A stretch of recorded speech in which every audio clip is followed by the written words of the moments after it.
Legends that we're going to see in 2v2s this weekend and any other weekend in Brawlhalla. Then you also bring the Lance to the table, which in 2v2s, very strong weapon. If you're looking at Lance Legends in 2v2, it's probably going to be an Ulgrim. So my question is, what is this pulling from? And are we just going to see the Teros Kaya and all of this conversation is completely worthless? That was a good roundabout way to get back to that question. I will definitely give you that. But no, as you said, I mean, these are two strong picks. In my times of getting all my colors for my characters, I ran into a lot of Dusk. That is a character that I definitely see a lot of. But it was mostly in singles when I was messing around. So in doubles, though, as you said, just throughout the years that we've been watching doubles, Ulgrim. I mean, he's been like EU staple, really. Like, it's been a lot of Ulgrim over there, but has started to creep over into the different regions. So we've seen a lot more. I know we've seen a lot more Ulgrim in NA lately. I think we've seen a decent amount of Ulgrim in South America as well, too. So yeah, I mean, character's good. If you're lost at what character you want to pick on that screen, and you know a little bit about that Lance, or at least a little bit about the Axe, which I feel like everybody has an Axe now. Yeah, just try them out, just try to see what happens. On the other side, we also see kind of middling meta legends. You see a lot of people playing Brynn, so definitely the Brynn on Mojican, definitely going to be the more meta of the legends in 2v2 compared to the Orion coming out from Volst. But as far as I know, Volst is like a long time Orion player. Still brings the spear, which a lot of legends that are good in 2v2 have a spear in their kit.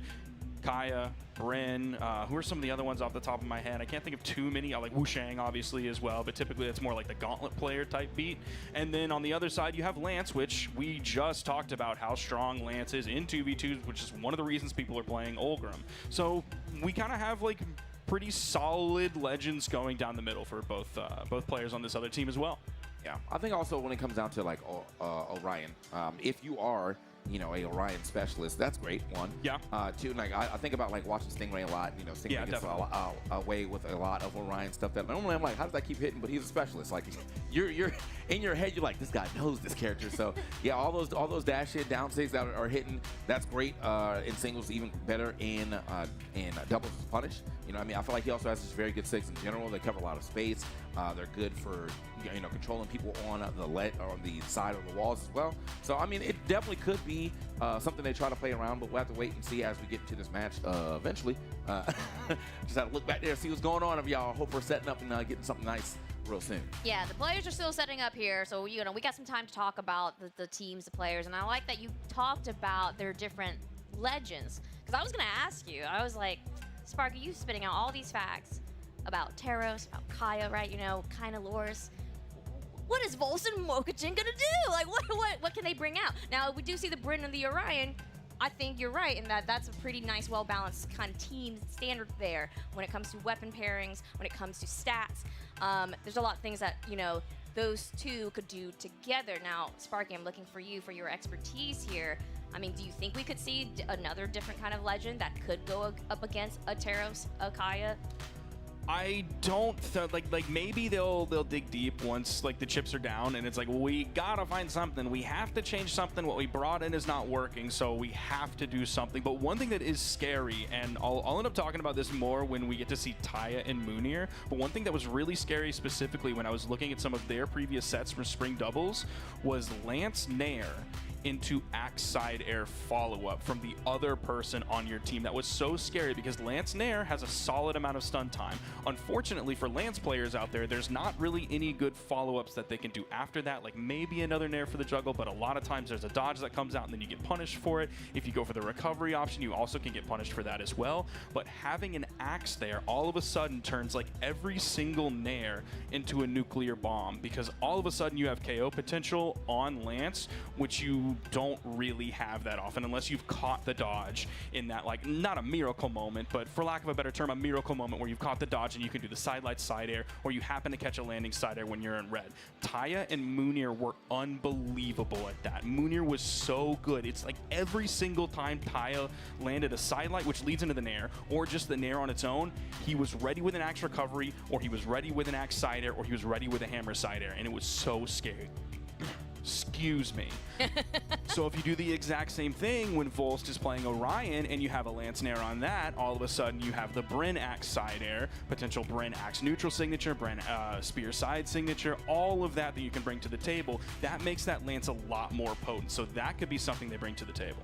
I like how that's like a thing that changes just throughout, you know, playing this game. It's like how a weapon's usefulness or a weapon's move usefulness will change just because of like what else is going on around you. So yeah, like in singles, you get that nair. It's a great hitbox, obviously, but yeah, sometimes that's just it. But like now, you're in doubles, you might get a nair, a bounce up from a D-light. Now you can go for a recovery, or you can try to get, you know, a GC D-light of your own and try to really make something happen off of that stray nair that you may have just kind of thrown out to cover all that space, and now it's working out for you. Really, I mean, the game is deep, bro. Like, the game is deep.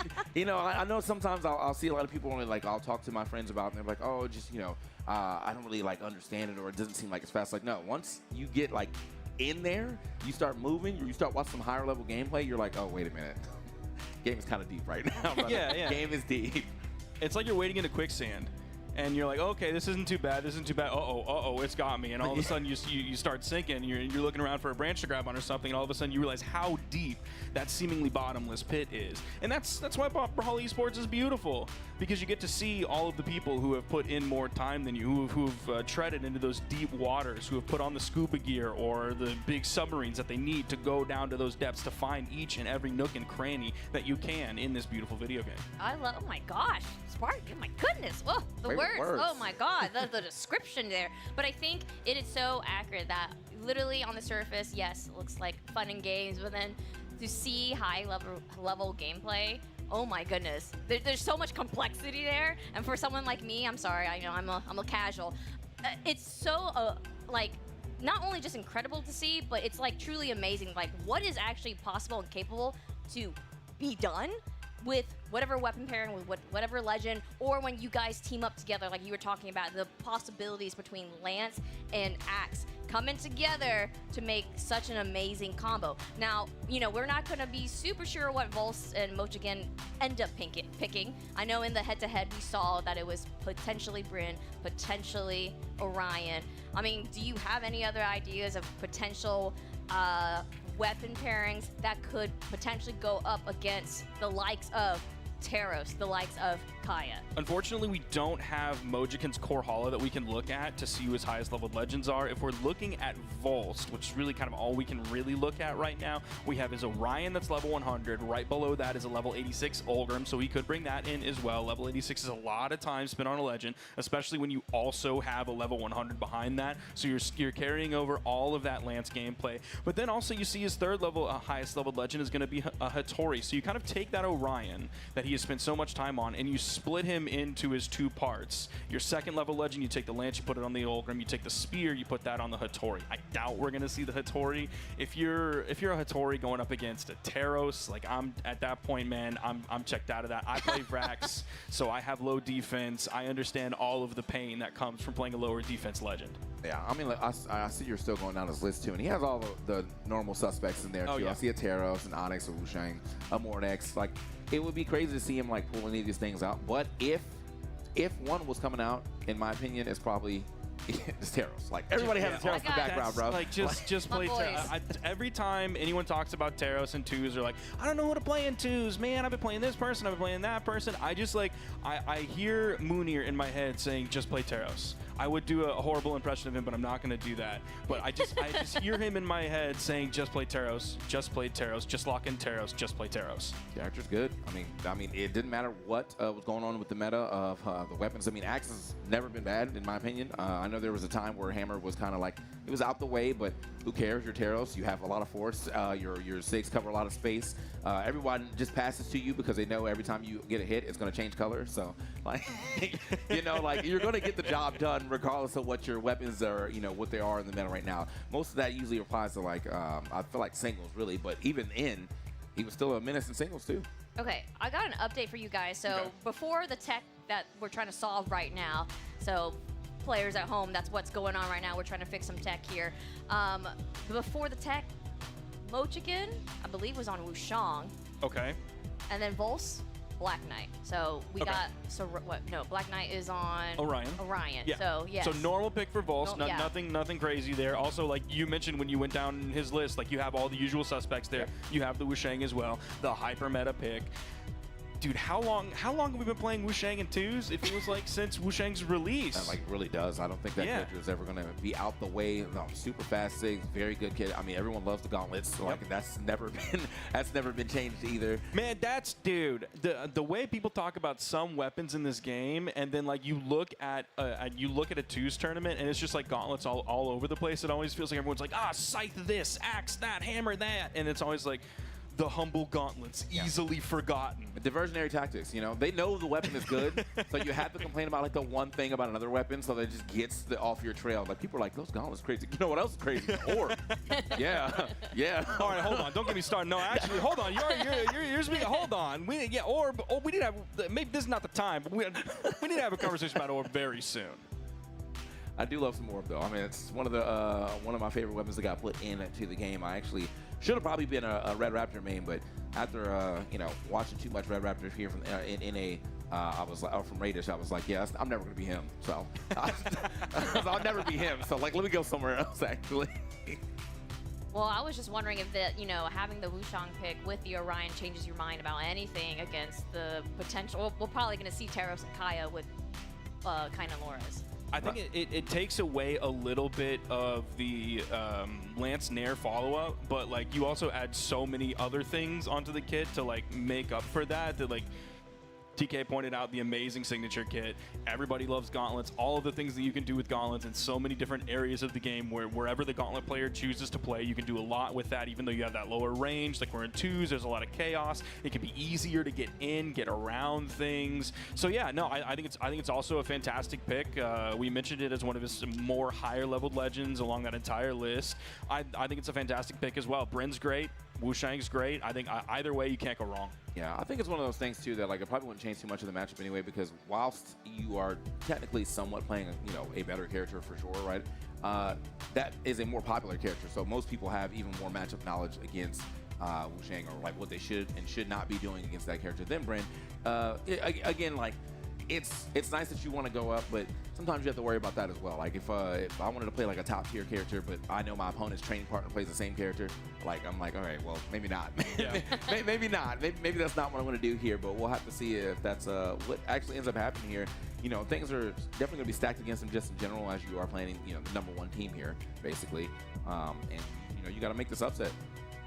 I am really curious about how Mojiken's gauntlets are going to specifically get in, because the way Loras moves, Loras is like one of the best movers in the entire game. He's able to move so fast. He's able to use his, he's able to snap with the dash, like as good as pretty much anyone, maybe better than almost everyone in this entire game. So he's able to get around things while still playing close to the chest. So if you're a gauntlet player, you want to like push onto someone. You want to be like stuck to them like glue.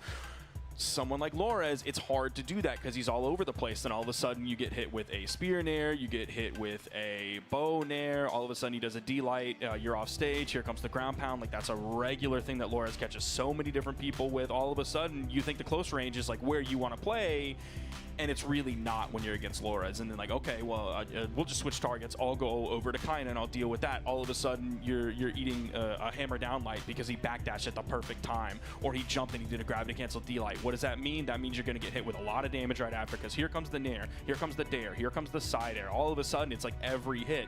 You mentioned it earlier, like it's a color change every single time. So you getting in is like, that seems like it's the hardest part, but all of a sudden you're in and it's like, oh no, I'm in. Now what do? I have to deal with Kaina up close. I have to deal with Loras up close.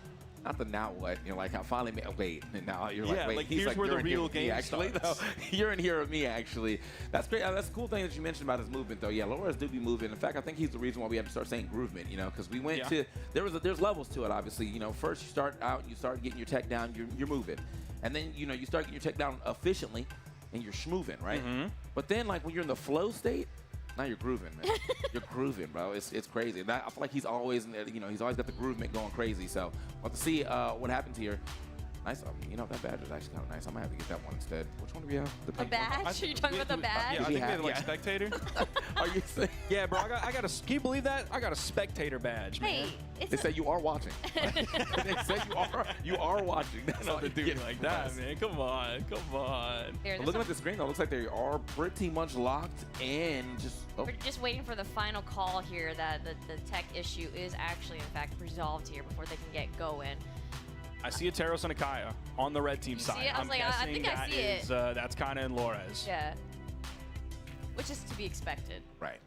Sure. That's going to be the team that they, you know, do they win? Is that what they won last year?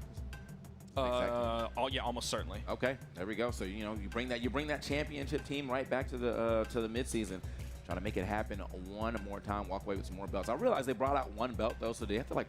There's like a Thug Finals after this, or like, like who gets to take it home?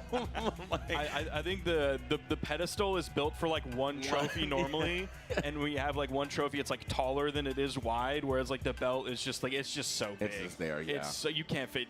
I'm surprised they even fit the one on there. Someone happens to like breathe the wrong way, and that thing's gonna be falling over. It's so big. Absolutely. That's why we have our wonderful production always standing up, standing by to make sure the belt just never hits the ground. You got to keep it pristine and clean.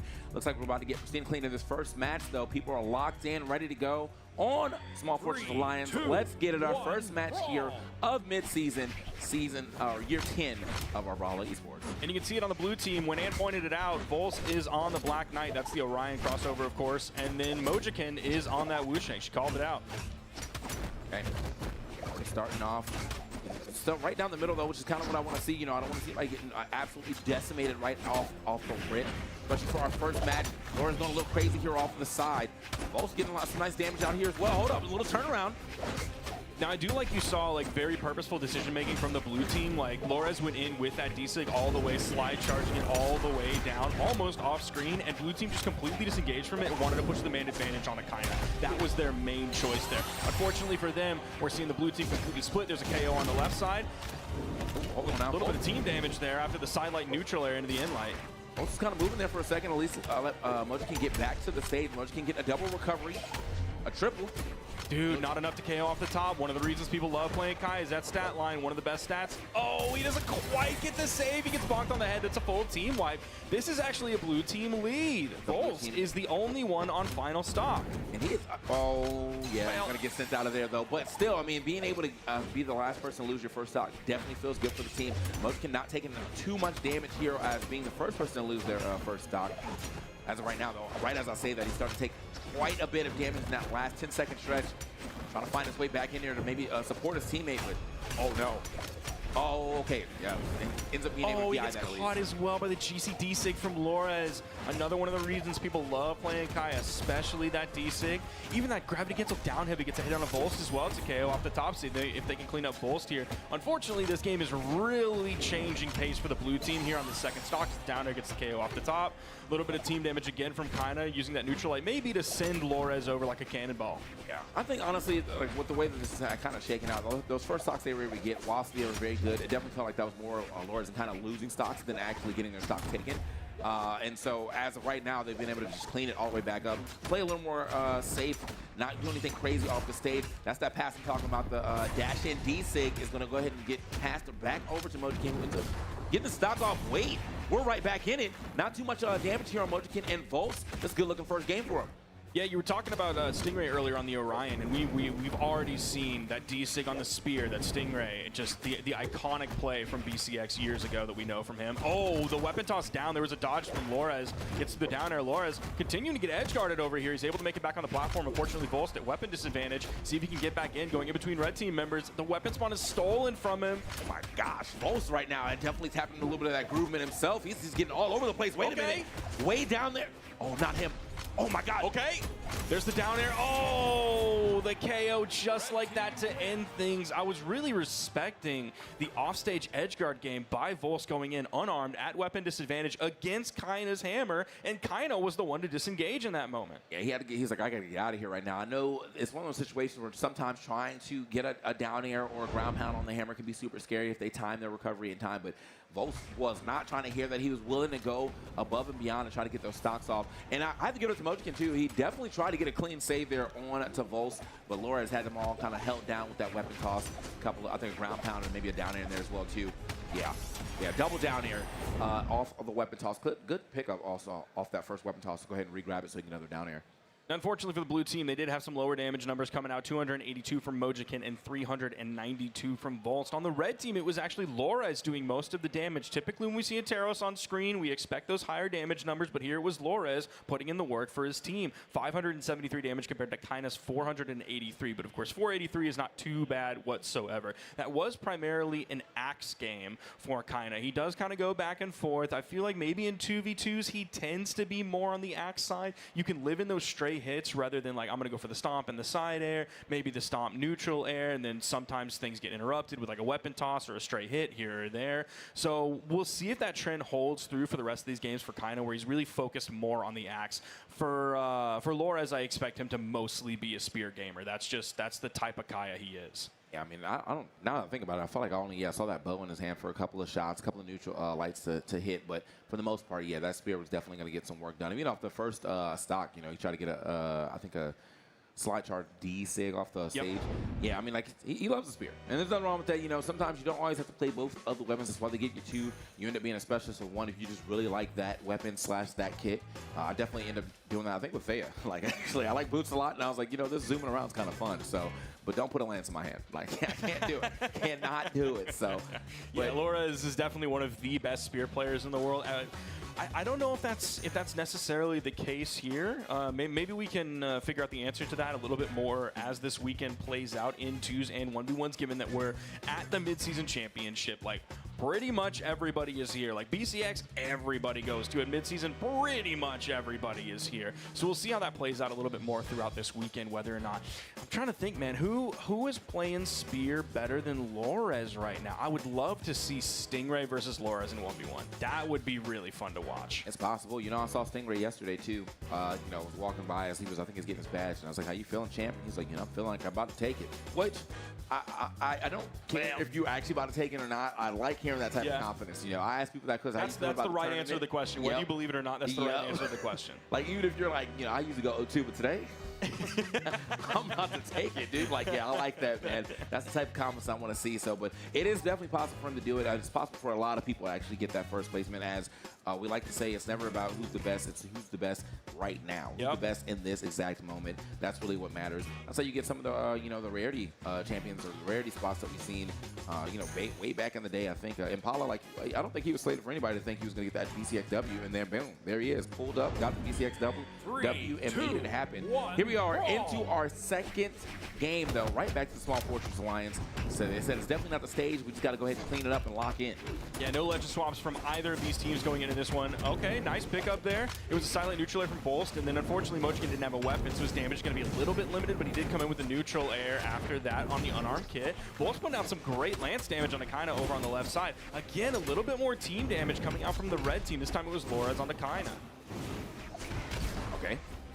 Right, back to the save one more time. Also, I mean, I really got to give it up to Volst, too. I feel like his movement or his evasion has been on 10 when it comes to getting through a lot of these like situations. He hasn't really taken too many straight hits. Hasn't got hit any team combos. Unfortunately, as I say that, does get hit with team combos there.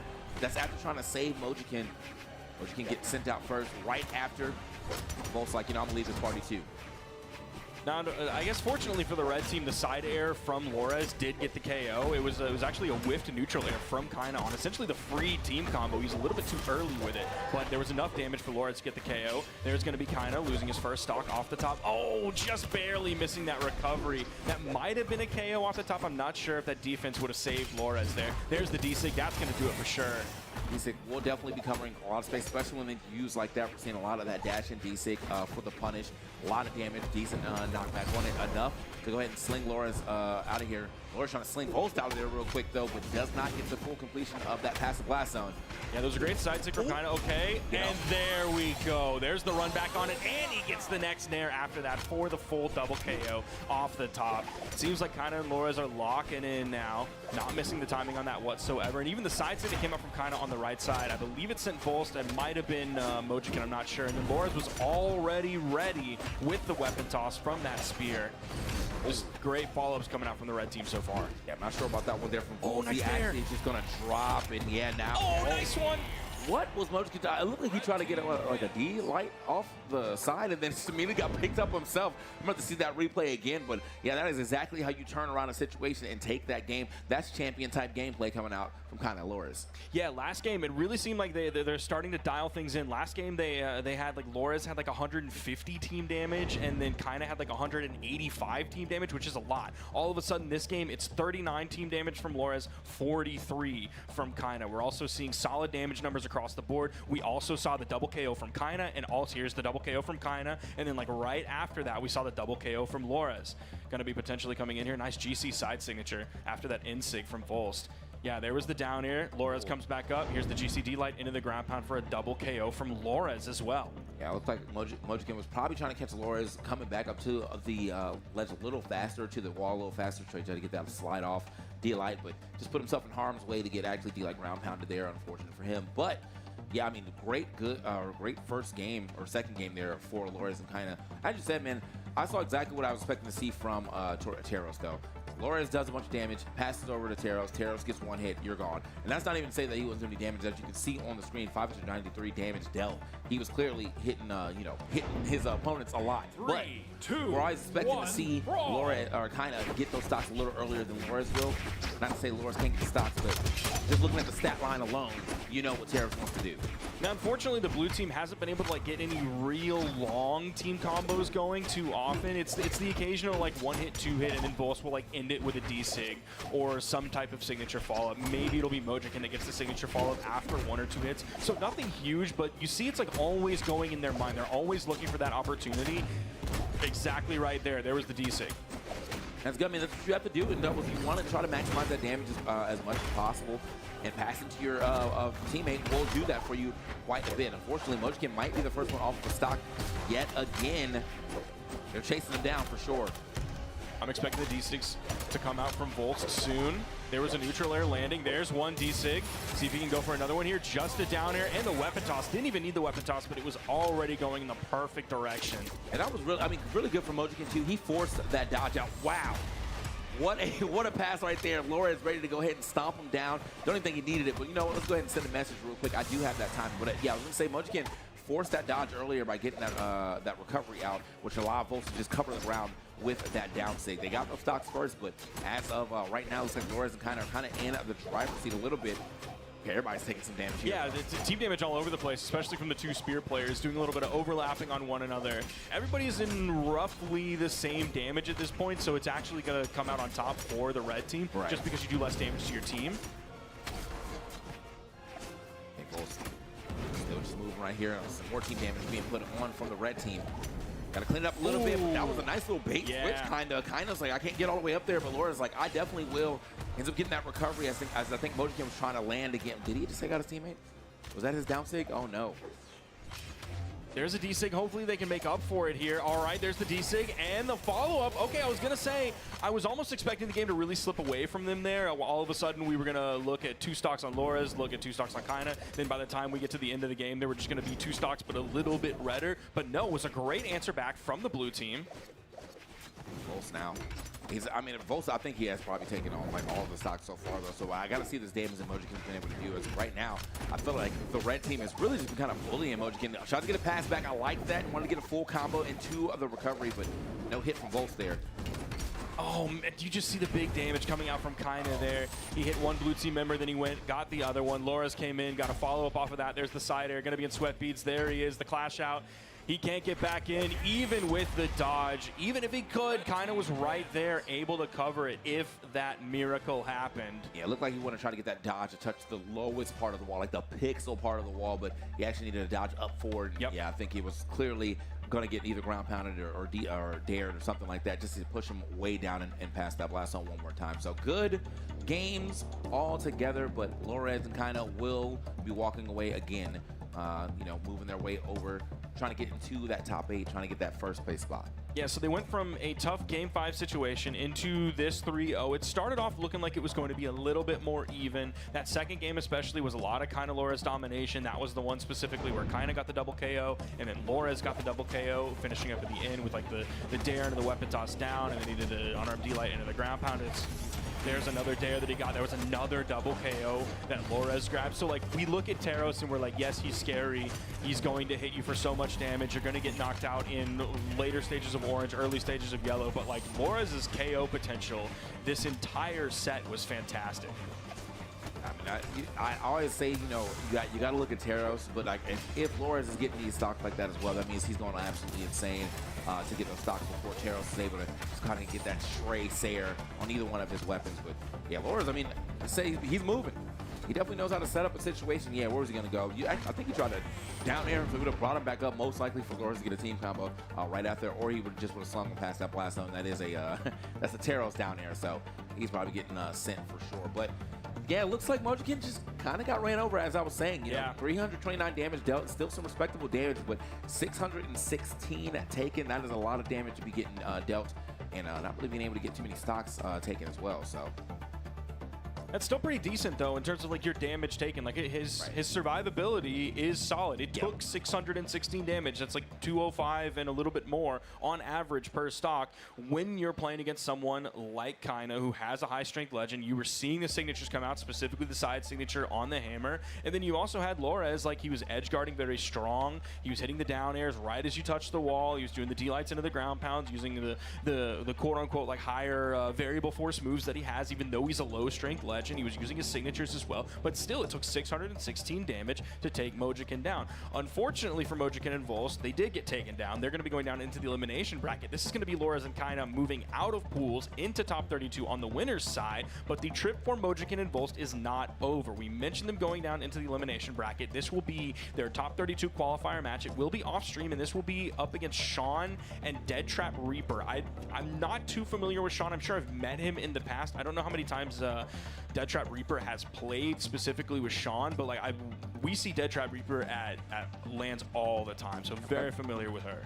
All right, love to see that. You know, we'll have to see what happens in the rest of that. Unfortunately, not so much on this stream. I think it should be on the side stream, though, as we're getting through a lot of these qualifiers right now. Actually, looking at the bracket, I think up next we should be having Wubs, Megd, and Ian and Mac. Is that what's going on? That's already happening. Yes, I believe that is going to be our next set. It's going to be Wubs and Megd versus Ian and Mac. And Ian and Mac, I was surprised. Like, I don't know too much about Ian. The name rings true, but I didn't know specifically if this was like a North American Ian. But no, this is South American Ian. He's like PR 25. Hold on, let me pull up my notes here, because I was looking a little bit into them earlier. Like Mac, we know Mac. He's played with a bunch of different players in South America, but it's cool to see South American players making it out to LAN who aren't just like the kind of Loreses, the Wesson Vems, the Vecinas. So it's good to see like a larger suite of South American players coming out here. People that we don't necessarily get to see on stream all the time. Definitely not on the main stream. You'll see him sometimes on the side stream. But yeah, like Ian is coming in PR 25. Mac is coming in PR 12.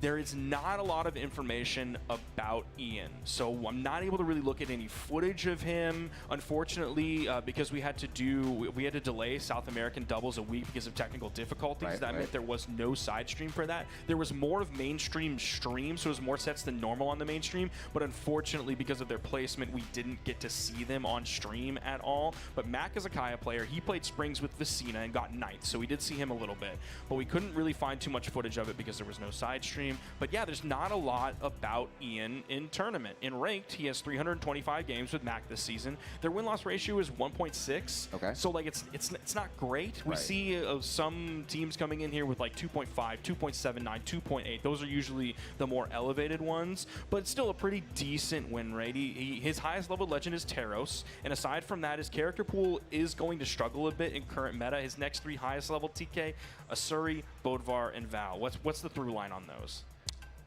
Asuri, Bodvar and Val. Those are okay. Val's definitely a character I've seen a lot of, yeah, for sure, right? Asuri, I think, is starting to become a little more popular here, but like I'm thinking about this from a devil's perspective and how much you're going to be able to get those those platinum edge guards. Like you need to hit those neutral sigs on both weapons, by the way. But, you know, it's gonna work. And then I guess Bodvar. I mean, that's Mr. Brawlhalla himself. But I don't know if he's like Mr. Brawlhalla when it comes to like character choice, as far as like how many people are playing him. So interesting choices, though. I mean, I do like you know, the variety that he has in weapons for sure to try to make something happen here. But most of that, though, I think he's kept a sword. So he seems very much like a sword. Yeah. Sword is like the big quote unquote outlier here, right, in terms of current meta. You're not. I'd be really surprised if you saw like double-digit sword players this weekend. I highly doubt it. We'll see. Maybe Ian can be the one. Maybe Ian can be the one to change sword players' minds out there. And Mac, we actually have a Petra here. That isn't who he played in Springs, but like maybe he'll bring out the Petra. Petra's solid. Orb's doing great right now.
is still a very, very, very high ranking.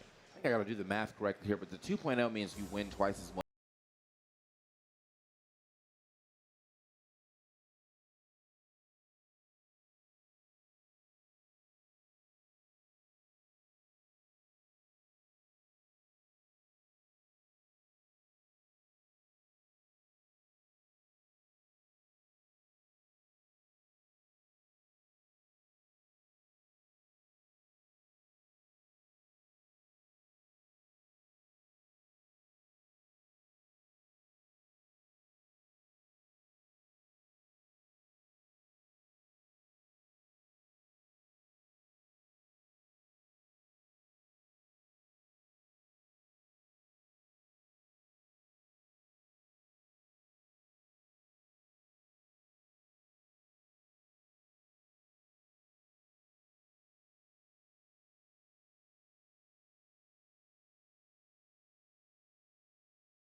Right now, but I'm hoping to see the Cassidy on the screen in front of them as well.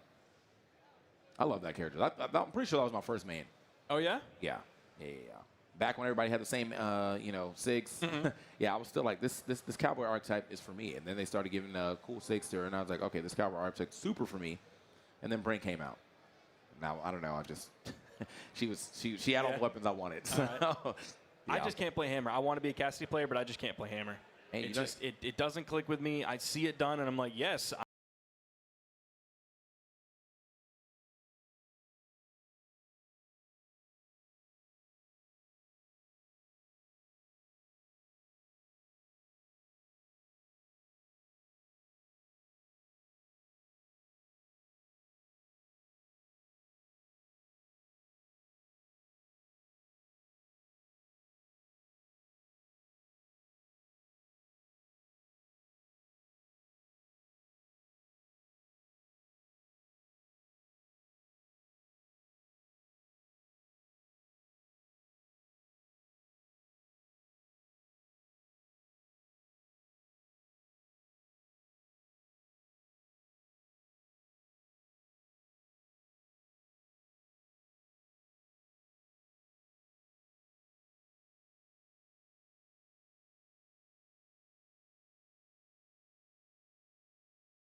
We see Teros Kaya.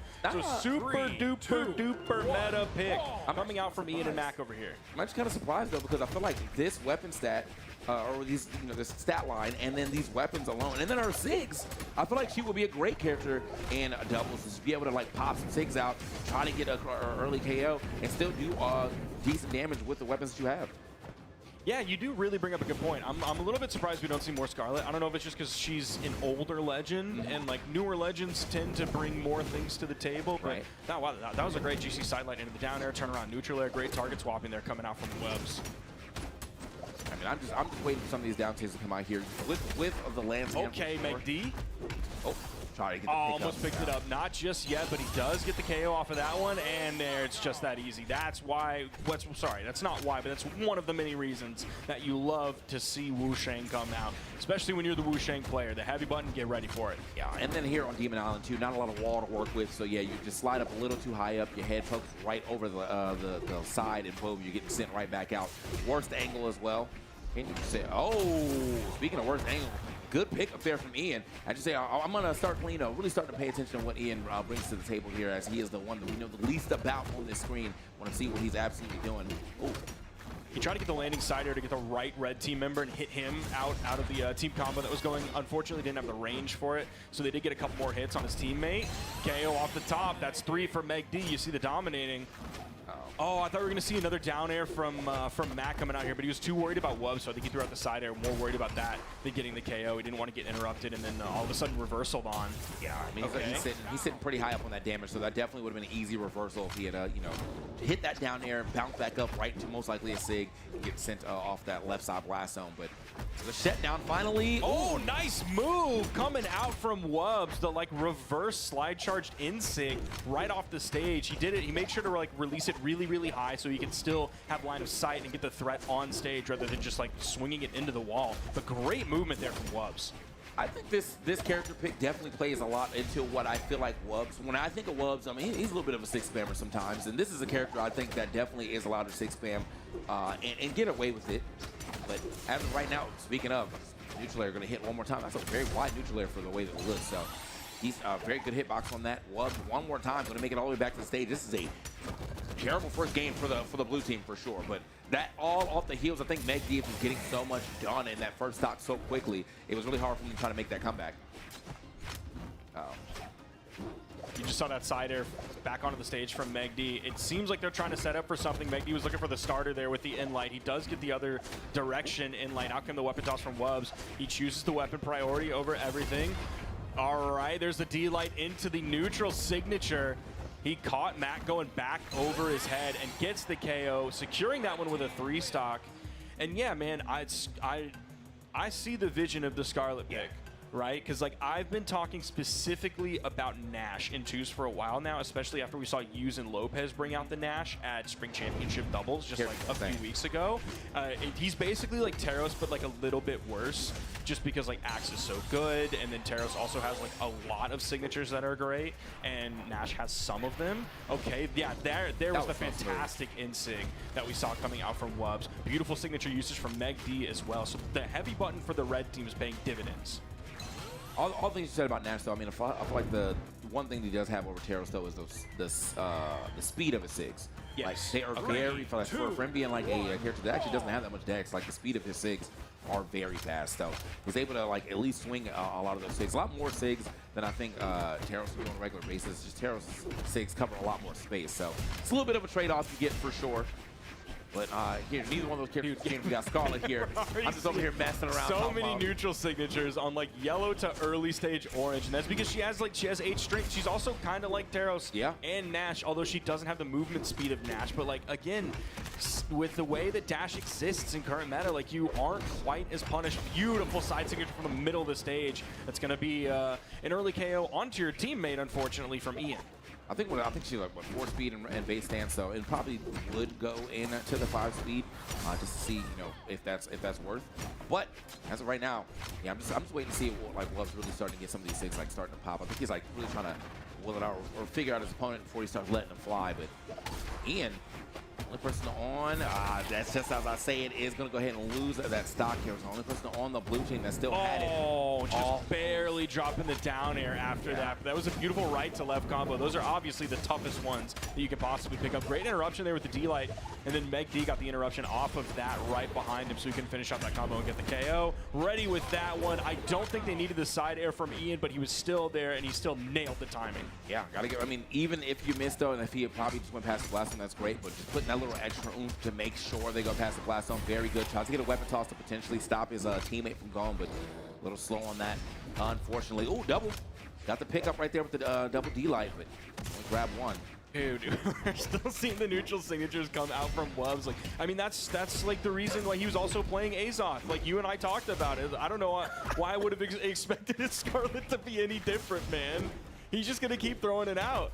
Ooh. Stomp side air, GC'd that one to start things off. See if they can keep this one going. Tried it again. Okay, it's so quick though. That's exactly what I'm talking about. Like it may not be the absolute fastest, but they're having a hard time punishing him. Yep. Just throwing out all of these insigs as well. So it's scary.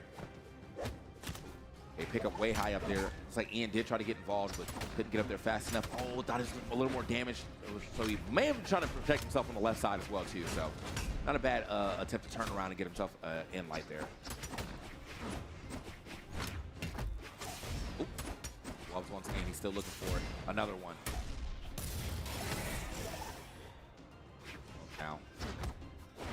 Yeah, Wubs still put out 158 damage on Lance last game. I thought it was actually going to be less than that, and it was really all going to be that hammer. But he is putting out some decent Lance damage, although obviously he's focusing on the hammer. Nice pick up there. The interruption, and Megd ends up grabbing that off of those repeated D-Sigs that were coming out from Mac. He was trying to get the follow-up off his teammate. He was trying to be a good teammate, and then Megd just deleted him.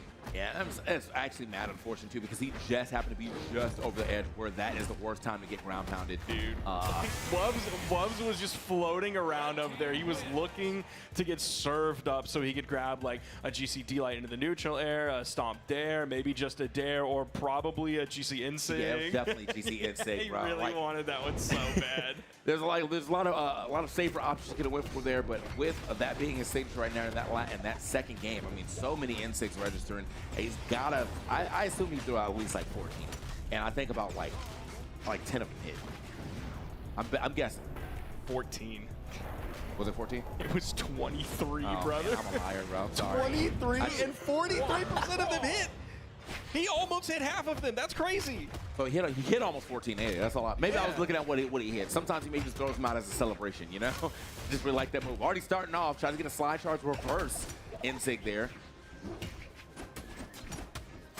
Hey, Mac actually might be able to try to get some punishes out. Yeah. Oh, the sound of the recovery getting stuffed. Looks like Meg and Wubs going back to the other side of the stage, trying to reset the situation. I feel like Wubs keeps trying to just like hit a side light so he can send over onto that corner so he can hit that turnaround slide charge Insig.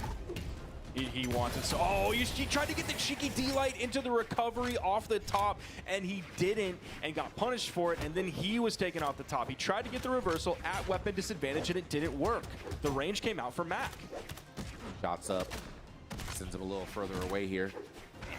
Getting mad shots right now. Mac, this bow's looking pretty good. He got quite a bit of neutralites right there.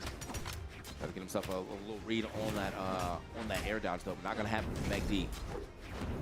Good job from Wubs expecting the ground pound or an axe recovery coming after the sidelight neutral air. So he just backed up, and then he could punish right after it once that ground pound came. And Ian was still stuck in recovery. There's the down air, getting the KO off the top. Stomp, down air, KO off the top. Nice double KO for Wubs. They are a little bit behind, so that's very welcome sight for this red team. The stomp side air, unfortunately, Wubs isn't able to interrupt that one. Does get hit with a neutralite. Okay, they're turning things around. Oh, even that. They get the follow-up side air. Congratulations, Wubs. Great timing on that. Getting out there quickly, too. I like that, just dodging straight out super quick, so he's trying to go over there and help Ian. Now they might be able to get this edge guard on to Megd, though. That was sneaky the way he got back to that stage, though. No weapon tosses came out, no major commitments off stage, nothing, and Megd was able to get back. Like, they're still in the lead, so maybe they didn't want to go for the risky play there, especially when you have you have a high-strength Teros here. Megd, okay, there's the D-Sig. Does trade 1-for-1 there, and blue team is already, didn't trade 1-for-1 there. I thought they got the KO off the bottom, but no. It felt like he should have been gone, though, because he was down there for quite a bit. But, knowing the length of his recovery, and I think Ian was able to cover the stage long enough for him to be able to touch the wall. So now it's got to be Mac really trying to make the most of this stock. Tries to get himself a side air there on his way back. Would have been a nice side air into a chase dodge to get back to the stage a little safer. Mac is doing a very good job of keeping this stock, though. And what a pickup again from Ian. He's always there. I think Ian might have been like a little bit slow on that, but he definitely wasn't worried because he could get the D-Sig, get the KO. All that was happening was a red team in-light coming out, so it wasn't a lot of damage. It's not like it was going to lead to a KO right after that or anything scary. So he could just wait for the D-Sig so he didn't have to hit his own teammate, and then they could clean up the game just like they did. Ian and Mac take that one. That was really good. How he just kind of marked them too. Like he probably could try to hit a side air a little earlier, but he actually waited until he got all the way back to the stage and said, hold up.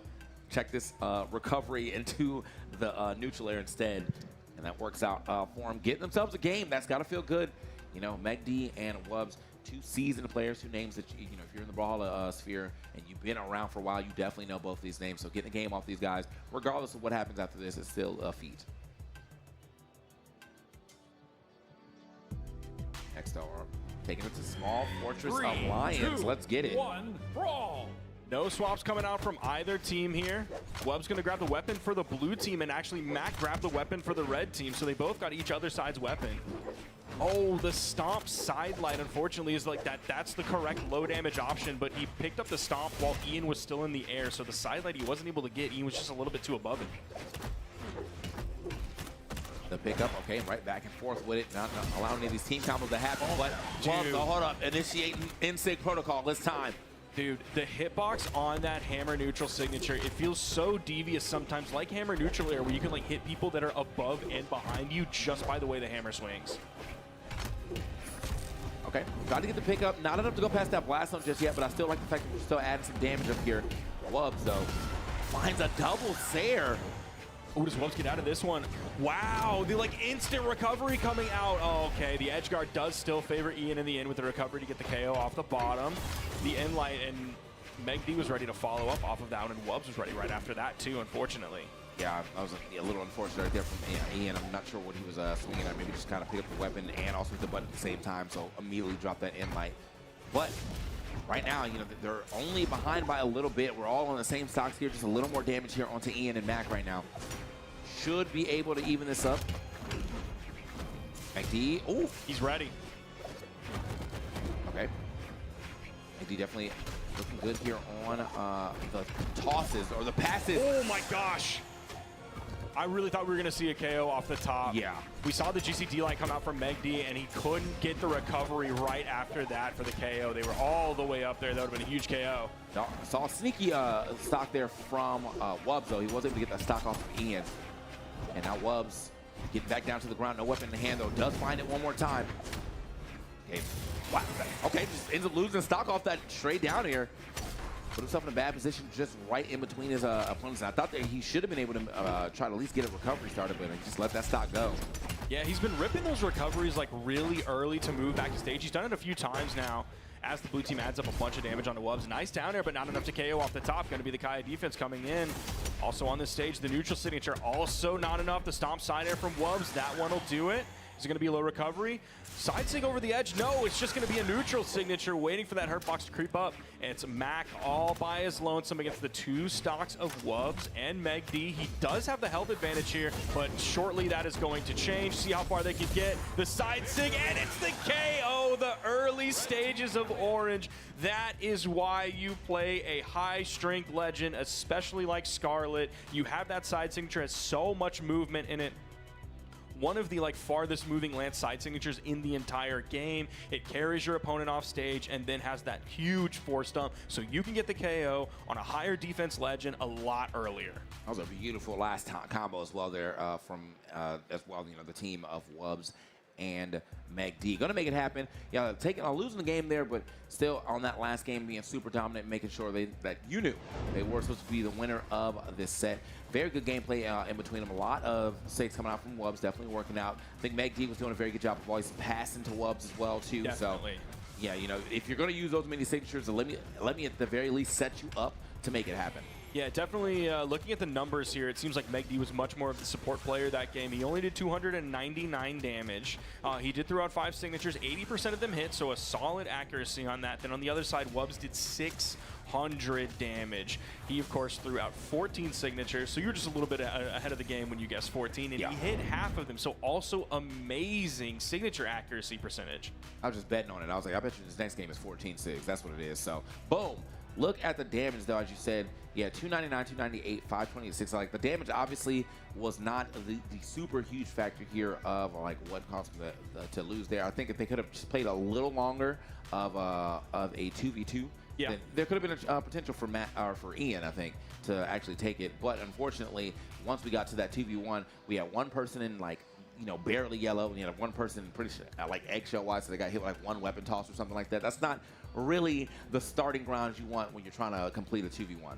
Yeah, if you're looking at the damage numbers here on the blue team as well, like it's 298, so Ian did 1 less damage than Megd, so essentially even. On the other side, Mac only did 80 less damage than Wubs did, which is like, it's really not a lot. So they're both doing similar amounts of damage, but the red team was just hitting the moves that they needed to in the place that they needed to at the time that they needed to find the KOs. So great job from Wubs and Megd. We got to see Scarlet here at the Midseason Championship, and we didn't just see like him playing Hammer and then he picked up the Lance and he played the Lance. Like, no, he played Scarlet, especially that Hammer neutral signature, but he played Scarlet, and that's, man, character variety. That's what I love about LAN, is we get to see a lot more character variety coming out. Yeah, because we see some of the deeper parts of the bracket, so some of those times, most of the times, the characters that you might want to see don't get a chance to really show up in the later half of the brackets because people are, you know, trying. They're all using their #1 characters and whatnot. But here, you know, at a LAN, there is a chance to see some of the rarities. I did want to see a little more.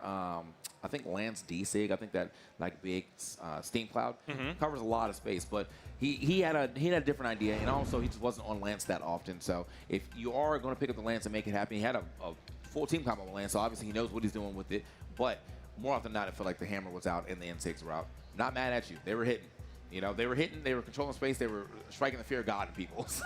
Yeah, he definitely felt like more of an independent player, not like independent player in a bad way, like he wasn't thinking about his team, but it felt like his own game plan when he had Hammer was like more solidified and he was more confident in that moment than when he had the Lance. When he had the Lance, it was more like, I'm playing with my team in this moment, I am looking for the follow-ups, I am looking to serve the opponent up to my team, I'm looking to play more of that support role here, more with my teammate rather than just alongside my teammate. And so that can change with the pacing of the game. That can keep the opposite team like on the backside, like they don't really know what they got coming up, or like all of a sudden, oh, I get hit by one move, am I just gonna go and do a dodge, or oh no, I got hit in the back of the head by the opponent. So yeah, I really like the change up that they have across the weapons here. We're going to have a little bit of a change up here. We're not going right into another game. We're going to be moving into a break here for just a few moments, and then we will be back with some more of this bracket here at the Midseason Championship at CEO 2025 in sunny Orlando, Florida.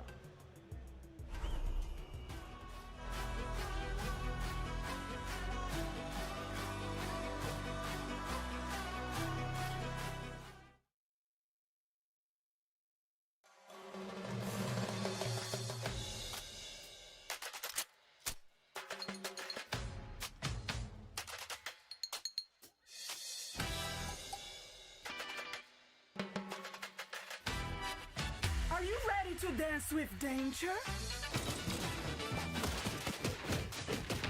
You don't wanna samba with me. My kicks are a bit over the top. Vambora, this fight is about to get funky. Tá bom, let's dance. Ah, you can't dodge boots and bullets. My pistols make the best dance partners. You need a little splash of color.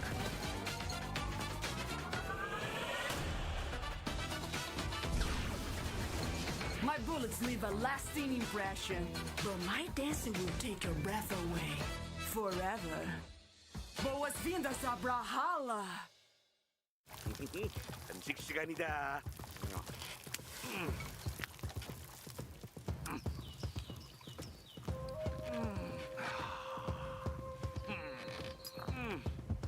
문어 좀 먹을래? 더 아플어.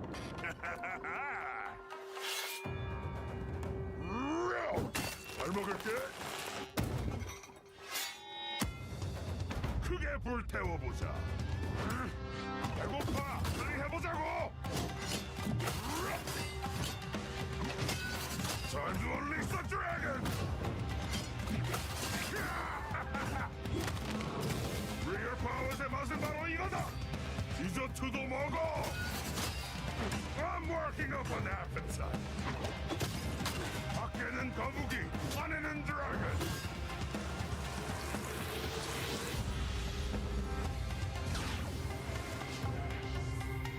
이기는 건 디저트만큼 달콤한 거야! 거의. Welcome to Brawlhalla!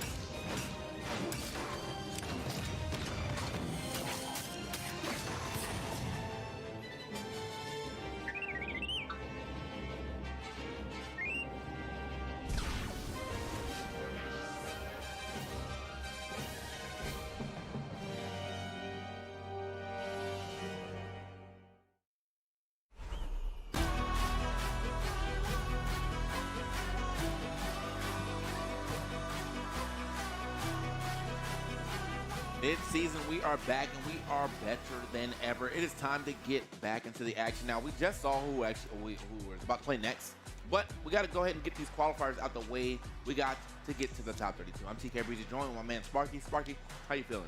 I'm liking this bracket so far. I'm going to give you a bracket update for those at home who are not able to follow along. If you do want to follow along, you can probably type !bracket if you're watching on Twitch, or you can go to start.gg/CEO, and you can see all of the events that are happening this weekend. You can also then click on Brawlhalla Singles and Brawlhalla Doubles to see what's going on for Brawlhalla side of things. In this pool specifically, we already have our top 32 on the winner's side decided. We have Zen and Hideaway, we have Wubs and Megd, who you and I just saw, we have Lores and Kaina, who we saw right before that, and then we have Guichibu and Hexo as well. Those all qualified for the top 32 on the winner's side. On the bottom side of the bracket, Cronus and Faith qualified. We have Mojikin and Volse, so they still made it out over Sean and Deadtrap Reaper that we talked about earlier. Ian and Mac versus Akame and Type. If you remember, Akame and Type were the ones that we talked about took Lores and Kaina all the way to Game 5. So this is going to be Akame and Type going up against another South American team, this time on the elimination side, hoping that they can get it out. That will happen on this stream. And then we also see Sublemon and Clem making it out in a Game 5 set against Kamal and Rutsme. We regularly see Rutsme on Twitter, not too often on the stream, and Kamal I actually met in my local airport. Apparently he lives 30 minutes away from me. He recognized me this morning by my Crocs of all things. And so shout out Kamal.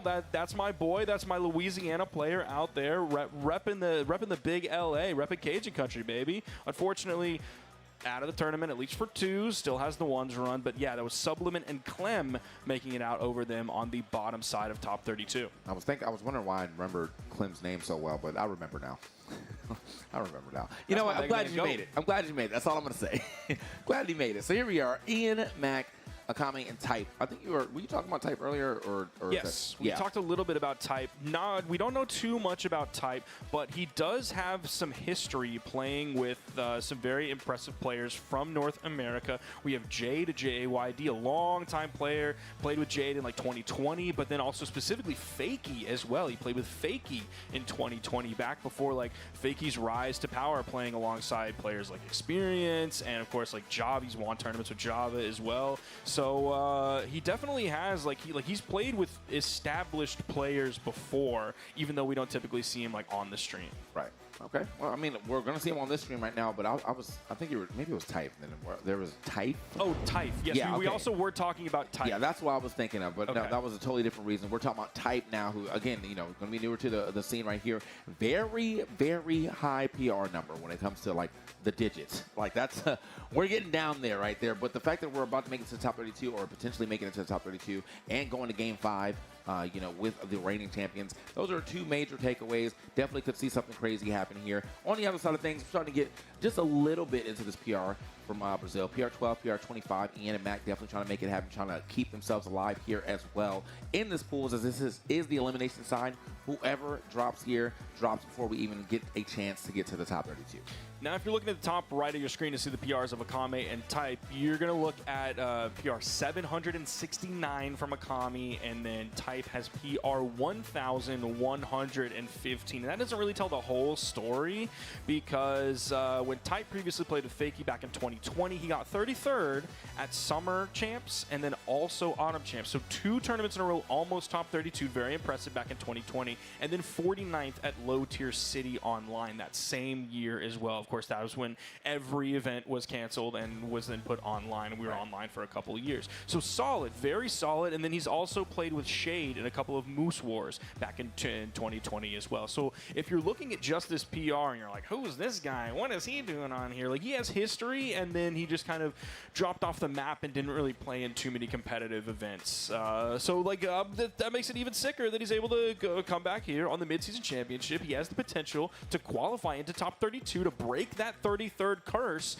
but unfortunately he's going to have to do it up against Ian and Mac. Now again, Akame and Type took Lores and Kaina to game 5 earlier, but were they warmed up? We saw over the Lores and Kaina set, like, they started off and it was like almost pretty even, and then they really dialed. So maybe they weren't dialed, but who knows? Maybe they were. Yeah, and I think I'm excited to see what we get off of them just in general, because I always like seeing, you know, some of the talent I don't get to see too often. Normally, if we're doing the lands, I'm seeing, like, you know, the same, like, 16 people, because like they're always up there. I'm used to that. But here we are, or not the lands, the online. It's like we're doing the online things we're doing, such as the, you know, not the mid-season, but the royales and whatnot.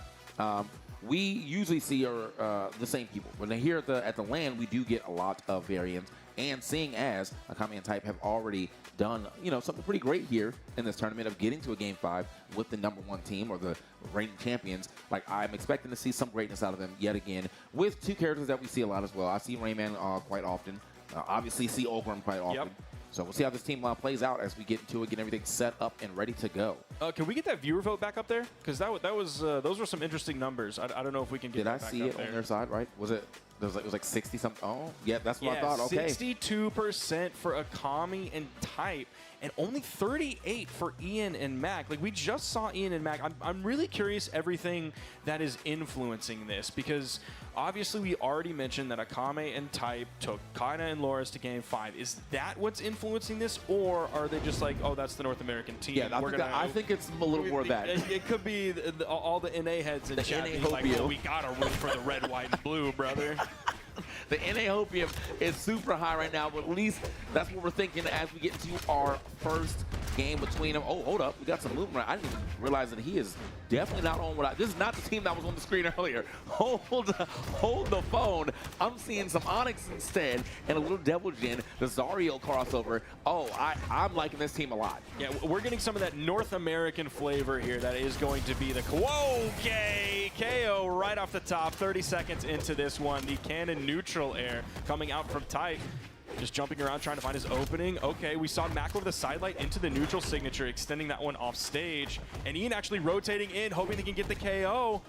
Is Mac going to fall off the bottom? He is. They're going to at least trade that one 1-for-1, and this is going to be a blue team lead because Akame is still in this one. He's still pressuring off stage off of Ian while he's trying to reach up with those hammer recoveries. He's not able to do it. Landing with the downer on his own teammate, but he turns, sets his sights on Ian. Ooh. Oh, okay. I still got the stock finally off of Akame. He was definitely kind of moving there, but took a little bit. Akame looked like now going to play that back roll just a little bit. Maybe try to get some passes over here to Type. At first, that might be the first thing we actually seen from Akame, which is kind of rare for me. I feel like normally, I see quite a bit. Like, Zario's definitely a 6-man Type as well, too, but not so much on Akame just yet. That was the second sig. We're starting to get it now. He's throwing them out. He's feeling it. That was a great punish there from Ian, knowing that Akame was going to end that side signature still in the air, so he gravity canceled his side sig. Yeah. Oh, there's the D-sig. He got the backside of it, but it doesn't KO. Ooh, okay, off the side. Now the game's starting to kind of escape them just a little bit, but not in the way that it's fully escaped yet. This is definitely the flex part of the game where if they're able to get these 2 stocks off of Ian and Mac immediately, this becomes their lead. There's one.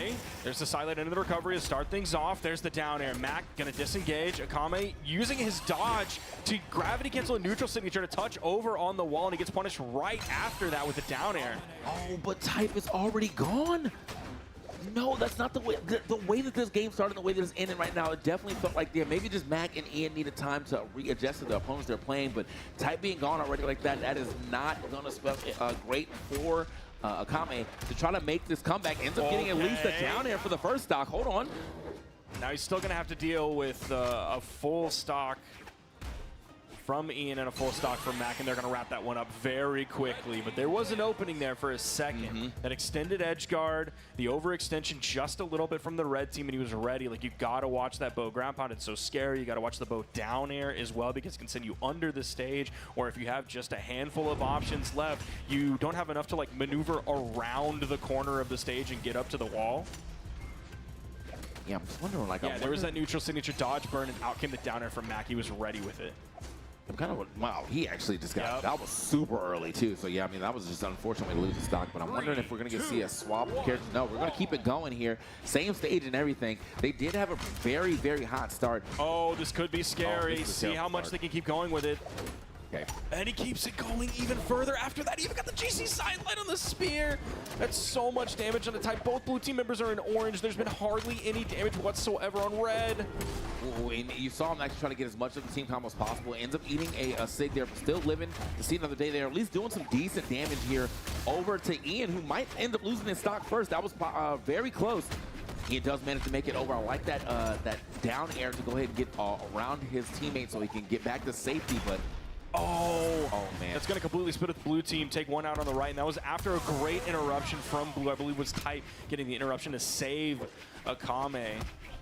That ground pound was definitely pristine right there. It's like best case scenario ground pound you can get a stock off one side, push the other person all the way to the other side there. Tries to get himself these down sticks to hit as well, but Akame's starting to throw a lot of these situations that are like big reads, but I feel like you have to condition that really. Hasn't got a chance to do that just yet. Ends up finding an in-light though for the stock.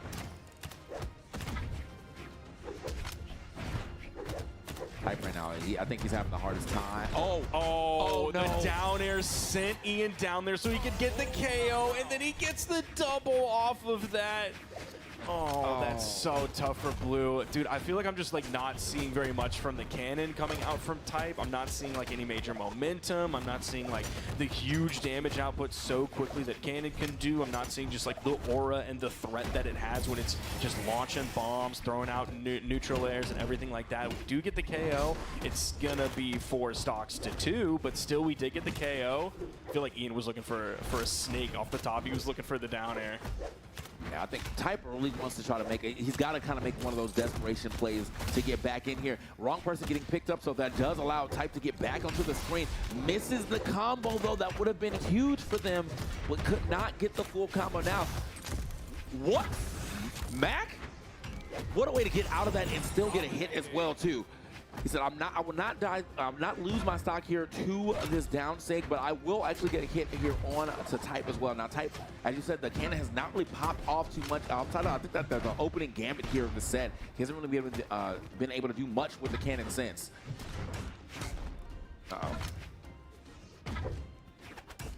He's living so far, but it just it feels like the candle is burning and you're running out of wax, and it's going to be over. Light's gone out.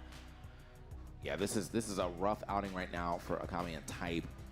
I don't know what Type can do here though. Like I think it's really up to Type to kind of like bring it back. I'm not saying he's looking a little bit like the weakest link here on the team. Not to say that he's way far behind, but missing a couple combo pickups here. The cannon's not really popping off like it could. He's not living for long too on a very high defense legend, and that's unfortunate. This was a great. I gotta give it up to Ian though for recognizing what just happened there and like not desperately trying to get back to the stage. He's like, wait a minute, you put me close to your opponent, I can actually just get another down air. There's the recovery from Ian to get the KO on the right, and then we're going shortly after getting the KO on the left. Oh, we did get a swap. Okay. 2 swaps actually. We're getting a full mirror match here. Kaya Teros versus Kaya Teros. I don't know, man. I just like Ian and Mac feel like they really got it together. They're on the same page here. Okay, the movement here. Yeah, I'm wondering what the idea behind this was. Is this like a team they sometimes run? It does that's gonna not be look one. like it. Oh, wow. Already off the top, my man serve him Ian. up here. Oh, he almost got it. Was just a little bit too high, and he still gets the neutral signature, gets the KO right after that. They're going to set up here for another one onto Type. You're seeing him chase dodge up to try and get away from anything on the ground that could potentially catches landing here. A neutral signature from Ian. He's going crazy. He almost got that cider as well. And then Mac is right there on the corner, picks up the double icicles, the triple icicles. He said, get off of my stage. I don't care who it is. All right, sliding over, trying to get himself an in-sig off that one. No, not going to happen, though. Mac was there with the attempt to try and grab the in-light to hit Ian far away from both blue team members that were there. Oh, charging that one up. It seemed like we were going to get the perfect punish there, and then all of a sudden, Ian was there to cover it with the hammer side air. Another KO off the top. It's 5 stocks. Okay, now it's 4 stocks to 2. It seems like this one's really slipping away. Even Type doesn't get the down air punish off of that GC inlight. You have a lot of time off of the GC inlight, but it wasn't enough. Oh my man. Ian is definitely trying to make a fool of him right now. He said, you don't play this character. Look at the way that he is. That was like a 4-piece combo, almost custom there with the hammer, and that stock is already gone. I think he was on it for maybe 15 seconds at best. You definitely see it in Ian's extensions off stage. He's like, I'm going to style on you with Teros hammer right now. Like, come on, man. You can't just play that legend right in front of me, bro. Okay. Not really much left. Oh, I thought he was actually just like, I'm out, bro. I got to hit. He got the screw neutral air. I was like, that was enough. Just to let y'all know that I can get some hits. Oh, they're ready with it. Yeah. I thought it was going to be the axe recovery, but no, it was the GC D-Sig. They did the recovery earlier. That time it was the D-Sig, and that is a very decisive victory off of what seems like a panic swap onto probably the most meta pick, definitely the most meta pick that people are playing. I know like experience out there like has some words and opinions on like what people should be playing in twos, but I think overall the most meta pick that people are actually playing and going in with is Teros Kaya right now. Yeah, I mean, meta or not, though, if it's just not really a practice team that you have, it's just not something I feel like would have been worth picking out, especially when the other meta person is playing the meta team and they seem to be styling on you as is. To go off characters that I think you're a little more familiar with to try to hit the meta on them, I don't know. I mean, this is exactly the kind of the result I thought I was going to be seeing here. Love to see the capitalization here from Mac and Ian, though. They 100% said, oh, this is what y'all going to do. Like, let me show y'all how that was a mistake. And absolutely ran away with that game. What was it 4 stocks left? I believe it was 4 stocks by the time all things were said and done. Yeah, here it is. There is the GCD sig to end things off the top. It really felt like at any moment there was a punish coming from the blue team. It seemed like they felt too confident in that punish. Like, oh, I got the punish on you and I'm going to get my big follow-up now. Here comes my signature move. And then all of a sudden out came a bigger punish from the red team. It's like a hammer neutral air here. Dodge through the second punish opportunity. And here comes the hammer neutral air. It's going to be a KO. Here comes the Teros side sig and it's going to be a KO. Okay. Here comes the signature usage from the Kaya. And all of a sudden it doesn't matter. You get a bow down air, but then the neutral signature follow-up that you do off of that misses and you get punished and you lose your stock. Yeah. So it was like 1 step forward, 2 steps back every time.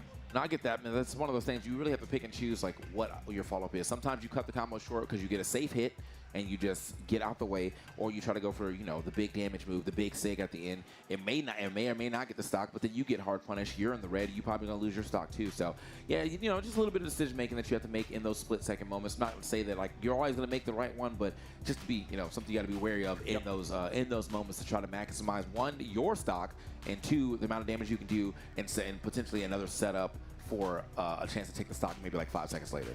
So that is going to be the tournament run for Akame and Type coming to an end here, getting double eliminated by South America. First Kaina and Loras, and then Ian and Mac. That means Ian and Mac will be our last team qualifying for our top 32 out of this pool. They are going to be qualifying on the elimination side. So we have a South American team on the top. We have a South American team on the bottom. I don't know everybody's country, so I don't know how many of these players are EU. I know we don't have like that many EU players here, and I don't think there are really like any of them in this pool specifically. If I'm just looking over the names, none of them like jump out at me as like really, really well-known players whatsoever. Like obviously we have Blaze and Acno here. They're in a different pool. We have Godly who's playing with Fakey this tournament. He's in a different pool as well. So we have like, this is mostly like a North America and South American pool, but we still have like Wes and Vim in other pools as well, and some of the other South American players that are here too. I think I'm imagining we're getting into another pool pool right now, though, because I see Sack and Use, and then Elna and Vulcan stepping up as our next Vulcan. Okay, man. Okay. So we are moving to another pool. That's what I'm hearing, though, right? Where are we going? Sack and Use. Sack and Use. Elna and Vulcan. Versus Elena and Vulcan. Elna. That's not a name I'm too familiar with. Okay. I mostly just like seen Vulcan. I don't know how many times I've seen him like actually on the broadcast. Oh, this is on the Whoa, okay. So this is Sack and Use on the bottom side of the bracket after getting 3-0'd by AJ. And I don't know if this is squared to D or if this is squared. So that's big, though. Yeah, we've already seen some South American shakeups here with the Game 5 from Akame and Type earlier against Gauntlet Lores. Now this 3-0, so that's AJ and Squared. We'll give a little bit of a bracket update here for the top side of this pool. It's Blaze and Acno. They qualified for top 32 over Adam Cool and Dark Nova. Seabass and Hybrid qualified for top 32. Then we also have AJ and Squared, like we just said. And then we have S-Grape and XJ Cool J also qualifying in top 32. So that's going to be against some EU players. Now, unfortunately, for the EU side on this one, it had to be S-Grape and XJ Cool J knocking out Frydazol, who's an EU player, teaming up with Kosalix this tournament. But I would not surprise me. It's going to be going on the bottom side of the bracket on the side stream. It's going to be Kosalix and Frydazol versus Cheeto and Hydra. I would expect Kosalix and Frydazol to come out on top on that one. So, like, EU, at least as we're entering into top 32, seems to be doing all right. And then we also have Luna and Snowy on top 32 bottom side, and then we have Adam Cool and Dark Nova qualified on top 32 bottom side as well. All right, so team content creators there on the Pro Brawlhalla stream, making it happen, Kosalix and Frydazol. So see how that goes. But yeah, on our screen, we're going to be having some Sack and some Use. We're going to be seeing that relatively soon. Probably getting the votes out. So if you're in the chat yet, you haven't got a chance to vote, make sure you go ahead and hit that. Who do you think is going to go ahead and take it? I mean, surely it's got to be like, what are we? I'm thinking like 93% Sack and Use. Look, man, I saw the NA Hopium already show it. I think they're probably putting that away, right? They're like, all right, well, we've seen enough. But Sack and Use, look at, if you're a betting man and you're looking at what's going on here, like, this man's, he's in the 6 digits, okay? Here off of Brawlhalla, PR number 6, playing up with now PR number 3. That's kind of crazy that they're even here. Yep.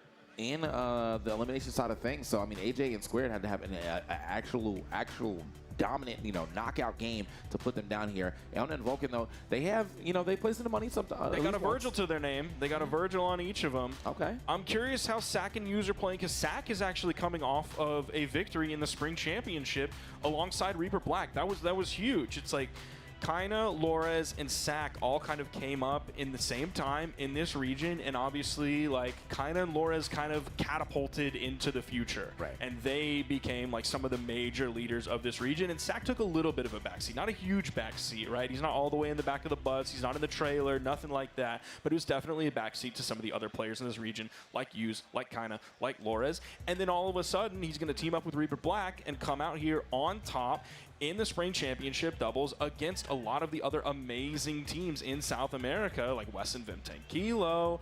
So yeah, like, are we seeing a resurgence of Sack here? Like, I'm stoked for it. I'm always happy to see Use play. This is one of my favorite players as well, too. So I want to see what they end up bringing to the table. You know something? If this is the team that we're getting, though, like, how often do we get to see Mako? Like, you know what I mean? This character definitely. I still don't believe that type of see it. Probably not, but I'm just gonna act like we're gonna see it so I can talk about how much I love Mako, even though we never get to see that character too often. I'm not a great sword player, but I do like seeing some of that, some great sword play if you're good at it, and I also just love the guitars right now. So kind of the weapon, my weapon of choice, if you will. But we'll see. We will see if we get everything set. Oh, which one? Welcome back. There we go. Gotta move around here. Welcome back. But yeah, we're 0 up.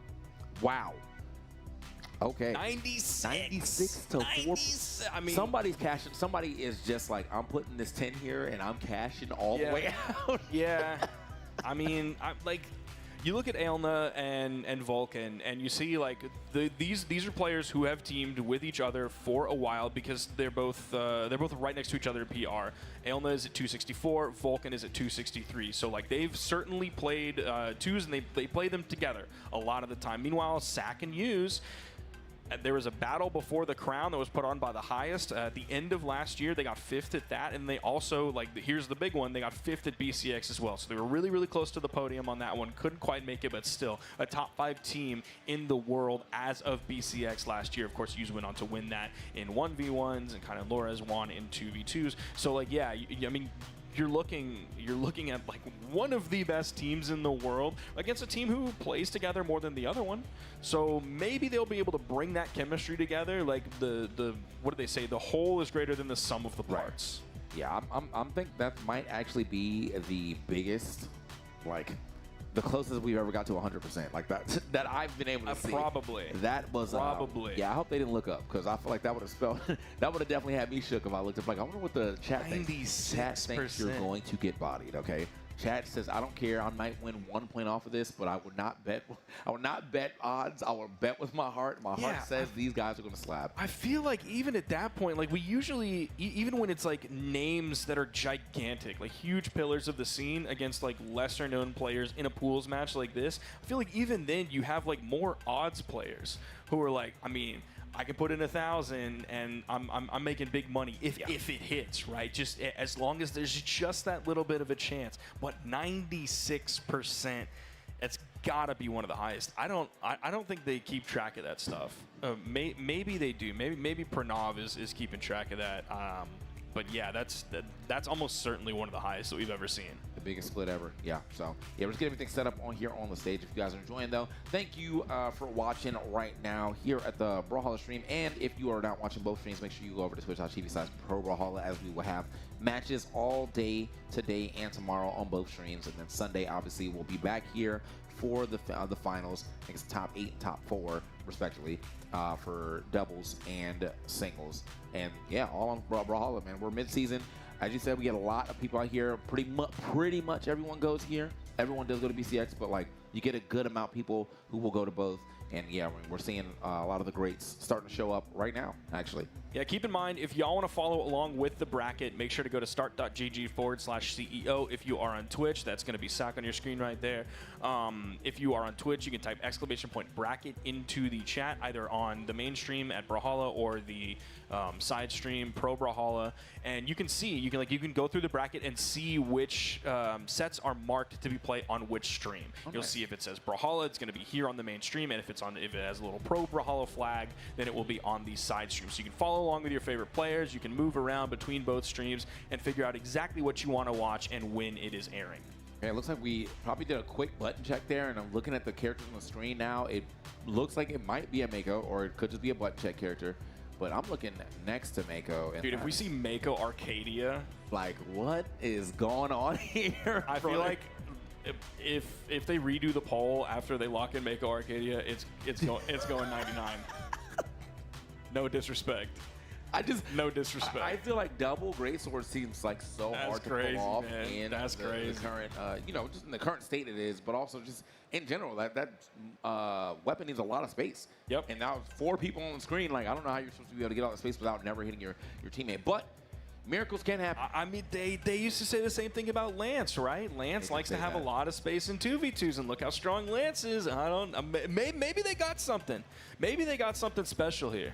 Maybe they just never use them at all. You know, they're like, we're actually hammer guitar players. We're on the loading screen and we're getting it. We also see a Vector. Are we getting the U's return to 3, Vector? 2, 1. Bro, the amount of rarity on this screen right now is insane. So yeah, this will be the greatest pack pull. Like, like what's going on? This is a real game. This is awesome, man. Look at this. Okay. See, I really want to know how this one plays out, though, because, I mean, you already know, like, I think Arcadia has great stakes for teams, you know, for sure. The 2 down stages will hold you in place. She can usually get her own little follow-up off it. In teams, it probably makes a lot more damage, or a lot more scary. But here on the other side, I'm just like, how do you make this work when one of you guys have to finally pick up the greatsword? It's already in her hand right now. See what we can get with it. Yeah, because like when you play these legends, like it's because you're a greatsword player. Right. Absolutely, it's because you're a greatsword player. Like you don't play Teros because you're a hammer player. You play Teros because of Teros, but you play these legends because you're a greatsword player. There's the weapon toss. You thinking, yep, that was going to be enough. That's a full team wipe so far. They only about 50 seconds damage though. He tried to cover low. But unfortunately, Sack ended up going high. Is he going to be able to get back from this? Here's the dodge that comes out. The dodge is burned, and he gets back, but he gets hit. There's the KO. The mess of that recovery right there from Vulcan. Yeah, trying to get a recovery, got snuffed out, and I think they kind of burnt their jumps super quickly. However, does at least get the manage riding the wall, super clean with it. Yeah, we see the unique wall interaction there, riding the wall up. Dude, seeing Use back on the Vector is really cool. Because at Springs, he ended up playing the Roland, which was like, it's kind of a rare pick. We see it from time to time, specifically because of the high defense, but like, this is a Use classic here. Gonna make it back for free. The weapon toss does at least alleviate a little bit of that pressure there onto Elna, but wasn't enough to allow him to get back to stage freely just yet. There's another Enlight. Yep, you know he's coming over with that one. He's gonna be ready for it. If he doesn't throw a D-Sig, it's gonna be that Enlight. I like that too, because I feel like they were kind of just dancing around, like jockeying for position there, Elna and Use, and then Sack's like, I'm just gonna go ahead and end this. Like this dance has went on long enough. Let's go ahead and get this out of the way. And now Sack looking real nice. I think on at least taking the stocks, but has taken quite a bit of damage here, so has to watch himself how he's playing, but still have really no problem bold enough to go for the N-Sig. That's some confidence coming out from Sack there. A little bit of team damage coming out from Blue. That recovery as well. Okay. Stop side air. Oh, he even went for the side signature right after that, just barely missing. He does get one KO. It's going to be Elna all alone now. Use, okay. Elna gets one KO, but here comes the hammer ground pound, and it's just over. I don't even know if that was... Did Elna get that hit, or did you just stay down there too long? I think Use might have stayed down there too long. Like, he had stocks to play with, so he was like, you know what? I'm going to hang out here. If the opportunity presents itself, I will jump on it. If it doesn't, I'm going to lose this stock. Sack's right there. Complete trustworthiness. Yeah, and that's exactly what happened, too. I mean, the quick ground pound as Elna went to go touch the wall, but didn't matter as I'm already there, so yeah. Okay. That was a great down air. Oh, actually, no, the down air did work. He just couldn't get back to the stage, but it didn't matter because, yeah, Sack was already there to go ahead and cover it, too. It looked like Elna had to stay a little further back so that they didn't risk the chance of getting hit and then chase dodge back up, too. So kind of had to delay their entry back to the stage as well, and I think that gave Sack enough time to set up. But now, into game 2, yeah, I really didn't get a chance to see, like, what type of synergy comes out of the blue team just yet. And this is mostly because I feel like they had to play on the back foot for a lot of time. We are getting a lot these down sigs to hit, though. Just no follow-ups off just yet. That's unfortunately like something that you want to look for. Like when you're in Arcadia, you want to be looking for the setup, of course, and then the follow-up. You have a teammate to follow up, but when your teammate falls on the left side and it's over that quickly, less than 30 seconds into the game, they're on second stock, and then on the right side, in even fewer seconds, all of a sudden everything falls apart, and now they're pressuring onto Vulcan. He's running over onto the left corner. Doesn't want to push himself onto the wall because he doesn't want to get edge guarded, but he definitely is running away. Yeah, he had to make a little space to go ahead and let Elna come back so they can get back to this 2v2. Elna, okay. Oh, huge. Nice, yeah. Great opening. Doesn't get the interruption after that, and actually Elna ends up taking damage as Hughes just continues the string forward. Okay. Okay, clean with it. All right, sends a packing right there, too. Elna definitely taking some stocks, though. This is the Arcadia is definitely swinging. It's just, unfortunately, I don't know if the swinging is going to get them into a game just yet. A lot of damage here onto Vulcan, who ends up trying to get that side sig and just gets straight taken out on recovery. Man, Hughes was right there. You saw the dodge burn from Sack while he went for the, I can't remember if it was an in-light or a D-light, but then Hughes is ready right after that. Any potential punish coming in, and Hughes is just ready to either interrupt it before it starts or to counter punish after. Nice! Okay, Vulcan. That's how we do it right there. You know, starting to kind of mix it up here. That's definitely the power of Mako. Has a very good side stick. Yo, this team is kind of coming alive right now. Oh, wait. Oh, that's unfortunate. I feel like he had the ground pound or maybe a weapon toss there. I don't know if down air was the right play to go into. Yeah, like he ripped it early, and I don't think there was really any way that like Hughes is going to get over there in time for that to hit.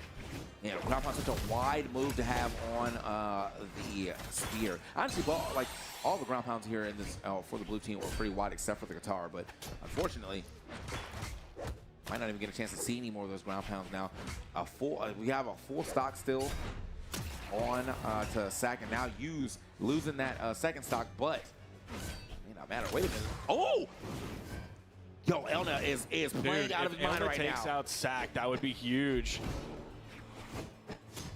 Dude, Ailna's doing such a great job. Goes for the read right off the stage, right above the head, and unfortunately misses it and gets instantly punished. Went for the big play. You kind of have to in moments like that. You could have taken out Sack. Use wasn't maybe anywhere near where if you got the hit, like you could get the chase dodge up and away and completely disengage and then reset back while also potentially getting the KO. Man, that was really close. I'm impressed by Ailna and Vulcan 100%. Yeah. I mean, the first part, the first game, I feel like that was a little rough, but yeah, the second game was definitely a lot more closer, close, and I did feel like there was great moments for both of them. Like that was a cool, reverse side sig that we got from Vulcan, and then Ailna almost got that stock. You know, if there was like maybe 10 more damage, I think that was going past the blast zone.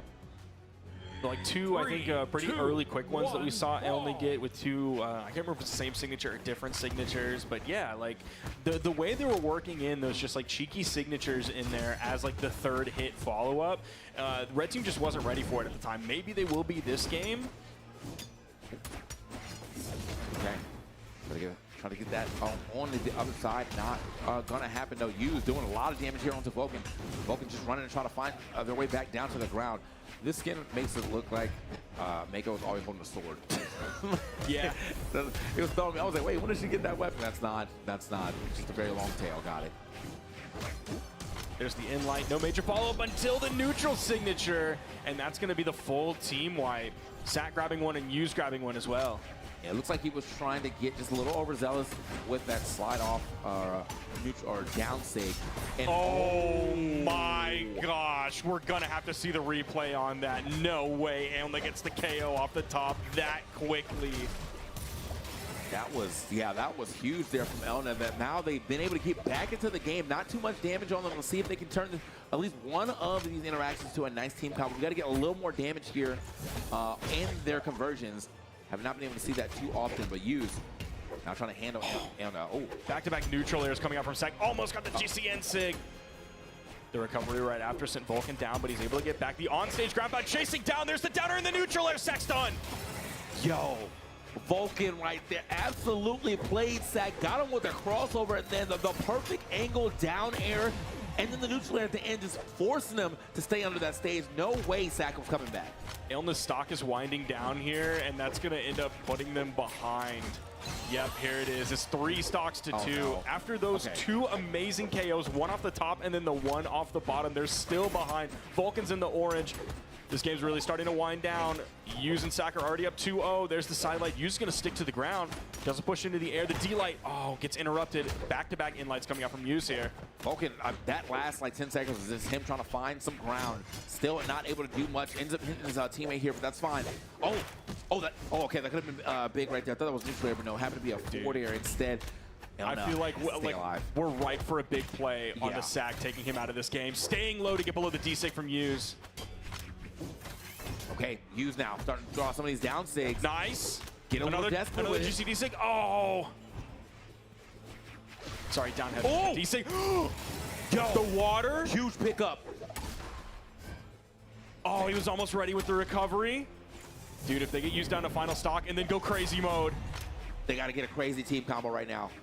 So Sack is out of there. Use definitely can still do this. They're both very hurt. He could even be able to do this unarmed with the right, the right side heavy, the right part of the stage, but does end up getting himself a weapon. Dude, don't want to get that. Oh, no, he bet it all on the side sig and at least a Vulcan to try to cover him. Come on, Vulcan. No. Come on, Vulcan. Use is looking for his opening. You've seen back-to-back side lights into waiting. Another one. He's going to go ultimate defensive mode. Wait for the end light and get the KO, man. That is a tough loss after 2 incredible KOs that game from Vulcan and Ailna. And just too big of a bet right there from Ailna to try to get things started. Yeah. I mean, it's really not a bad move because of how big it is. But Beetle is slow. That's a slow Beetle, man. Yeah. So just jumped over immediate punish right there. Couldn't get over there in time to break it up either. You saw Vulcan did try to get over there in time, but couldn't get in time before the big hit comes and knocks you past that blast zone. And then it just happened to be a 1v1. And I mean, Use was so healthy. What were you going to do? You had to play the perfect game to go ahead and get that W against a BCX champion, brother. Yeah, against a literal legend of the game. It's hard to call him the GOAT because of like everything that Sandstorm accomplished in this game, but like Sandstorm won 2 World Championships in 1v1. Yuz also won 2 World Championships in 1v1. So yeah, like you're going up against a legend, and you see the presence that he has like in 2v2s, whether he's like doing the D-Sig off stage. Man, that was a beautiful side signature getting the hit there from Vulcan. He was just waiting for that end light. He hit those, like, it was like 3 or 4 side lights into nothing. That is exactly what we saw from Yuz at Spring Royale, just completely slowing down the game to a crawl. Almost as slow as Aelna's Beetle. Not quite as slow, but almost as slow as that Beetle. Yeah, it's unfortunate here for the stat lines, though. Vulcan, really couldn't get much done when it comes to damage. There was some very opportune stocks that were taken, though. So, I mean, at the very least, got some stocks. We don't get that stat line here. But, I mean, you know, from watching the game, I remember getting a couple of good stocks. Just 254 is not the type of damage you want to put out when you're trying to take, at least get a game here in a third game situation. Seeing this stat line and seeing where that game ended up, though, is actually insane. Yeah, it's huge. It's off of those like 2 big KOs, one off the top and then one on the left. So like, yeah, we have to factor that in a little bit into seeing Vulcan's damage. It's like, okay, he only did 254, but what was he able to accomplish with that 254? I don't remember exactly how much damage was on Sack whenever he got that down air and then into the neutral air, like below the stage, right on that 45-degree angle.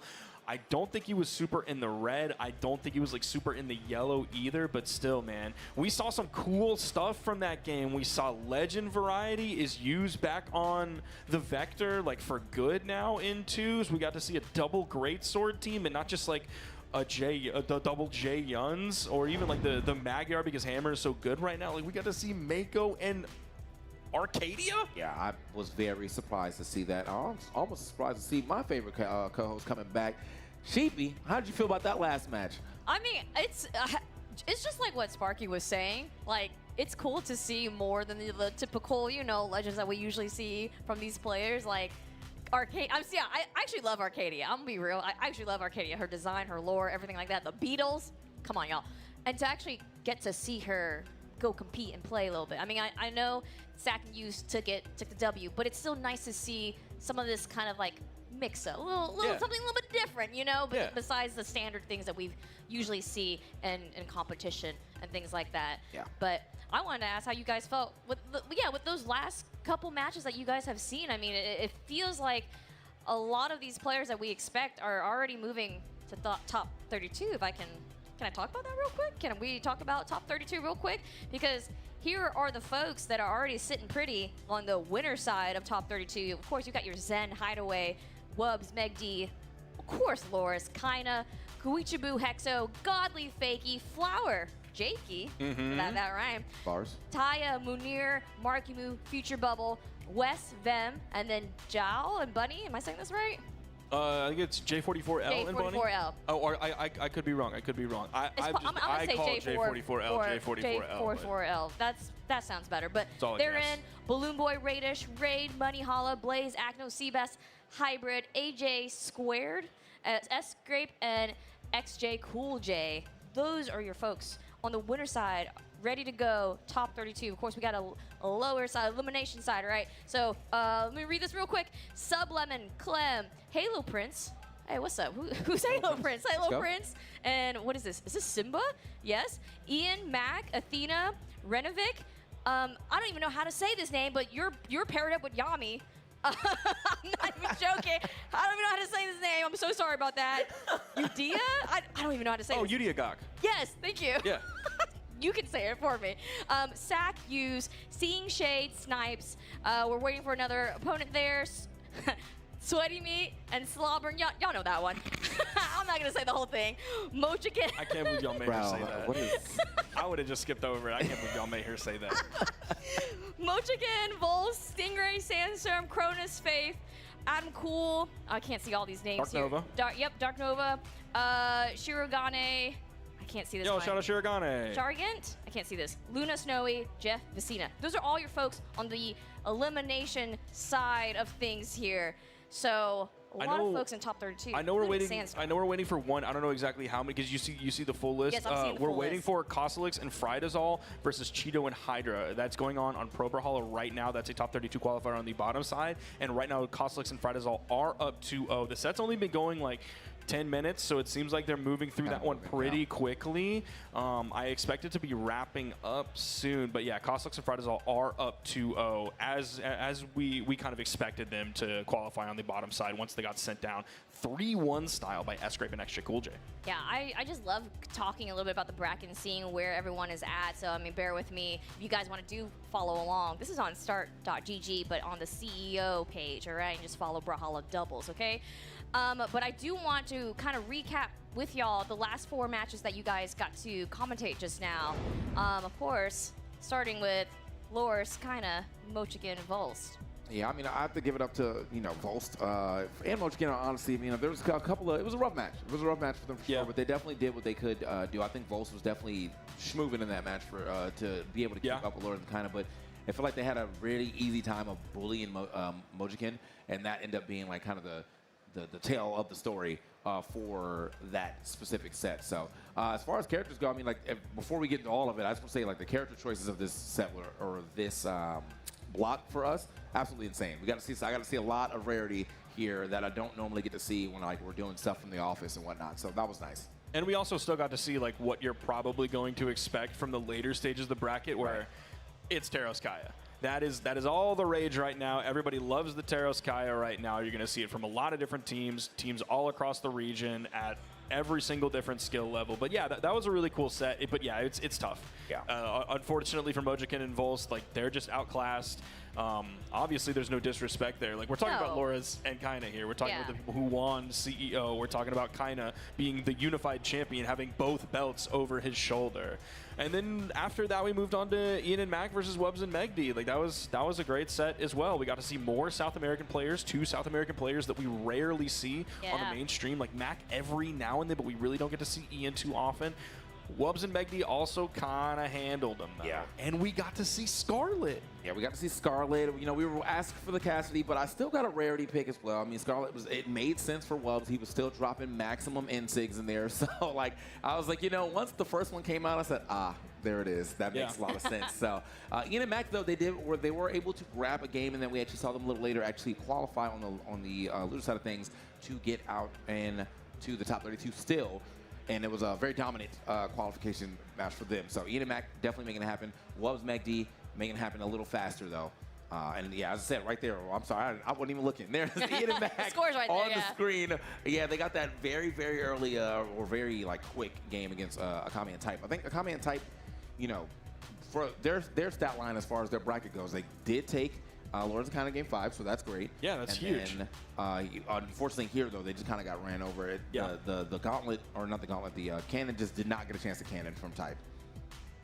And then we had our final set. We had Aelna and Vulcan. Like we had a great time with that set. I love seeing Vulcan, regular LAN attender. I don't know if I've ever met Aelna specifically. Vulcan was probably, I think, one of the first people I saw when I came in here early this morning.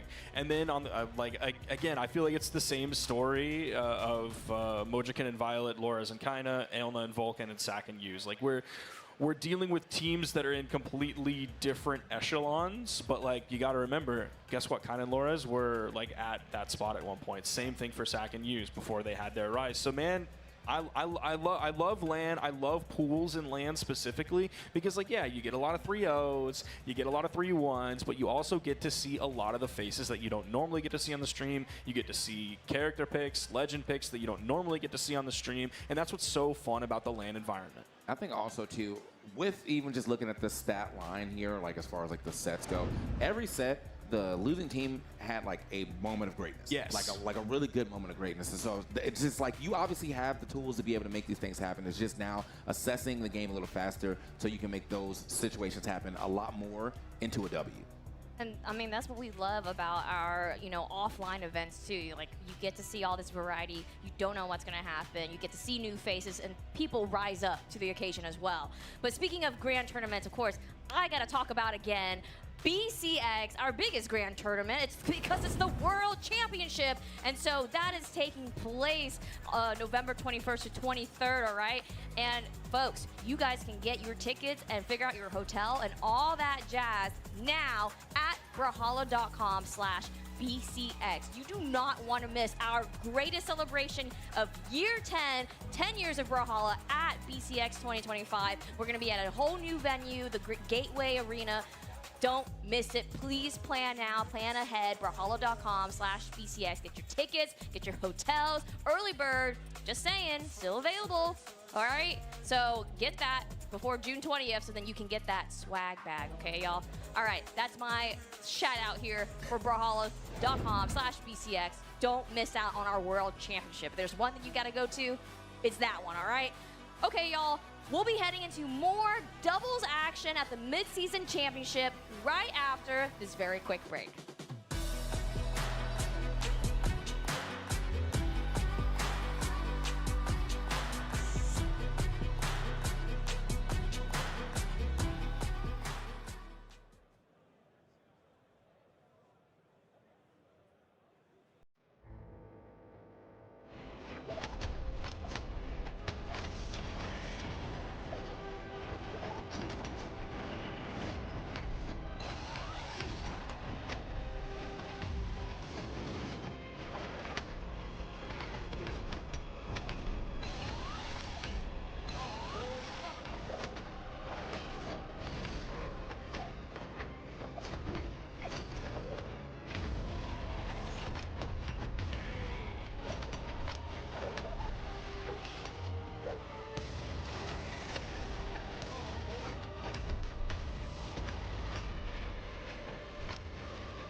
back at CEO with our mid-season championship with some more doubles action.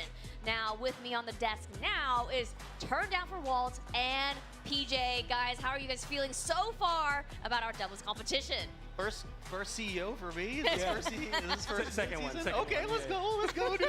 We're back. I'm so excited. This is awesome. I can't wait. This is like the Brawlhalla is great. Everything is gonna be amazing. I'm so stoked. I'm so happy that you're here. PJ, how you feeling? I'm feeling great. I'm a big fighting game player myself. You know what event's going to be good when you pack all 5 of your controllers? And that's me right now. My backpack is the heaviest it's ever been. Got my laptop, got my controller for Brawlhalla and every other FGC here. I'm incredibly excited to be here. That's so real, actually. Yeah. Real quick, I had to like sacrifice which controllers I was gonna bring and not bring. Yeah. Like, damn, I Just brought all play of one them. of these. I don't know what I'm gonna do. I know. There's so much action. I'm So much excited. action. Well, PJ was prepared, but now I want to talk and kind of get into this next matchup for you guys here. So now we're heading into top 32 winner side here with your first match being Marky Moo, Future Bubble versus Taya and Munir. So guys, I kind of want to hear your thoughts about these teams and the matchup that's going to happen that we're about to see here. Yeah, I think this is a really, really fun matchup. Ty and Munir, of course, first time teaming at Springs, winning the tournament for EU. Munir getting his first gold medal. That was such a big moment for Ty and Munir. Marky Moo, Future Bubble, the friendship duo. Friendship is magic. Friendship gets the job done. And this is a really exciting matchup between a team that's tenured but relatively new and a team that's brand new and winning already. So it should be a close match. I always love seeing exactly what you had said right there, right? The collision of like, does friendship prevail above all, right? Like, but it is this idea, and like when you play in a teams format in any fighting game, right? It's like, does synergy with someone who you're just like bros with, homies with, go above and beyond players who might have a little bit more tenure, a little bit more experience. And I think that's what we're going to see in our first match. I'm looking forward to it. Marky Moo's obviously made his mark on Brawlhalla history in singles, so let's see what he can do with Future Bubble. We've seen some pretty great runs in the past. I did talk to Munir before the stream, and I was like, yo, you got anything you want to say for the people at home? And he just said, stay positive. That's it. Just stay positive. So that's a good message. It is. Let's go. Stay positive for sure. And I love that you guys bring this up because, yeah, it really is about, like, is it friendship? Is that what's going to really move here, the synergy that's going to happen? Or Taya, Munir, very great individual players and already showing up.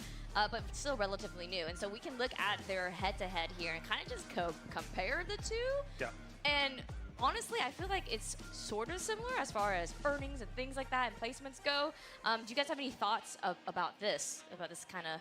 I want to zero in on the big thing you brought up, right? The first gold medal for Munir. I think that's such a huge deal for a player of his caliber to be able to finally land one and prove to yourself, look, I got one. You can see it there. It's no longer a goose egg.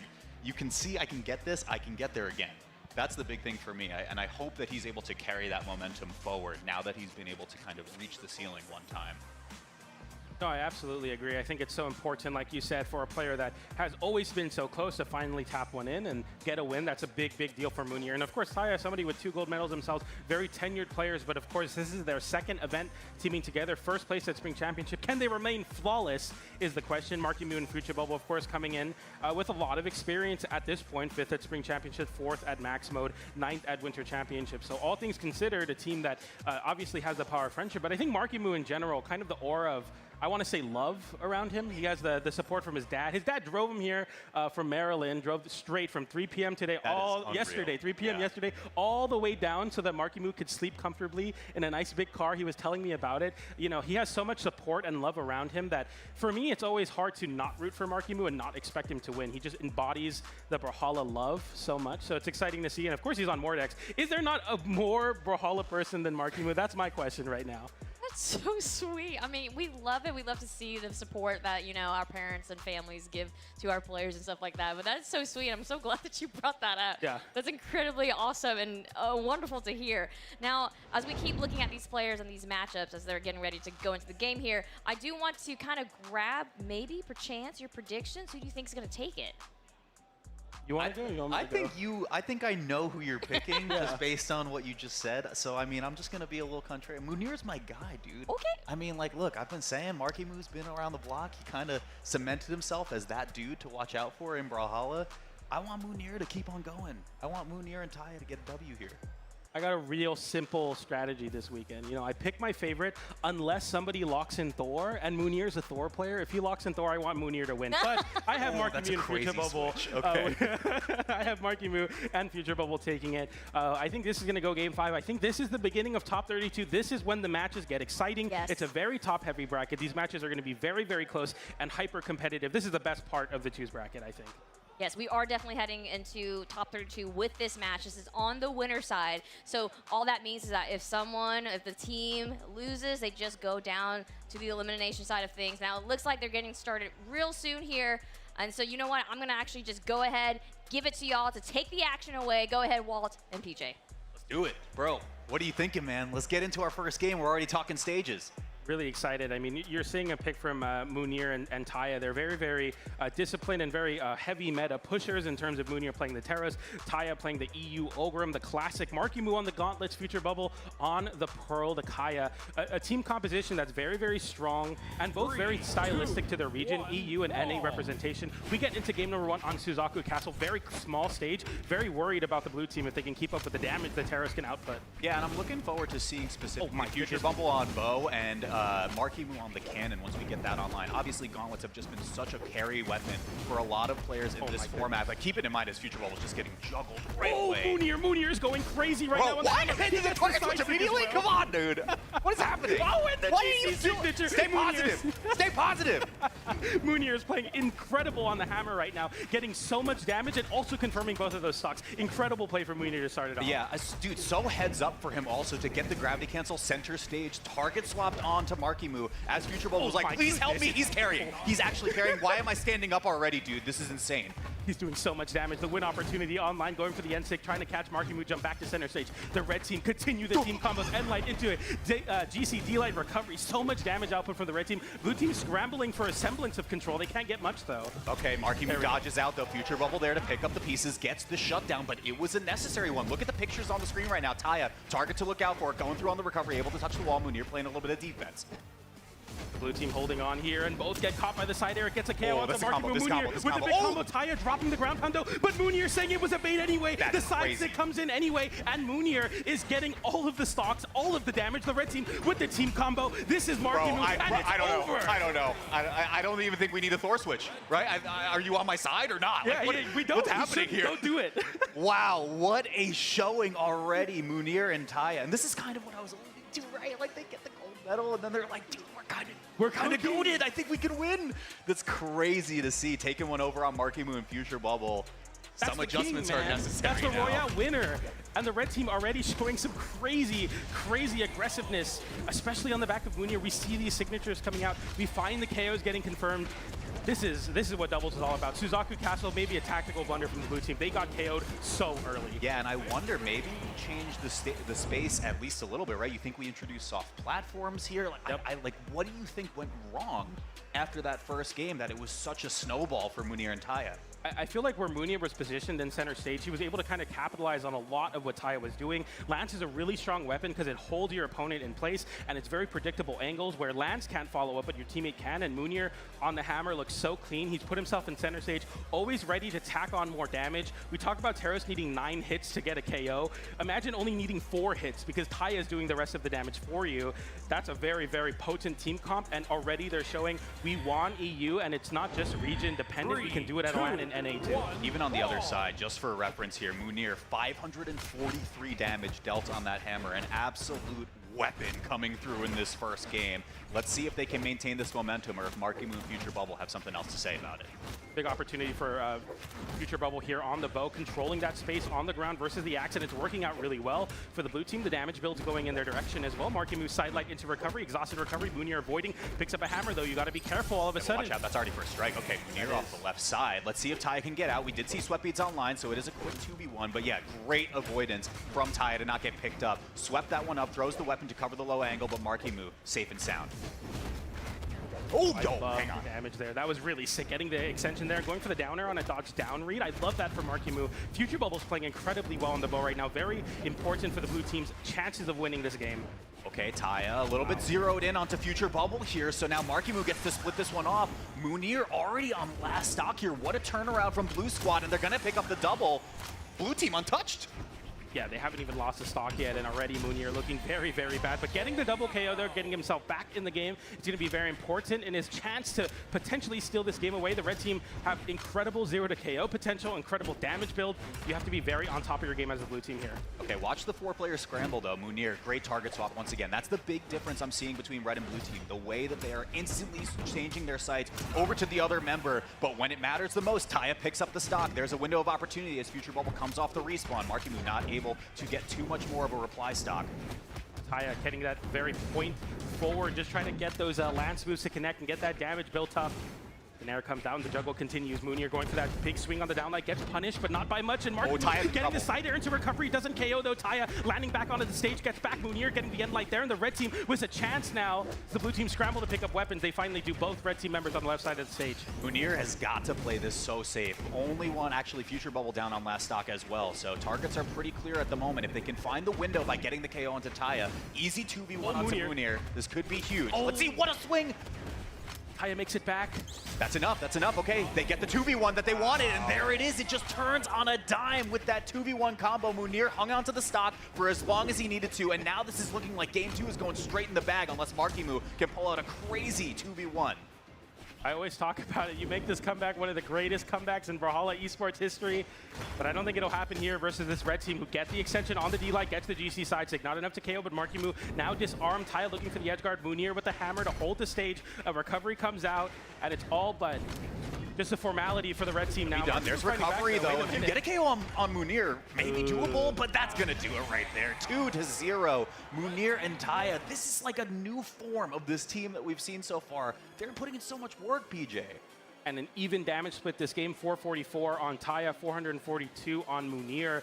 They are playing very really, really strong synergy. The weapon even split going for Taya as well. And I love the Lance play specifically, playing that point, playing that very aggressive, attacking Ulgrim, getting the Teros to follow up. Markimu and Future Bubble had a chances that game. They obviously brought Munir to his last stock very, very early, but just couldn't capitalize on that lead. The red team stole the game away.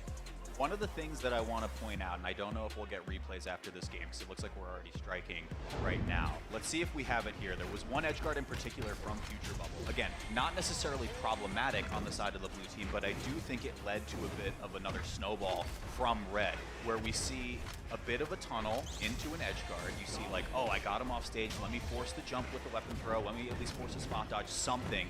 But meanwhile, your teammate is kind of getting destroyed on the other side of the map. So there is a bit of a push and pull here in the twos format where you have to decide, do you want to commit for the stock? And you better make sure you get it if your teammate's getting comboed on the other side. Yeah, it's a great point. Making those decisions on the fly, and decisions are so much harder to make when you have a teammate as well, where if you make those decisions and it doesn't fail, you're not only letting yourself down, but your teammate as well. We'll see if the blue team, the embodiment of friendship here, can make it happen, but this is going to be a difficult reverse 3-0. And if it is going to happen, it's going to start here on Demon Island. Okay. Reverse 3-0 is in order for Markimu. Okay, no dodge on Munir. That's a bad spot to be in. You have to recover low, and the down air comes out from Future Bubble. Markimu couldn't get the nair, though. That was really scary. I'm ready to start this game. I mean, already, though, I do like that coverage from Future Bubble and Markimu, right? You're playing off the back right there. If Markimu misses that nair, Future Bubble is right there to pick up the pieces. Ooh, great start. Markimu gets there on the recovery off the top for first strike. Already off to a good start. You see sidelight recovery to close out on that dodge read. Blue team playing very well. Markimu had almost, I think, 55 damage on his gauntlets last game. Already the gauntlets doing so much in this one. Okay, Taya breaks up the action here on the 4-player stack, though. Markimu swapping back and forth. Cannon is online, but it is going to fall as soon as he picks it right back up. We're evened up in stocks. Let's see if Future Bubble can hang on to this one for a little bit longer. Both unarmed now, and they're taking so much damage from the hammer. Taya swinging in with the side air. Munir chasing with the side air as well. Markimu having to burn all the dodges. They get a pickup on the D-Light, slide off stage into another side light, so they don't get a KO, but a lot of damage onto Markimu there. Okay, Taya was looking for a gravity cancel. Oh, the two-per coming through. Future Bubble and Markimu getting their own respective stocks. Great start once again. I mean, this is about the lead they had in the previous game, though, so it's a matter of if they can hang on to it. Nice chase dodges from Munir, holding that center stage. Big side stick comes out, a laggier move, but it does find the KO. It has so much damage. The recovery continues. The damage on the double axe. This GC side stick, your stock is gone. Wow, I mean, the opportunistic abilities of Munir and Taya to just know. Markimu all the way from downtown? Relax, bro. Just like that, it's turned around, though. I mean, it's an even stock game, but Taya has to play the 1v2, so this is a bit problematic if Marky Moo or Future Bubble gets the initiating hit off. I think Taya needs a Lance here. I think Lance is a much better 2v1 weapon, but as I say that, Taya is contending with this axe right now, and the damage slowly building up, but that should be an easy KO. And 1 stock remains for Taya, and his chances to close this out with a 3-0. Yeah, and I mean, what is your path to victory here if you're Taya, right? First off, it's don't get hit like this. You need to make sure that you're not eating a lot of damage, especially if you're going for like a more committal move that the Lance kit has in order here. Taya has to find the hit. I think you're aiming for Marky Moo. Look at the damage. For this here, the recovery comes out. Future Bubble correctly punishes, gets the side light into the D-light, into the side air on Marky Moo, and that will find the KO, the blue team, forcing game number 4. They're on the board. Yes, they are. That's a scary team to get back on the board, though. If you're Taya Moo, you're happy to win that 3-0, but now Marky Moo and Future Bubble with some chances. In that game, Future Bubble doing more damage than Marky Moo, and it actually works out in their favor. They take a game for it. Yeah, I think we did see a couple of good initiating tools, specifically like Spear D-Light, especially in that 2v1 versus Taya at the end, right? Like, you're allowed to initiate it, you're allowed to kind of close out the skies by going for that, and if you confirm it, then Marky Moo is there to just get the dunk, tap that one in. It is 1-2. Once again, it's a reverse 3-0 that Marky Moo and Future Bubble need to win this set, but it gets the ball rolling at least with one game. I like this from Taya and Future Bubble. They're both using their bigger weapons and getting the aggressive start they need. Marky Moo gets a nice cannon follow-up, gets a 2-for-1 combo on that GC. N-Light comes out as well, and Marky Moo is controlling this space on the cannon. Future Bubble is filling in the gaps where Marky Moo moves away using those cannon moves. Nice punish from Taya, avoiding that ground pound. It's a lot of trading hits, but no big swings yet. Okay. Speaking of big swings, the N-Stick comes out and catches Future Bubble with no weapon. Moonier going for a big side seat, but Marky Moo gets a combo onto Taya there. They just switch sides entirely, and somehow Taya is in this just infinite edge guard position. Meanwhile, Moonier is the one to lose stock first. There's going to be the whiff punish right there, but nothing more after that. Escapes over to the wall. Hang on to the stock for a little bit longer.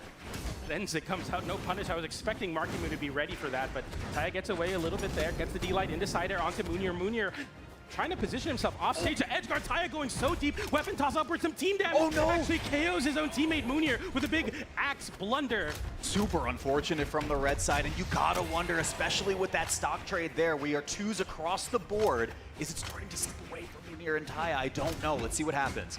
Moonier needs to get this big damage on the hammer. This is the same weapon set that won them game 1 and 2. We need to see Moonier get activated, gets the side light there. Marky Moo recovering towards the wall, and Taya getting some big damage there. That's huge. DC side stick. Your stock is gone. Wow, great heads-up play from Moonier. Get the gravity cancel, find the signature, get the stock. Moonier off stage now, getting Future Bubble into a big trouble situation, but Marky Moo there to play a little bit of defense. Now off stage once again. Look at this edge guard from Taya. He somehow makes it back. Future Bubble side air doesn't connect either, and the red team thinking they're lucky stars. Marky Moo, the king of edge guarding, doesn't find one there. Moonier gets the scoop, gets the score. The down air will KO off the top. Some team combo action onto Marky Moo, and Marky Moo forced on the wall. The red team sees control of the game once again, but Marky Moo flips it. They need this hit onto Taya while Moonier is respawning. Cannot get it. That could be huge. That could be the nail in the coffin here, PJ. And that's some big damage there. The recovery into the nair on Taya and Moonier. Right, Future Bubble getting a little bit of damage onto Moonier. It's about even in terms of just damage thresholds, whether it's Taya or Moonier, so you don't really care who you get the stock on first. If you're the blue team, it's just a matter of making sure your teammate is not put into a bad position. It's getting so close right now. Moonier getting the recovery there onto Marky Moo. Marky Moo swinging very high with the side air, goes for the ground pound there. Future Bubble getting caught in the 1v1 versus Taya and losing. It's side air. Moonier with no weapon. It's a way off stage. Way off stage. He doesn't guess right, and now the blue team have a 2v1. Taya has to recover, huge, but he can't make it back. We might go to I mean, look at the damage though. It's red for both members, but this is the exact same situation as game number 3, PJ. He comes out swinging. Any hit KOs Taya here. You just have to tap this one in. Marky Moo, Future Bubble, getting the combo, but he missed it. He DI straight downwards, getting hit by the 2 of the same moves, allow you to DI. The side light comes out, but no follow-up. Taya with the recovery. Oh my gosh, it's so doable. It is so doable. Taya versus the King. Can he dethrone it for his team? Oh, Marky Moo, he threw the weapon away. He's going in unarmed. He's there. Why did he do that? Give me the replay. Why did that just happen? He doesn't care. He's different. I can't believe it. No weapon, no problem. He threw the weapon away, didn't even hit the weapon toss, and then break dances. Dude, look at what happened here. The weapon toss, I mean, you were throwing that in a completely different area code. I'm not going to lie, bro. It was not even close to anyone there, but it was a bait all along is what really matters. Oh my goodness, what a weird ricochet right there. You see the weapon spawn in the magnifying glass on the left. Surely if you are Taya, you're like, Markimu needs a weapon here to beat me. Just goes for the breakdance, gets the stock, gets the game, and we are in a Game 5 situation, folks. Go to small Fortress of Lions, and I was talking about their chances here. They gotta get a bigger stage, and this is a bigger stage. We'll see if they can capitalize and make this reverse 3-0 a reality right now. This is the tough mentality that you have if you're in the seat of Munir and Taya, right? You just gave up 2 games off of very, very close 1v2s. What happened in both of those games, right? Taya got caught in the 1v2. So if you're Munir, hang on to your stocks a little bit longer. You're already getting juggled on this first one. Recoveries are coming out, and Markimu and Future Bubble know what the name of the game is. When you're getting hit with the nair there, the side air comes in. Nice dodge there, but the down stick comes out. It will find the KO coast to coast. Taya now having to hold on to the wall versus Markimu and Future Bubble. Future Bubble with the punish. No side air, though. Taya having to recover high. That was insane. Future Bubble, what a heads-up play. Goes for the GCD light that cuts off the chase dodge from Taya. Meanwhile, here comes Munir. Off stage, touches the wall. Markimu able to go, and it is just a scramble off the stage. Taya picks up the pieces. Future Bubble holding on to his stock, some interruption from his own teammate there as Munir gets the GC Unlight interrupted by his own teammates. Nair in the blue team now with some chances. GC Downlight comes out, picks up the cannon as well. The N-Light comes out, and the side air from Future Bubble. Weapon toss, it's a downer onto Munir, and Munir can't make it back. Future Bubble with the double KO. Future Bubble popping the bubble, finally saving it all the way for game number 5 to just break out these edge guards. That Pogo was so godlike, finally. Loses the stock off the left glass, so Markimu in big trouble. There's the swing off the left side, doesn't quite connect to the KO, but it was enough to disarm. Markimu trying to make his way back. Whoa. Markimu's going crazy. What? He catches Munir. Okay. He makes it back. Markimu loses the stock with the blue team. They're okay with that. I can't believe he tried to contest that, though. Are you kidding? The offstage king for a reason. Holy moly, okay. Oh, the damage is really, really bad now, though, as Markimu gets hit with a big string there. Double recovery comes out as well. The N-Light comes out. Future Bubble looking to create some space for Markimu. He gets back with the recovery, hits Taya, and everyone has a weapon except for Future Bubble, but doesn't need it. He gets the unarmed nair there. Taya trying to whiff punish Markimu, going on, collapsing onto Munir. Markimu playing the left corner so carefully. Now look at the stocks on the screen. Munir or Markimu could fall and force this into a 1v2. Future Bubble doesn't touch the wall in time. Markimu plays it patient, is going to be off stage. There's Munir with the pickup. Not much more after that. Goes the weapon toss up, avoids the side stick. Good respect from Markimu. Future Bubble, though, taking a lot of that damage because he has to land to grab a weapon. And Markimu getting caught in his own teammate's recovery. The juggle continues, but the blue team somehow are holding onto the stuff. The recovery goes high there. Munir picks up a hammer, though. D-Light into recovery. He's got it. Look at this. Taya again, forcing the 2v1. It's the same situation for the 3rd time in a row. Can he do it? Can this be the moment? You pick Ogrim for moments like this. For that clutch, you have the Lance as well, but the blue team get a big team combo there. They drop it with that N-Light. That should have been a D-Light, but the D-Light into Nair, into GC N-Light, into side air. What a nice again. Missed at the finish line. Able to get out of this one. Taya still has the Lance equipped. That is a huge boon for the red team in this last-ditch situation. They lose the stock, and that is going to do it. A reverse.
For Future Bubble and Markimu, they continue on into top 24, I believe now, and this is the team I would not want to face right now. You see the pop-off as well, the teammate pop-off.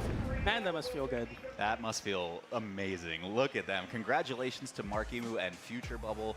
Again, I mean, it is not easy in general to get a reverse 3-0 in a set like this, but when you consider the people playing opposite of them, we just talked about how Munir finally got his first gold medal in a doubles bracket. It's a huge win. It is a big win, and they continue. They will continue now as Taya and Munir will fall to the elimination side of the bracket, but They're not quite out yet. That's another killer team you don't want to run into in the lower side of the bracket. Oh my goodness, what a set to start us off there. We got a reverse 3-0 immediately to start today. That was insane. That was so insane. I'm so excited to see what other amazing sets we have here in the doubles bracket. I mean, come on, man. This has been unreal. I mean, this is what it's all about. When you get into the top 32 of things, the matches get very, very crazy. Yeah, and I'm looking through some of the bracket right now. It looks like we have a handful of our sets that are being completed, at least in terms of winner side round 1. Balloon Boy and Radish making a bit of a run. That's an exciting duo. Yeah, I'm kind of surprised it's not you have any more insight on that? Balloon Boy and Hideaway not teaming together? Yeah, Balloon Boy and Hideaway haven't teamed for the last 2 events, I believe, because Zen and Hideaway have been teaming together. I believe they're the topper. They're one of the higher seeds of the bracket. So Balloon Boy and Radish, both people that they've been doing well at officials, but that being said, I believe our next set, we got Loris, Kaina, Guichibu, Hexo. This is going to be a fun one. Yeah, I don't know. Like, run me through what you think will happen here, because I'm always so interested in watching specifically Guichibu play doubles, right? Like, you know, tried and true on the guitars.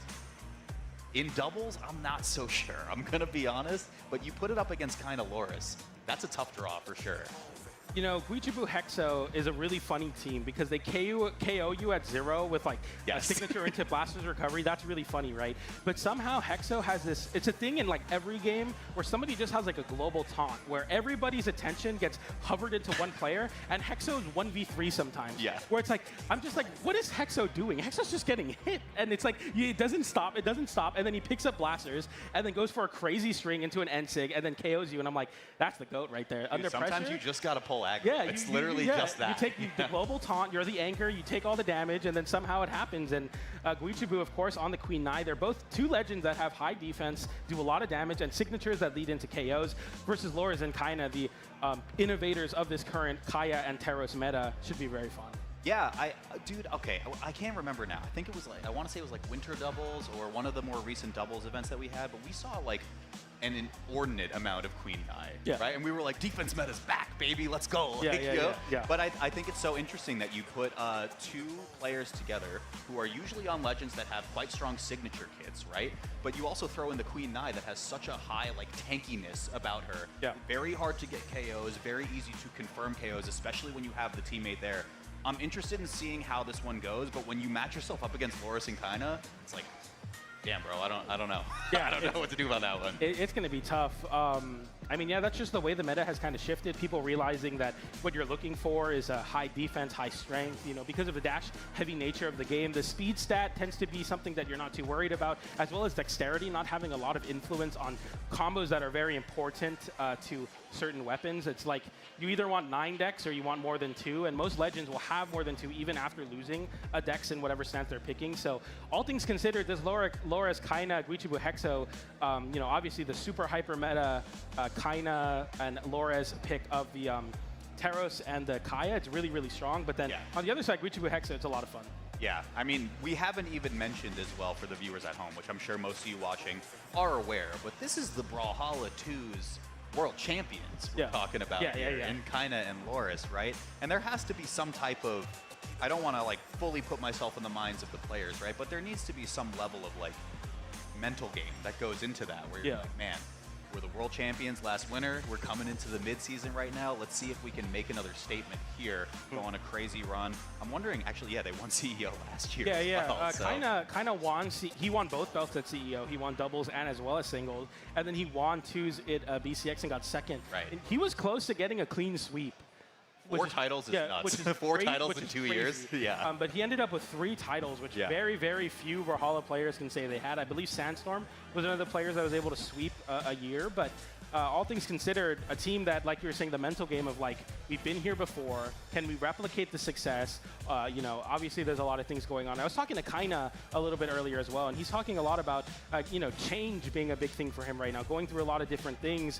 But somehow his love for Brawlhalla seems to kind of be the consistent of his life. So he continues to compete. So it's always interesting to see somebody that was so dominant last year, obviously second at BCX and winning all those officials, not doing so well right now, but somehow the through line storyline always being he's going to continue to love and play Brawlhalla, someone you can always root for. I mean, look, the peaks and valleys always even out to a plateau sooner or later, right? Yeah, like exactly. we will see consistency. We will see Kaina and of course Loris by association, you know, even out to where they pretty much should be.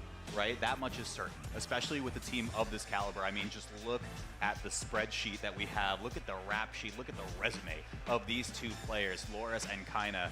I am shocked when I look over at that side of the screen. Just a casual and cool 7 golds on Loris and 6 on Kaina. $66,000 for Loris. Kaina, $133,000. That's $1,000 off from $200,000 between the two of them. You know, it ain't much, but it's honest work. If you're Loris and Kaina, if you're Loris and Kaina, yeah. I mean, do you like side air your way to $133,000 of earnings? It's not a bad day at the office. That's true. You know, I'm with it. But I mean, look, we've been singing the praises of Loris and Kaina, right? But I do think there is a lot to be said about Guichibu and Hexo. Like you had alluded to, interesting team comp that we have here.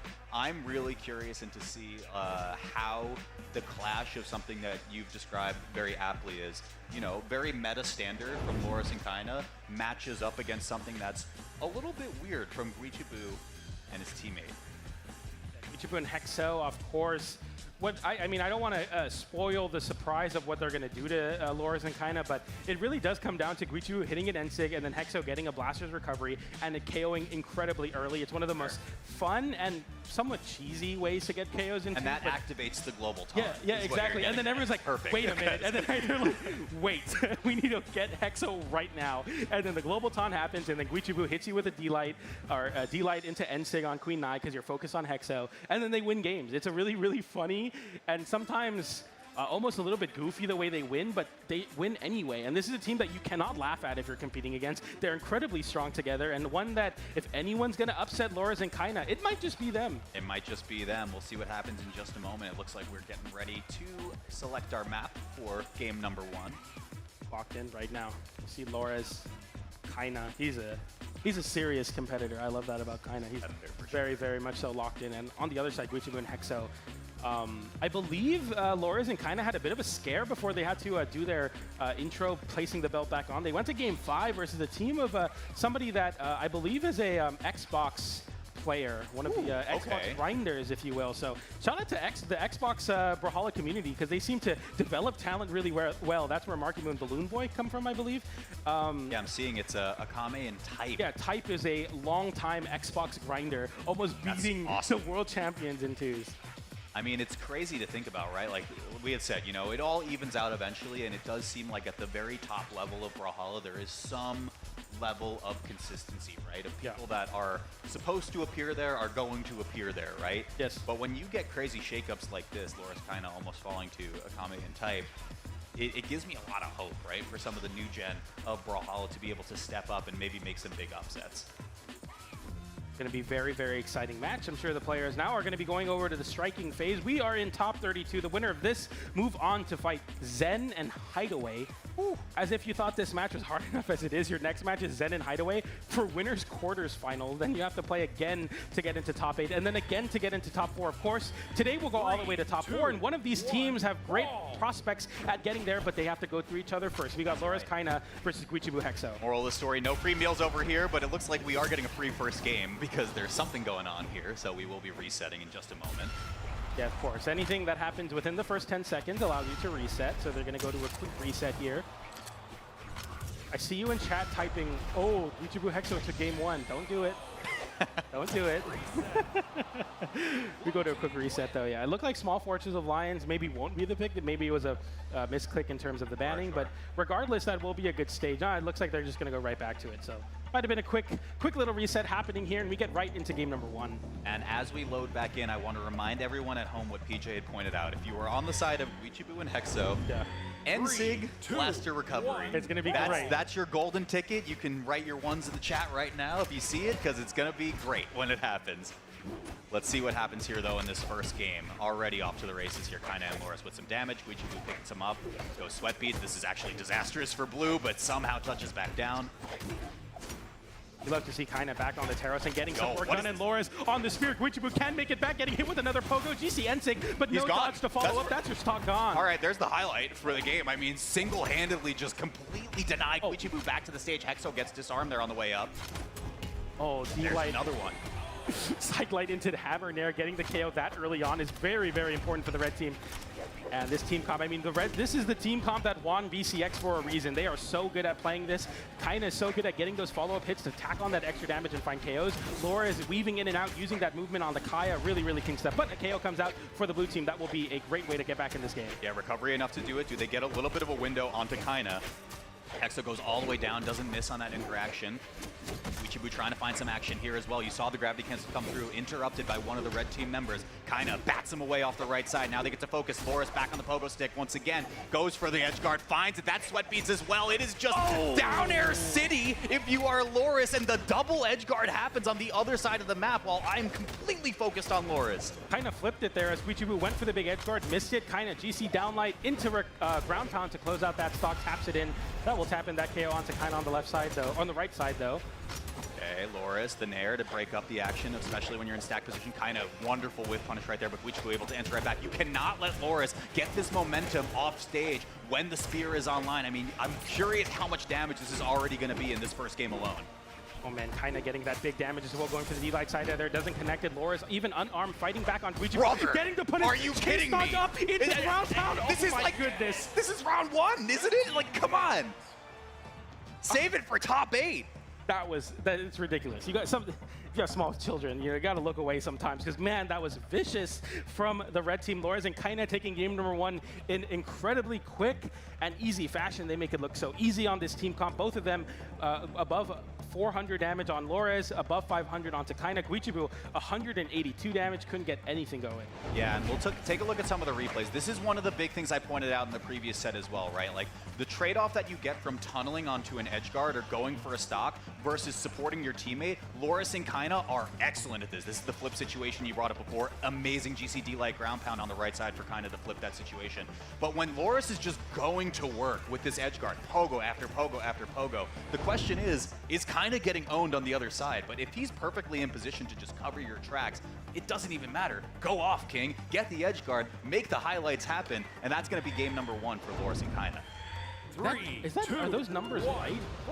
57 light attacks from both players and 52% accuracy, an average of 51%. So they're hitting every other move. That's ridiculous. We already see the offstage action happening here. That's just a recovery from Loris. Just guide Hexo back towards the stage into the loving embrace of Kaina. Doesn't want to pick that one up further. Tries to cover the ledge. Doesn't get too much more. Kaina, big swing off the right side. Light comes out in the signature as well as Kaina Loris tries to snipe out a recovery with that down signature. We see the down airs come out from Hexo. Kaina's getting put through the Blaster's Typhoon there, the vortex, if you will. Okay, has to burn the dodge. Loris knows it. This is unarmed as well. Tries to go for the GC breakdance. Doesn't get too much more after that. Guichibu makes it back, but the sweat beads were online, and it's just a double KO. Are you kidding me?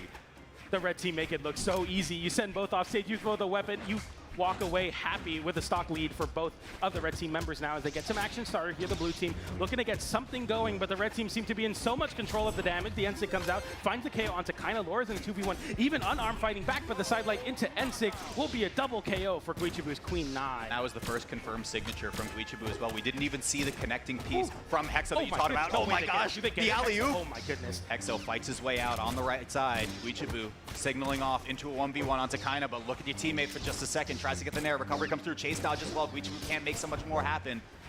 Coming through for a second. Crashing on top with the Nair. Guichibu can't get too much more action, though. It's just a bit of damage. But the stocks are flying from Blue Squad. Let's see if the 2v1 can happen here. Hexo with the pickup. Side signature as well. And Loris can't make it back, and Kaina gets met with a Qatar weapon toss. And that's the blue team with a stock lead now on this Demon Island pick. They're not getting any of those really cheesy early KOs. They're fighting for it the honest way, and it's working out really, really well.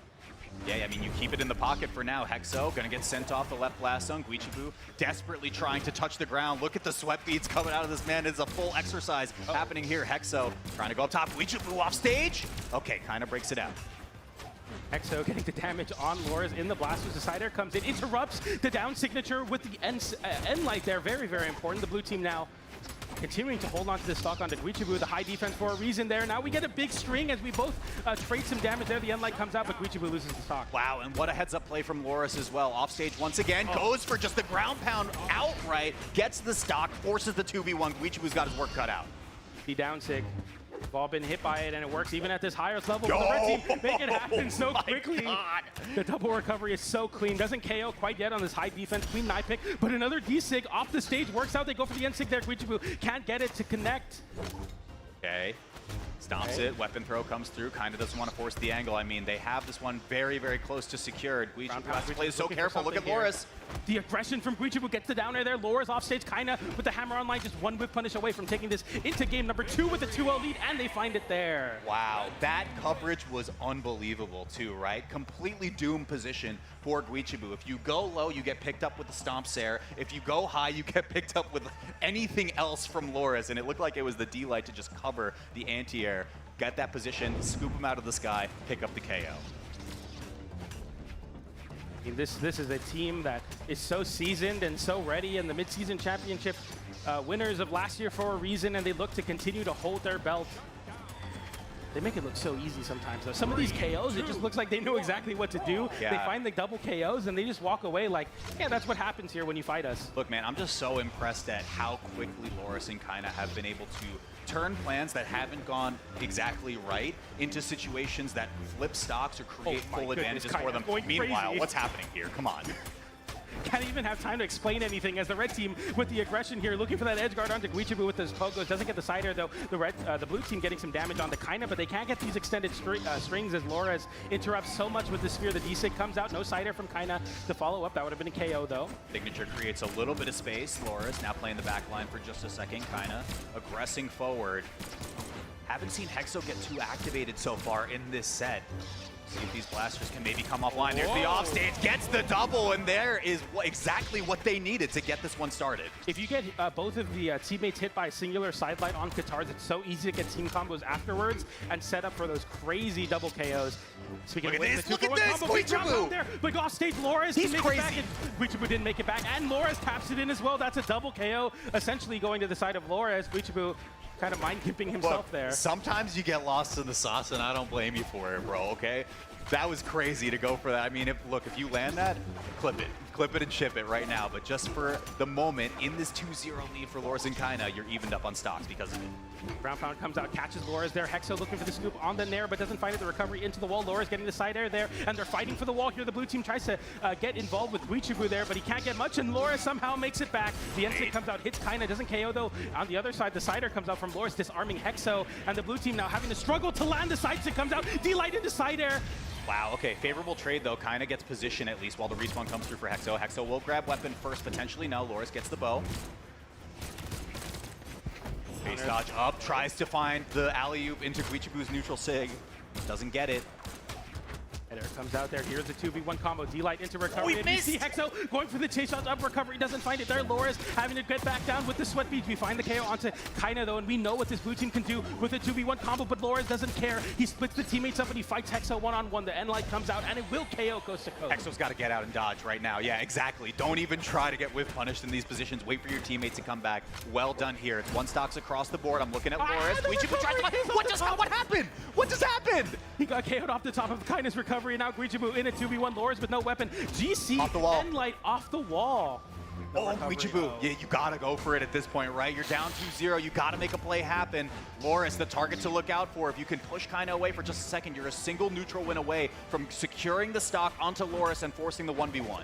The Nairs come out, another Nair as well. The weapon toss off of the N-Light from Kaina, and Guichibu holding onto wall, thinking his next move. He gets disarmed there, and this could be over for their winner side run. Guichibu has to make a crazy comeback happen, but it won't happen now as the red team get an easy 2v1 combo, and the mid-season champions move forward 3-0. Wow, I mean, look, man, you said it. They make it look so easy, right? And Guichibu and Hexo are not a team you can just sit there and scoff at, right? Yeah. But Loris and Kaina are just different. They are just different. I mean, we're going to roll the highlights in just a second, but come on, what a showing from these two as they march their way through the winner's bracket as we expect them to. They look really, really good, but of course they have to face Zed and Hideaway on the other side of this win, but you're happy to take the win when you can. The blue team put up a great fight, as you know, they forced this to a relative last stocks most of the games, but it just wasn't enough for the blue team as the red team mid-season champion, world champions at that as well. It's just too much sometimes, and yeah, Guichibu in this 2v1, they just make it look so clean. Yeah, I mean, I love the resource management. Obviously, this is like years of playing together, right? To just know what your teammate wants to go for in some of these positions is one thing, right? But Loris and Kaina just so good at managing their own resources, forcing movement out of the opponents as well to just secure positions that are completely losable for the blue team. I mean, it's just so impressive to see. And I mean, expectedly, I think a lot of people watching this broadcast here at the midseason are going to assume Loris and Kaina are making a run. Yeah, absolutely. And it'll be a good exclamation point if they can move into winner semifinals, one set away from top 4. But they have to beat Zen and Hideaway first, so that we're going to be getting that set later. Man, that's a very, very exciting set. These matches are getting crazy as we are now into our top 8 qualifiers in the winner side of things. If you want to follow along at home, you can, of course, at exclamation point bracket. We are on start.gg/CEO. Scroll down on the left, scroll all the way down to Brawlhalla doubles. 100%, Be able to follow 100%. along. Meanwhile, I mean, I know you're looking at the same bracket as me. Godly and Fakey facing off against Markimu and Future Bubble over on the side stream as well. That's at Pro Brawlhalla for you guys at home who might want to open up the other stream, check out some more Brawlhalla action. Yeah. Who else do we have here? West Vemtenkilo versus Balloon Boy Radish coming up soon. Blaze Acno versus S-Grape and XJ Cool J. I mean, like you said, these sets are ramping up in a pretty significant way, right? Like every single team here is full of hitters. Yeah, absolutely. And this is the nature of the beast. When you go to LAN tournaments, especially ones that are so stacked in this fashion, you get into these top 8 qualifying matches and you are playing people that could easily be world champions in 2s. Like you were saying, Godly Fakey, a cross-region team versus Markimu Future Bubble on Pro Brawlhalla. Make sure to check out the side stream as well, twitch.tv/Pro Brawlhalla, if you want to get more Brawlhalla action when that does happen. Absolutely, absolutely. I mean, this has been amazing so far. What are your thoughts? We've only had 2 sets. Yeah. This has just been crazy to watch. I thought the Markimu and Future Bubble set was really, really impressive. The reverse 3-0 was such a big deal. And I think moments like that are so important for teams, especially teams that haven't quite hit the winning position yet. They're getting in the single-digit placements, but they're not winning anything. And I think moments like that where they're able to get big wins in reverse 3-0 with Future Bubble carrying, that's really, really cool for them. Yeah, I think especially when you juxtapose it against kind of the narrative and context that we had provided earlier, Munir able to get that gold medal there, showing that they were very clearly doing really good in the beginning, right? The first 2 wins. But like you said, those moments for Future Bubble and Markimu to be able to say, hey, we can do this, right? We can actually compete with the best of them. Munir just won an event in doubles and we just beat him. I think it's so possible for us to make a run. Absolutely, and on the other side, Loris and Kaina haven't been getting the placements that you expect the world champions to, especially in winter and springs, but they finally do perform 3-0ing Guichibu and Hexo, making it look as dominant as it should be for the world champions. On the team comp that everyone seems to be copying and playing, they're showing, hey, we created it for a reason. We won the world championship. Let's show you why we did it. So, yeah, really, really exciting first 2 sets to start us off here. Brawlhalla has been in a great place recently. I mean, the matches are great, the players are great, we're having a great time.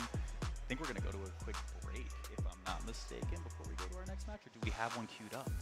I'm not too sure. We haven't been told if we're going to break yet, but I believe we will relatively soon here. I know next up on the stream we have West Vemtenkilo, Balloon Boy and Radish, which is exciting on the other side. I'm so excited to see that comp, right? Yeah. It's such an interesting one. You see Radish with Megd, you see Balloon Boy with Hideaway, but they're parting ways for just a minute, just like we're going to be parting ways with you for a couple. While we finally do go to break, we have our approval for it this time. But guys, keep it locked right here. We got some amazing Brawlhalla action coming back. We will be right back with you in just a couple.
Ladies and gentlemen, welcome back to Midseason Championship. Don't laugh. Don't laugh. We're back here in 2025. No one can know my secret. It's here. We got more Brawlhalla action. Is this what it's all about? This is what it's all about. I'm Walt. Serious. These are the best players in the world. Right? Nothing to laugh about. This is serious time. I messed up. That's all there is to it. But we're here. Walt and PJ are back, and there has been nonstop Brawlhalla 2's action. And it is going to keep on going. How about we continue to ride the intense hype train that we're on, PJ? Tell us about our next match. Yeah, we got West Vem Tankilo versus Balloon Boy and Radish. The team that two teams that are relative, or one team that's very tenured, of course, winter champions in South America, Vem Tankilo and West. The other side of things, Balloon Boy and Radish recently started teaming together. They first started teaming at Max Mode, where they actually lost to West and Vem Tankilo 6-0. So they lost in winners and elimination side. So West and Vem Tankilo have their number. We'll see if it continues to be so at Midseason Championship. Yeah, and I think some of the people at home may be wondering, like we had alluded to before our break, Balloon Boy and Hideaway, they usually team together, right? Radish and Megd, they usually team together, right? Of course, we did get to see Balloon Boy and Hideaway get their first gold medal last year at Autumn Doubles. Yeah. They did most recently win Winter Championship as well in the twos format. But like you had said earlier, it looks like Balloon Boy and Radish are looking to team together. They've been doing a couple of recent events with each other with some pretty good success. 3rd place at Max Mode and 5th place at Spring Championship. What do you think about this pairing versus, you know, kind of their usual suspects in terms of doubles partners?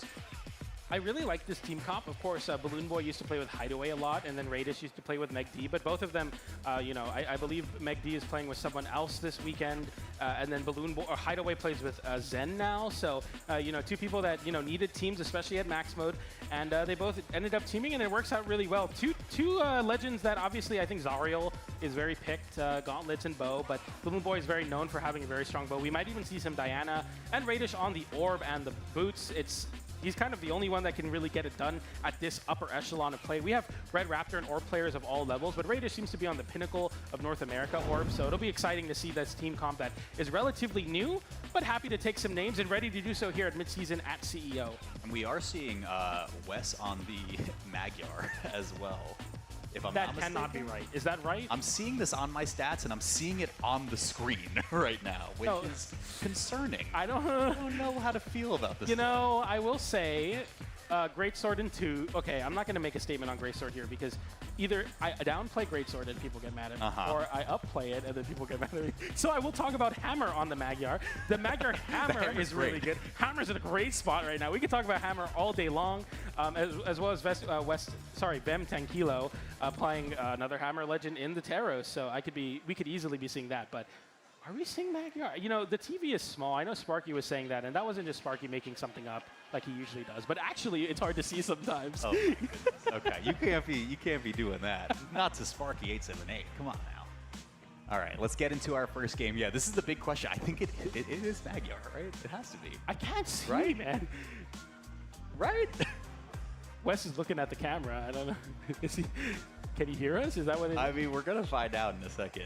I'm looking back. It is Magyar. I do see. I'm like, why don't we just turn around and look at what's on our screen? No, you have to hit the button and it turns the chair around. You know. No. Anyway, it'll be exciting to see the Magyar pick. We saw Use on the Vector earlier, so we're not in the realm of weird right now. But of course, Magyar, having some pretty good success last year. Sandstorm playing Magyar at Winters after everyone was like, this is the worst Legend in Brawlhalla right now. He made it happen. Hammer's in a great spot. Great sword. We're gonna leave that there. We'll talk about that one later. Yeah, yeah. We'll get there when next time. when the bridge is crossed. But Vemtankilo on the Teros. I mean, is any team comp that bad if there's a Teros on it? Yeah, I mean, it really can't be, right? Yeah. Like, it's tough to say. Yeah. But yeah, I'm kind of circling back towards Balloon Boy and Radish. I'm very interested in seeing what kind of synergies that might look like, especially because I'm so used to seeing Balloon Boy and Hideaway together. I do feel like they were incredibly synergistic with each other. There might be some new adjustments that need to be made, especially with a unique legend that has Boots and Orb on the screen that is Radish. But let's get into game number 1. We see Wes picking up the Tesca here, a very consistent pick for Wes. Kind of the thing that he's known for, of course, and a great pickup there from Radish and Balloon Boy, who flips it back to center stage and then getting recovery as well. Really, really clean stuff, already showing off what the bow and the battle boots can do. Yeah, that's the big thing I'm wondering, right? If Radish kind of options more towards the boots for those active inputs, so he can kind of pass over to Balloon Boy to get those finishing hits. But as we say, Radish already disarmed, returning back to stage. Balloon Boy covering with a pair of signatures, wonderfully done, and now Radish back on that tried and true orb. The GC signature as well. Balloon Boy tries to create some space on that ground, but getting a sidelight there into the team combo. The GC NSIG the wrong way, and Balloon Boy getting hit by the side air. That will be the first strike going over to the red team. The side air comes out though, and a recovery to whip punish. Vemtankilo is lights out on the Teros. Yeah, the stocks are flying left and right, but Vem is the last man standing here. With this stock already in the red, we saw Radish try to go for a recovery to just try to pick that one a little bit earlier. Balloon Boy way in between both of the red team members. Gets picked up finally. Vemtankilo falls off the top of the stage. Radish. Oh, what a pickup! That's crazy. We get it. That is crazy, KO bro. Off the side. Your stock is gone. What a setup between Radish and Balloon Boy. I mean, any questions I had about the team synergy just evaporated after that combo. The recovery there, Balloon Boy having to recover low. Vemtankilo grabs the wall. Once again, the NSIG comes out for Radish. Was chasing high there. Vemtankilo getting put in a bad spot versus the Balloon Boy Gauntlets, but a GC signature into the Teros signature as well, getting some big damage on the blue team. Unarmed on Balloon Boy now as he looks to just get back to center stage safely. Radish with a big signature to split up both of the red team members, and the blue team looking pretty solidly here. This is the gravity cancel onto West, though, with that soft platform. Pushes Balloon Boy way off stage. Not enough to disarm. The weapon throw does connect on Radish. There's one. It's the second edge guard on the way. Vemtankilo tries to get the GC stomp. Doesn't quite get there. Radish flips it. Gets a stock for it as well. That is the best case scenario if you're blue team. Oh, and we see the GC NSIG to close out the stock on the West, sharking underneath that platform, and the blue team now with a big opportunity. Side air into the GC, sidelight into side air. The orb player in me is freaking out, but the side air comes out, and there is the stock as Vem has a 1v1 onto Balloon Boy now. Not a happy place to be, but much better than this 2v1 will be for sure. Yeah, using the backboard to your advantage. This is a brutal 2v1 position. Balloon Boy and Radish extremely healthy on this stock. It's one slip up from Vemtankilo to be the first game. Here it is. That could be one. At least pushes off. Forces the no-burn dodge as well. Vemtankilo playing this so patient. Double exclamation points, D-Light into down air. Vem now having to get a refresh there on the resources, but takes some damage in the process now in this 2v1. Side light into end light, into side air, into side sig. That closes the game. Balloon Boy and Radish already doing better than Maximo, taking a game off of their Maximo demons. Wow, what a setup, right? I got to see that first team combo. That was lights out, like you said. Holy moly. Balloon Boy and Radish, and I mean, what a bizarre upside down world we live in, right? Yeah. So much of what we can talk about as it pertains to Radish is oops, all orb, right? And now we see the boots equipped for 66% of the game, dealing almost 400 damage in that first game for 501 total. Wow. I mean, it's for good reason, right? We saw the bird come out in that replay, but it has been all boots all day. These shoes are the perfect fit. Yeah, it's cool. I mean, this is a very like labbable and practicable team comp where it's like getting those really confirmed KOs are very, very important. Getting the damage when you need to. Really, really good stuff from the blue team. Showing the team comp and its validity here. They take game number 1 already doing better than they ever have versus Vemtankilo and Wes. See if they can maintain this momentum. Radish on these boots, being a playmaker, setting it up for Balloon Boy to get the slam dunks. But already a little bit more of an even bout here. Exhausted was West, so had to touch back down to reset some of the movement. Do return to neutral for just a moment. Ryder comes out there now. Vem Tankilo. Vem getting caught in that side light there. That would have been a big opportunity, but an interruption comes out from West. Very important to stay on the gauntlet so you can interrupt when your teammate's getting ushered off stage by those boots. Nice. Watch for the next one. Okay, oh, West can't decide, right? Do you want to go into Vem Tankilo to try to play a little defense or go towards Radish? Ends up kind of splitting the difference, but Vem Tankilo makes it back safely for now. Radish on the orb here is getting kind of stifled. Can't really find anything. You just need a side light or a side air, maybe a recovery or a side signature to catch Vem Tankilo. Doesn't KO there. The recovery doesn't hit West, and West doesn't punish either. The side air comes up and gets whip punish and a double KO for Vem Tankilo. Very similar to game number 1. We'll see if they can actually capitalize on this lead in this game. Yeah, and I mean, look, we said the Teros, tried and true, right? Teska, not too bad either, coming in. See what we can get here. Tries to get caught in the sandwich, Balloon Boy, but Radish was there to break it up. Look at the gravity cancel off the top! Oh my goodness, Radish! And again, another one! The twofer comes up. Balloon Boy and Radish starting them out the comeback. Not too hurt on this second stock either. And right there, we get a little bit of an anti-air from Balloon Boy. Playing into that CEO playstyle, getting those anti-airs, very important. We see the landing there from Vem Tankilo on the Axis side air comes out as well. Radish getting caught by West's side air, and some team damage for the red team as blue team actually capitalizes on it. Balloon Boy very much so worse for wear though. One hit away from losing his stock. Yeah, Radish tried to slide in with the signature to at least break up some of the action, but Balloon Boy off the left side. Vem Tankilo touches back down. Radish is still trying to find just an entry point to get over to that other side, but it will be to no avail. Balloon Boy falling off the top with that KO and down to his last stock. Hitters come out now, and the recovery does catch Vem Tankilo, who's struggling to land on that Axis side light into recovery. Doesn't connect, and the red team actually flip it, getting the big reversal and getting the ground pound as well. Punishing Radish, trying to go high. The Nair into recovery will find the KO, though. It's Vem Tankilo fights back with the down sig. It finds the stock. And Vem doesn't get KO'd there. Importantly, hangs on to this second stock. Coming off stage, Balloon Boy can't find the connecting hit. Radish wants a piece of the action as well. Comes through Radish. Orb online. Sidelight Sair, my beloved. It could be happening in just a moment. And the target is clear. Vem Tankilo is the one that you got to go for. That would have been really bad. That converts into KO if you get that GC side sig, but didn't find it there. The recovery hits both his teammate as well as Radish, who has no weapon. And Balloon Boy capitalizes on the juggle with the recovery of his own, but so does West, who gets a recovery on the battle boots. Doesn't KO though in the blue team now. Radish taking point here, getting the downlight, but gets interrupted by the GC downlight. Oh, I don't know about that. I don't know about that. Look at Balloon Boy. Yeah, you went in. I mean, rightful idea to go for the whip punish, but you are at such high damage. Radish! No way! Okay. He goes off the side with him. Good punish, very, very important. If that KO'd and didn't get punished or answered, that could have been very, very bad, but it doesn't matter. The I'm taking you with me. Wow. What a stock. I mean, yeah. You can only wonder. Is it even worth to go for that read already? I mean, you kind of like burned the one time for that. That's insane, no? I don't think I've ever seen that. Listen, there's two sides to every argument here, PJ, right? Like, the mental damage that must have been inflicted from that. Come on. That's a crazy He was in his head. Let's watch it one more time here, says Swag. That killed that orange. Look at 3. He's like, oh, yeah, that was all of us in the venue. It's like, that got real scary real fast. Yeah, I mean, big what if here in this set. You got to wonder if maybe, just maybe, that counter hit didn't happen if Radish had it in him. Very, very exciting stuff. 1-1 in the set already. More exciting and more close than the previous matchup between the two of them at max mode, and it's always exciting to see. We see West and Vem Tankilo both surpassing the 500 damage on both of their teams, and we see Radish and Balloon Boy doing an even 392 damage each. You know what really, again, like I said at the end of game 1, and the boots have been the playmaker for this team, so it makes a lot of sense, but it just makes me feel weird seeing Radish's orb only deal 50 damage in that last game. Such a bizarre world we live in, but it is evened up in the set. Some momentum was regained from Vem Tankilo and Wes, but Balloon Boy tries to shut it down early. What's the situation? Everybody's off stage now.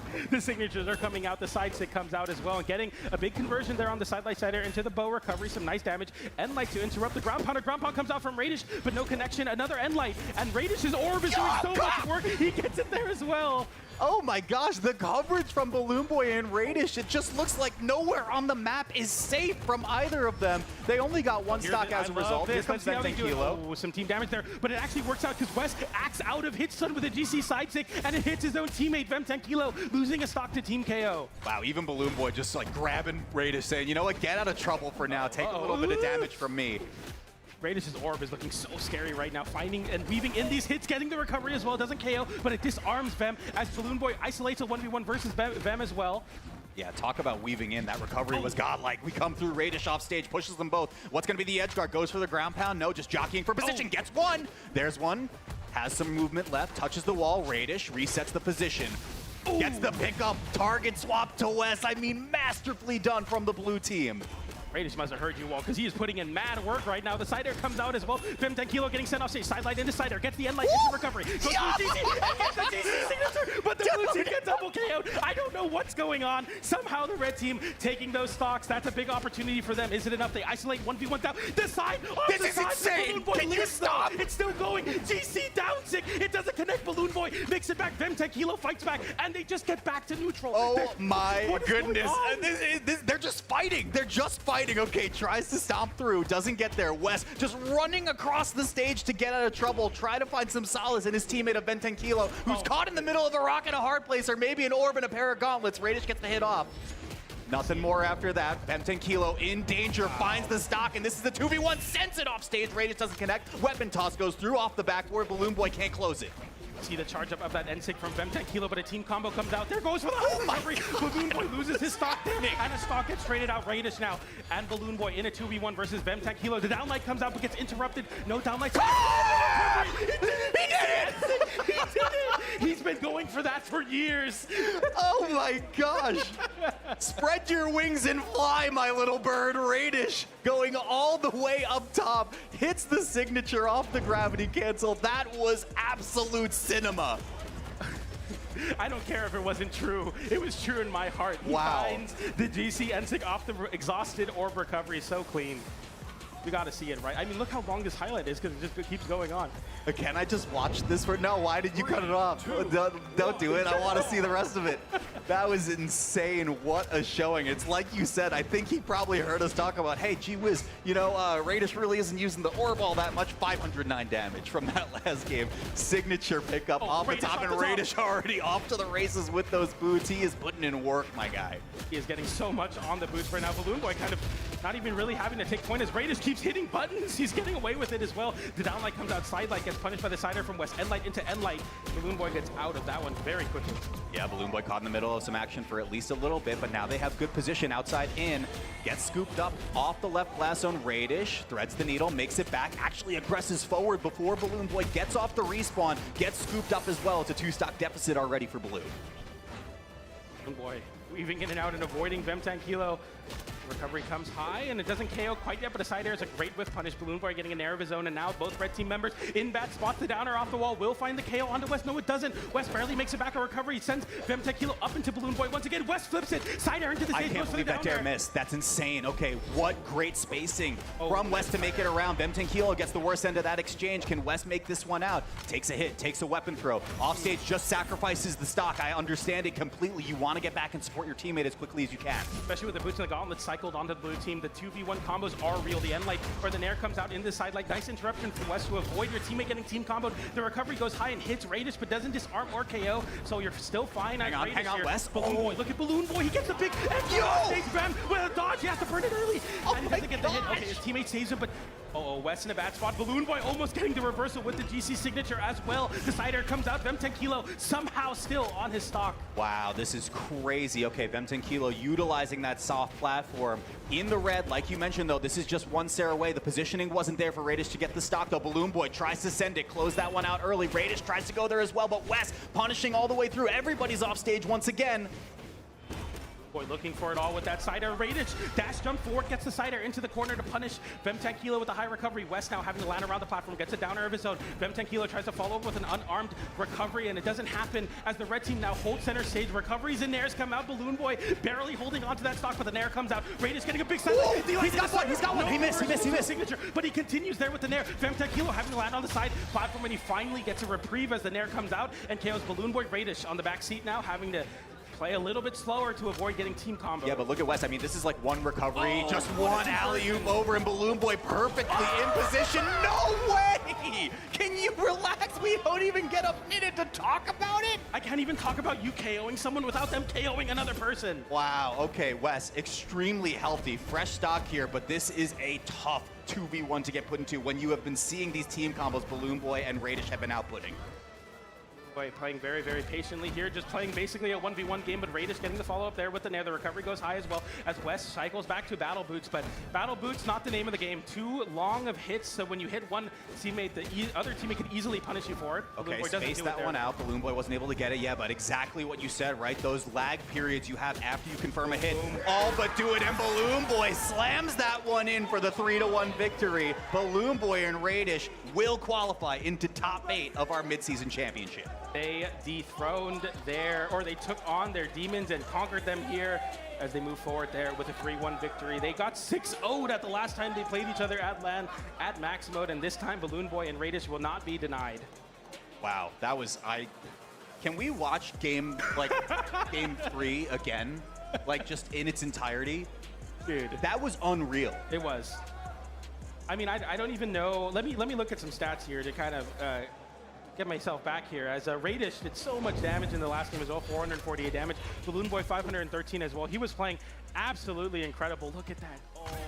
Oh my goodness. I mean, the way that Radich set this up, and listen, I don't want to put the cart before the horse here, right? The first 2 games, all boots all day, right? Yeah. Out of nowhere, it was all a bait all along. Radich says, you know what? I still got an orb in the back. I got an orb in the pocket, and it can do over 500 damage in that 3rd game. I mean, what a showing from these two. And like you said, a great comeback story for this team as well, if we're going to be seeing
in. We got the Kaya and the Teros. We got Small Fortunes of Lions. 2, And we see a mirror match of the highest echelon of the meta in game number 1 here. Loris, Kaina, Zen, and Hideaway. South America versus NA.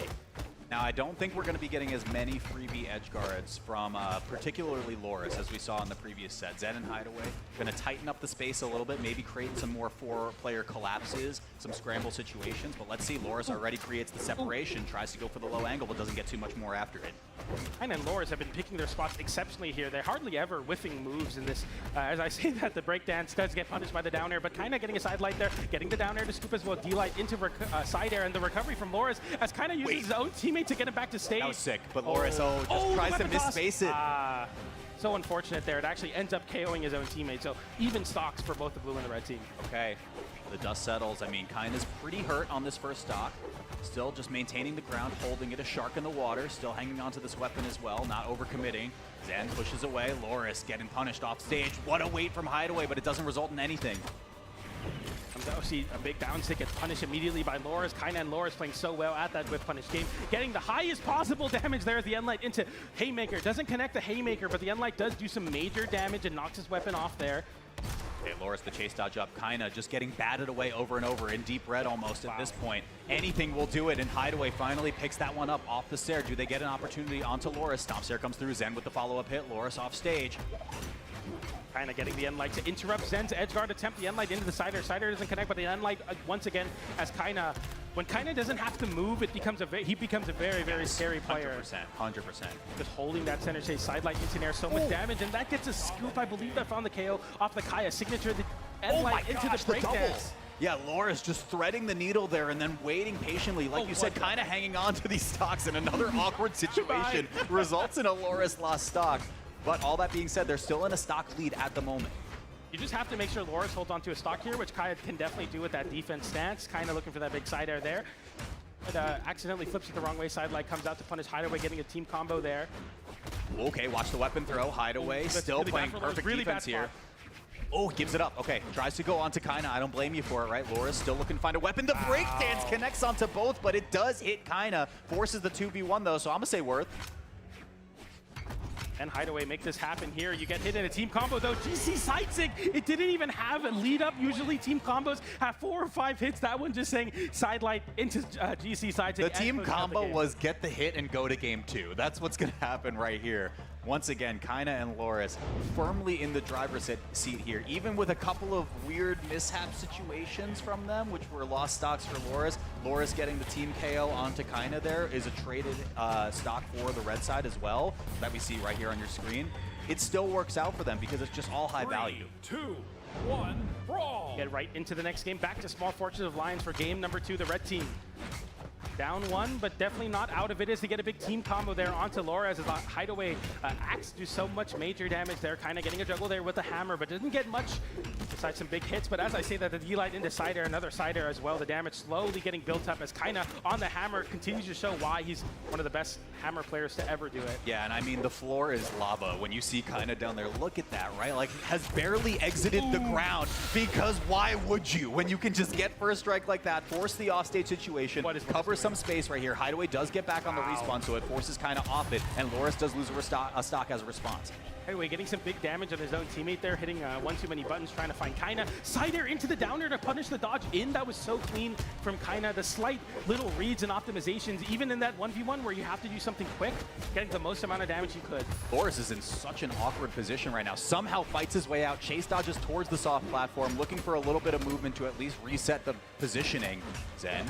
Downlight doesn't get too much more. The recovery scoops him up though. Was not paying attention to Loris just hiding away in the back as Hideaway coming back towards the right side of the stage. It comes out going for the scoop there. Zen having to recover high, gets hit by Kaina's down there as well, but Hideaway gets the KO onto Kaina there as Loris is fighting unarmed once again. I know South America is known for their unarmed play, but you got to get on a weapon eventually. Picks up the spear there, gets hit by Hideaway immediately though. Big double recovery. That's a 2-for-1 for Loris. And the Loris spear has been such a playmaking device for this team composition. Just pokes it away, finds the KO off the left blast zone. Hideaway coming back in on the respawn. Tries to get the 2-piece from Kaina, but the respawn saves him for now. Downlight. I love these attempts from Hideaway to get some extra damage out, but it just gets stifled a lot of the times. We find the KO onto Loris, though, as Kaina fighting for his life, does take one with him. D-Light into Cider, doesn't even get KO'd by Hideaway. Somehow Kaina just seems to hit harder. Seems to hit a little bit harder, Kaina. Once again, sharking, patrolling the grounds, as if you land here, you are probably eating a stomp, you're probably eating some type of aerial at this point. Kaina gets the cross up, stomp, just gets a little bit more damage. Look at this, they all both collapse onto Hideaway. A little bit of cross wires here, Loris off stage, Kaina's just gonna sacrifice it, try to get back in time to defend Loris on this edge guard position, but the Nair covers him, nice. Getting some nice damage on the Loris there as Kaina looks to pick up a weapon. He picks up an axe though, so he's looking to find those KOs relatively soon. The down stick gets interrupted, but immediately axe out with the end stick. The Mammoth comes out side light off of that and gets the Cider off of Kaina's end light. And now the 2v1 ensues. Once again, the D-Light comes out looking for that KOing option as Zen is struggling to land back down, does fight back down, but Kaina still has the axe in hand. And he's just one big hit away from taking this game. Okay, Zen can get something onto Loris, but it's just not even going to happen. That recovery gets scouted out from a mile away, and it is a 2-0 lead already for Loris and Kaina. The return to form is major for a team that's been struggling. Obviously, the world champions, but with a 9th place at Springs, you wouldn't expect them to do so well here, but every time Kaina and Loris are at a LAN, they perform to the highest level, and we see this here versus one of the best teams in North America right now. Yeah, and I'm so glad that you pointed out more of the macro strategy from Kaina and Loris, right? And look at this in the game number 3. Maybe we'll see a shift here. Of course, Zen and Hideaway need a reverse 3-0 in order to stay in the winner's bracket. But keep your eyes on Kaina in this game. If he is able to keep those feet glued to the ground, you are going to see so much more success from the blue team. You see Kaina already getting a big Nair to recovery there. We see a misplaced taunt from Zen, but they get punished. Nice sportsmanship from the blue team there. We see the sidelight into Nair to immediately get some big damage. Sidelight punishes Hideaway's GC, and the D-Light into Cider comes out, and Hideaway already at risk of losing his stock. The propeller ground pound comes out, but doesn't find a KO. Oh, Hideaway flips it. Loris, Weapon throw comes through. okay. Oh, covers it. Nice answer from Loris to fight his way back. Now Zen's the one off stage. Loris sends it propeller. Okay, dips it low. You see the sweat beads online, touches. Let's see, Zen makes it back. Loris can't connect with the GC on arm, but in the meantime, Kaina just picks it up because once again, where was he, folks? On the ground, able to pick up this damage, make the stocks happen, regardless of what happens in the edge guard position for Loris. Nair comes out as well, and now we see another Nair as Zen tries to continue to build this damage onto Kaina. That's big, gets the side air into the GC downlight in the side air. It's not enough, but that signature will be on Loris now in a 2v1. Unarmed, once again fights back. Recovery hits Zen and picks up a spear now, able to defend himself with it. Wow, and you saw Loris kind of dip back when he was returning towards the stage, maybe to try to hit Kaina on his way out to maybe go for a save. Does not matter, picks up the stock, Hideaway off stage, Kaina looking for more. The blue team both stuck on the right side of the stage, but they fight back there with Loris. Once again, somehow always unarmed, gets hit by the ground pound there off the Zen spear. Like into chase dodge, Kaina looking for the extra damage. We're all even here except for Hideaway, who's worse for wear on the red. Some big two, getting both of the blue team members, but also hitting his own teammate as Hideaway gets continuously hit and getting so much damage tacked onto him. The D-Light Cider will find the KO though. Okay, and we're watching these stack positions. Pogo on the left side for Zen actually hits Loris into the ground. No edge guard in sight there, so you got to just reset the position. Interruptions once again from Kaina. Always aware, coming through on the down.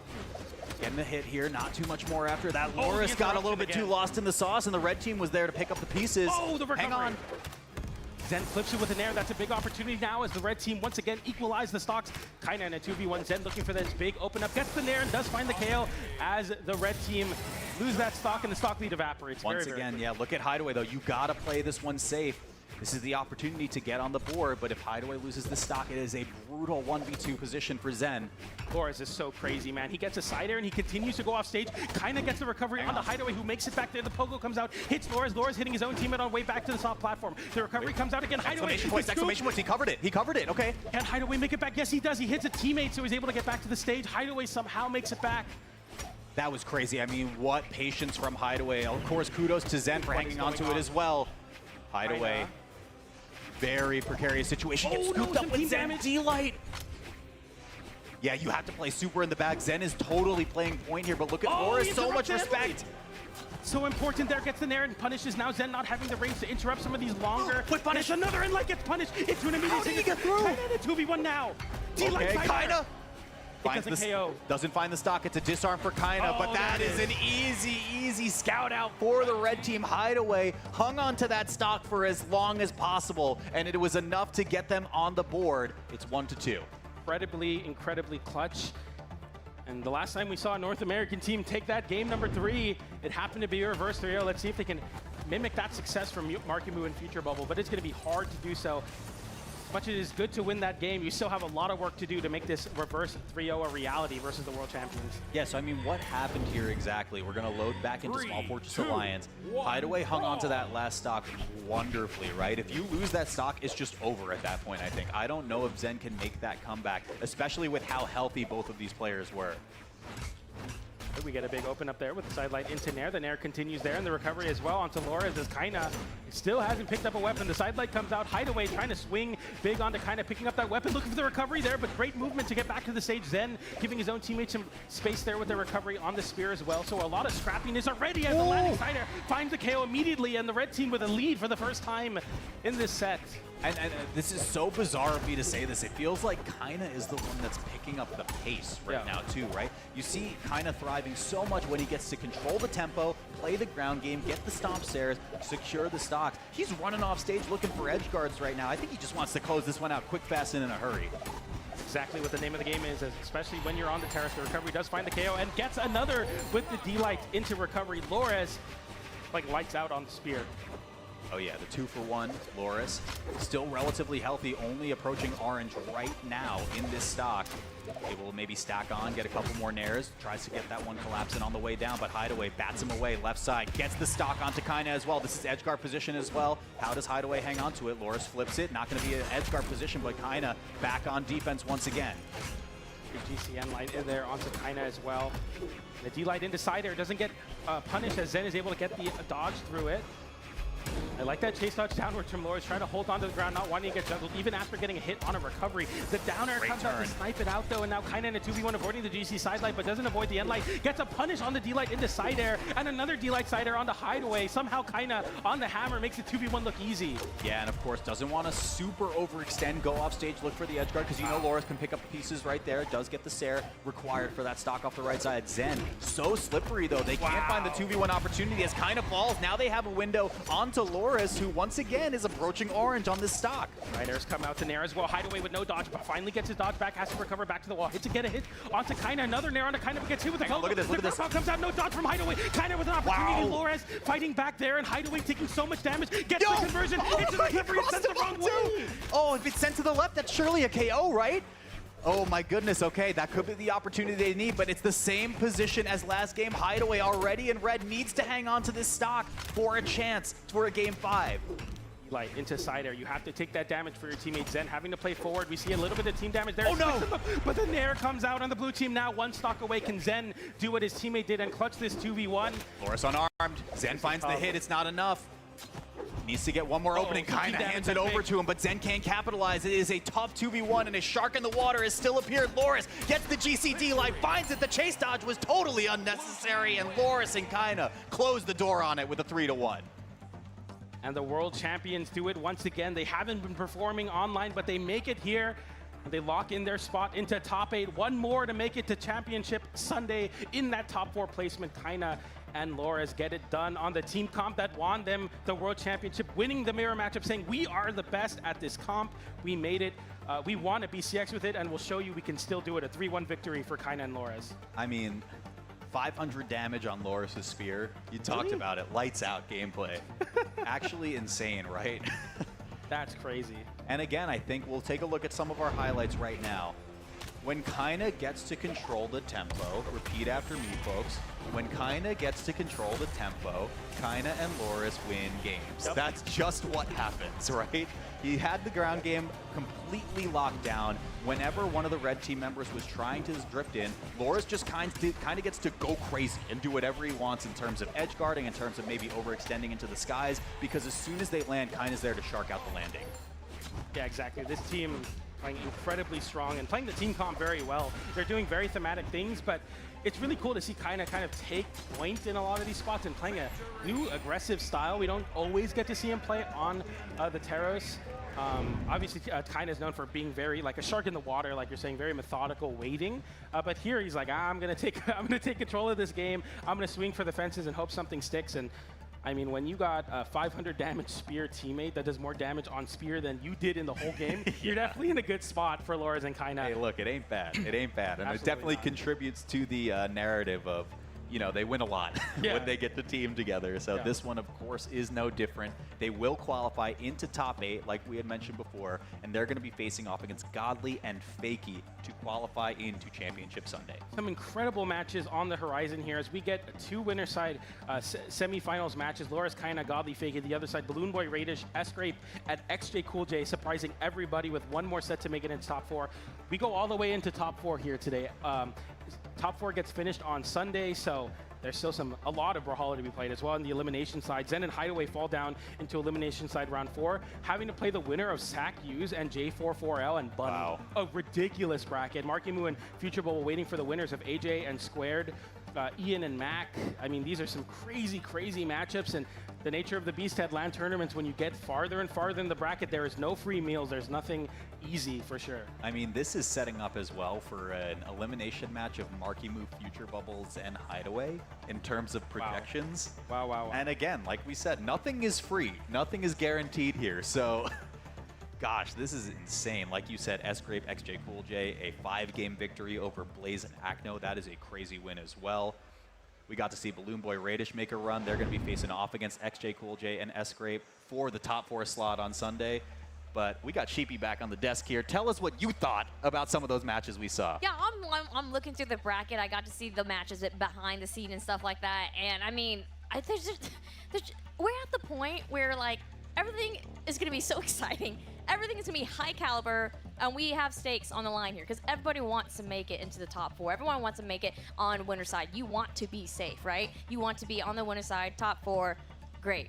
But I mean, there's just been some crazy games here that actually, yeah, there's some upsets too. Like, I'm just looking at the bracket. If you guys want to follow along, start.gg, right? Look at the CEO Brawlhalla Doubles page here. But like, Sandstorm and Stingray are out, and I'm like, dang. You know, dang. I was wondering. Yes, no, okay, they were out. They were on the elimination side of the bracket here, and they went up against Flower Jakey versus Stingray Sandstorm, and Flower Jakey took it 3-1.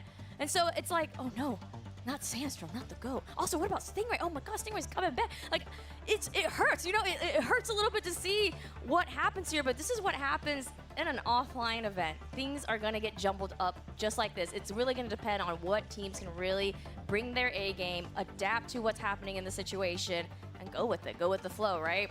And so some of these last couple games that you guys just commentated, and let's actually talk about some of these last couple games here.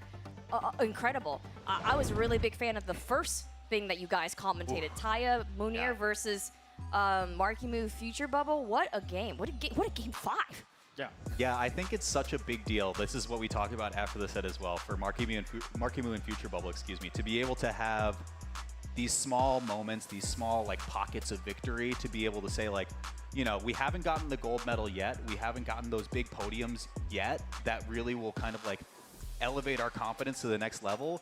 But a reverse 3-0 over Taya and Munir just got a gold medal. I mean, that's gotta work wonders, right? Even though they are in the elimination bracket now, they gotta be feeling really good about where they stand as a team. Yeah, absolutely. Wins like that, you know, and kind of also pushing the narrative again of like, okay, you're the EU winners, but we're North America. We're the 2's team to look out for in North America as well. Really, really excited to see them continue on in the elimination side of bracket. I think that was probably the most like crazy exciting set, especially because it was a reverse 3-0. But I really liked the Loras, Kaina, Zen Hideaway set we just watched as well, showing the upper echelon of, I mean, these are the world champions versus one of the best teams in North America once again. We see the cross-region happening already. Really, really fun stuff. I mean, what about that match, Balloon Boy Radish versus West and Vem? I throw my hands in the air. I know no one at home can see me right now. I'm doing the pure cinema pose. It was great because it's a Balloon Boy Radish sweep. all the way. I'm gonna say it right now. I Pure mean, cinema. come on, man. We got. It's pure cinema, man. Oh my gosh, that one was awesome. I mean, like, but I am extremely biased when it comes to watching Balloon Boy and Radish on the stream. But like, come on, how could you not be after you saw that? We were wondering like how these two would pair up because of course we saw Balloon Boy with Hideaway, Radish with Megd most of the time, and they get to kind of create this super team with each other. And they were amazing. The first 2 games, Radish was like, you know what, I can use the boots. They're pretty cool, right? Like, it kind of works out. And then out of nowhere, he just completely mode changes, code switches on us and goes, yeah, I was actually an orb player all along. And I'm going to get 500 plus damage in this game. I love seeing it. I'm so excited to see them face off against S-Grape and XJ Cool J after our block. But, I mean, PJ, what do you think? I took up too much time talking about them.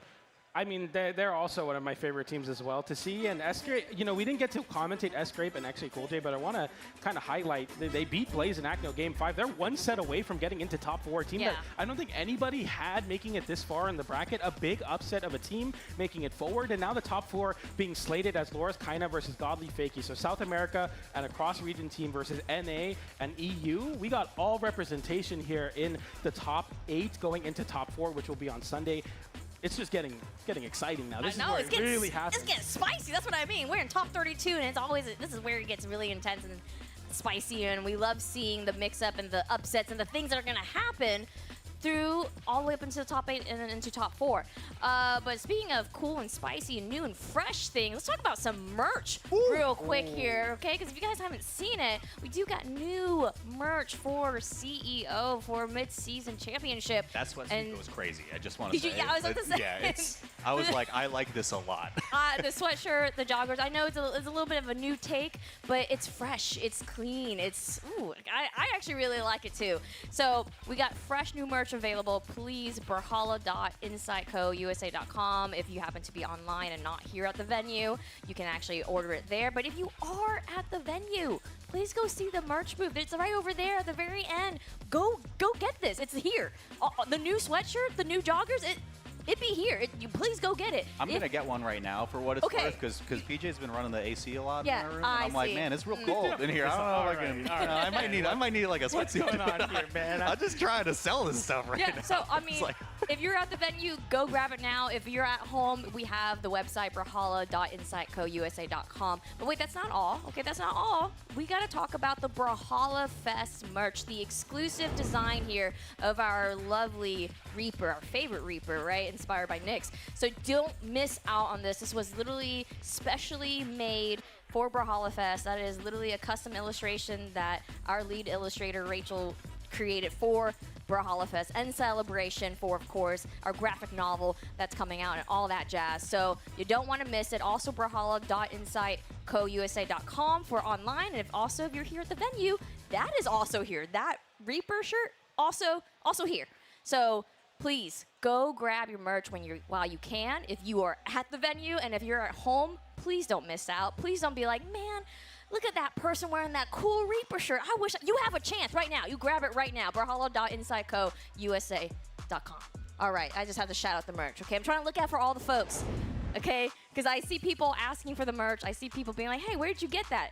I'm telling you right now, this is where you get it. So grab it while you can. All right, guys, I want to grab just some very final thoughts that you guys have about this doubles competition and what's coming up next, and then we're going to have to take a quick break. So, I'll start with you, PJ. Loris and Kaina winning the tournament. They're doing it. This is the return of Loris and Kaina. I'm convinced after their 2 sets we were able to watch, they're winning the tournament, and they're going to get that belt back, man. I think that's all we're going to see today. Obviously, there's a lot of great teams, but Loris and Kaina, they're my team to win right now. They look crazy. Ooh, okay. And then Walt? Give me Balloon Boy and Radish. Or give me I Riot. I Riot, that's all. I'm so impressed by them. I'm really excited to see it. I do think we had kind of been setting the stage for Loris and Kaina to be the team to look out for. I do think they have the best chance of winning come Championship Sunday, but I'm so impressed by seeing teams like Balloon Boy Radish. We didn't even get to talk about Godly Fakey as well, how insane it is that they are across region teaming with each other and they have a chance to make it into top 4. like we said, they're all hitters here and no one's safe. True, and I mean, I'm keeping an eye out for Marky Moo, Future Bubble, because I mean, I think they really have great potential too to take it to the top. But thank you guys so much for your final thoughts here. So, guys, we're gonna have to say a very, sweet goodbye for now to Walt and PJ as we go to a quick break. But afterwards, we're gonna have Loris Kinda versus Godly Fakey up next as the match, and then Sparky and Slow-Mo will be calling the action. Don't go anywhere.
we're going into our top 8 of the doubles tournament at the Brawlhalla Midseason Championship here at CEO 2025.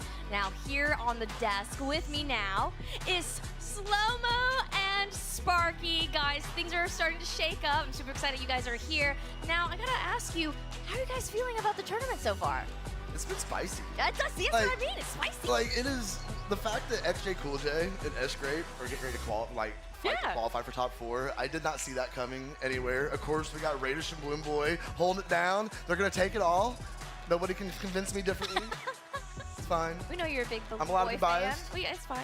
And Sparky, how you feeling? I'm looking at the bottom side, and I'm seeing Taya and Moonir down there way earlier than I would have thought after they lost to Future Bubble and Marky Moo. No disrespect to Future Bubble and Marky Moo, but Taya and Moonir, like, going into this, they were one of the ones that I was looking at in my top 3 for sure, potentially winning the entire thing. I am so up on that team. I love that team so much. I think they have fantastic synergy. I love seeing Moonir do well in 2v2. I want to see Moonir get back the EU 2v2 PR1 spot because he was so stoked when he got it initially.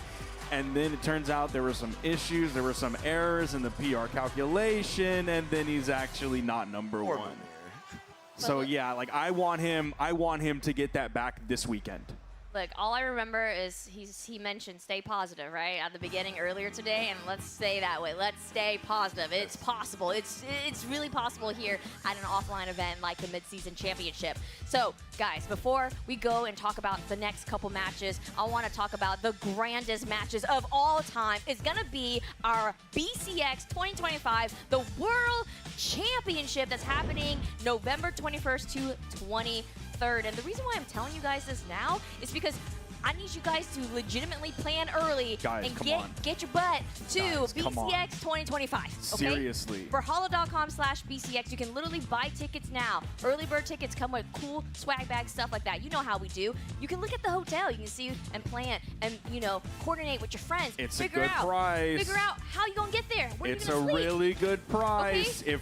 If those blocks of rooms run out, all of a sudden, you're going to be looking at your bank account That's like, what the holly? I don't really know what to do here because the price is going to go up, guys. I'm serious. It's a fantastic price for the hotel there. You're right there at the Atlanta Airport Marriott, which is like right near the Gateway Center where the event will be held. Like, guys, I'm serious. I'm being serious now. You know I don't like to get serious. I like to be silly most of the time, but sometimes we got to get serious. And that means you guys need to jump on this right now. Yes, and you know, Mama Sheepy's always looking out for you guys, but when Sparky's getting serious, you know it's real. So Brawlhalla.com/BCX, please. This is something you don't want to miss. We are literally celebrating our 10th year. 10 years of Brawlhalla. It's going to be a big one. That's crazy to even say out of my mouth. 10 years of Brawlhalla, and we're going to be celebrating, of course, at the World Championship. Please don't miss out. It's at a new arena. It's at a new place. It's going to be amazing, and you don't want to miss out, okay? Look, we're trying to look out for y'all. All right? All right. Okay, now let's get back into the doubles tournament here. Let's talk about what are the next upcoming matches. So briefly, I mentioned right before we went to break that the first match coming up here is going to be Kinda Lores versus Godly Fakey. But there are a few other matches y'all will be commentating and we're going to be looking at. So I kind of want to grab your thoughts just in general about some of these matches coming up. Slow-Mo. I'm nervous. No, I keep coming back to S-Grape and XJ Cool J in my head. Like, they are, I cannot believe they made it this far. And I don't mean that in a disrespectful way at all. I did not expect this team to perform so well today. So I am very interested to see how Bloom Boy and Radish are going to adapt to that, if they're going to be able to handle the steam train that has been S-Grape and XJ Cool J today. I really don't know. I am very much looking forward to that match. Sparky, how are you feeling overall about these next couple of matches? I'm looking at Godly Fakey, man, because in EU, it was Godly Jakey. You just changed one letter. You just changed one letter. Change the J to an F, and all of a sudden, everything is different. You swap out Jakey, you bring in Fakey. This is after Fakey just won Spring Doubles with experience. Who has a lot of experience playing with a lot of really good 2v2 players and winning tournaments? It's Fakey. Who also has a lot of good experience playing with multiple different 2v2 players, winning tournaments, including the World Championship with a cross-region teammate? It's Godly. This team seems unbelievable. You look at it on paper, and it's going to be exciting, of course. And then on the other side, it's Lores and Kaina, who are like in my heart forever, probably my favorite 2v2 team of all time. And then you look at like the quote unquote rough start they had going to game 5 against Type and is it Akame? I don't want to forget their names because I really don't want to be disrespectful here, but. And then coming this far through the bracket, pushing past like Zen and Hideaway 3-1. Yeah, that's crazy. That is Seeing crazy. that didn't go to game 5, like I'm on the Lores and Kinda train. I'm on the Godly and Fakey train. And like we talked about just a little bit ago, I'm on the Taya and Moonir train. No, they've been on a tear. I mean, they knocked down Guichibu and Hexo down to elimination. That's 3-0'd them. Yeah, that We've was seen massive. how well, especially Hexo has been playing in 2 since he picked up with Guichibu. That's an amazing win. So they are definitely in flow state, and this might be a seriously brick wall though they're about to face up against. I think like everybody is about to go up against a brick wall. Like we are kind of at that point. I don't think anyone can be like, you know what? This next one's going to be a real fun one. I can't wait to get into it and play some great Brawlhalla with my friends. Yes, we are definitely at the point where there are no fish anymore. There's nothing but sharks. Yeah. Oh yeah, but that's when, like we mentioned before, this is when things get exciting. This is when things get spicy. We love the upsets. This is why we show up. We love the drama, okay? And we love it, and that's what happens when we come to these offline events. Now, let's talk about this next upcoming match here. Kinda Lores versus Godly Fakey. I know, Sparky, you just talked a little bit about it, but Slow-Mo, I gotta grab your thoughts too about this next upcoming match. I really need to see game 1. Real, dude. That's so fair, valid, and facts. Like, that may have been the most base thing I've ever said, because I really need to see game 1, because I have no idea. I mean, we have well over $250,000 earnings between these 4 players. I mean, so many podium finishes, so many gold medals between these 4 players. Like, how do you pick a team? I mean, it's really tough. Now, I do want to mention here. I pick Lores and Kinda ends. Okay. Because those are my favorite ones. Those are my favorite. That's my favorite one. It's not, honestly, it's not that hard. It is a little bit hard because I love Godly. I love Godly. I also like Fakey. I just have more experience with Godly. So there's more built there on the foundational pyramid. But like it's Lores and Kinda. That's my pick. Now, the quick thing that I wanted to say here is that this matchup is a qualifying match to get to the winner side of top 4. So whoever wins this match gets to sit nice and pretty winner side top 4, which is an amazing feeling and well deserved because these 2 teams, it's gonna be heating up. So let's continue talking about look at the legend picks here. I mean, it's kind of terrible. Like they're getting hyper meta. They will be getting hyper meta. They will stay hyper meta.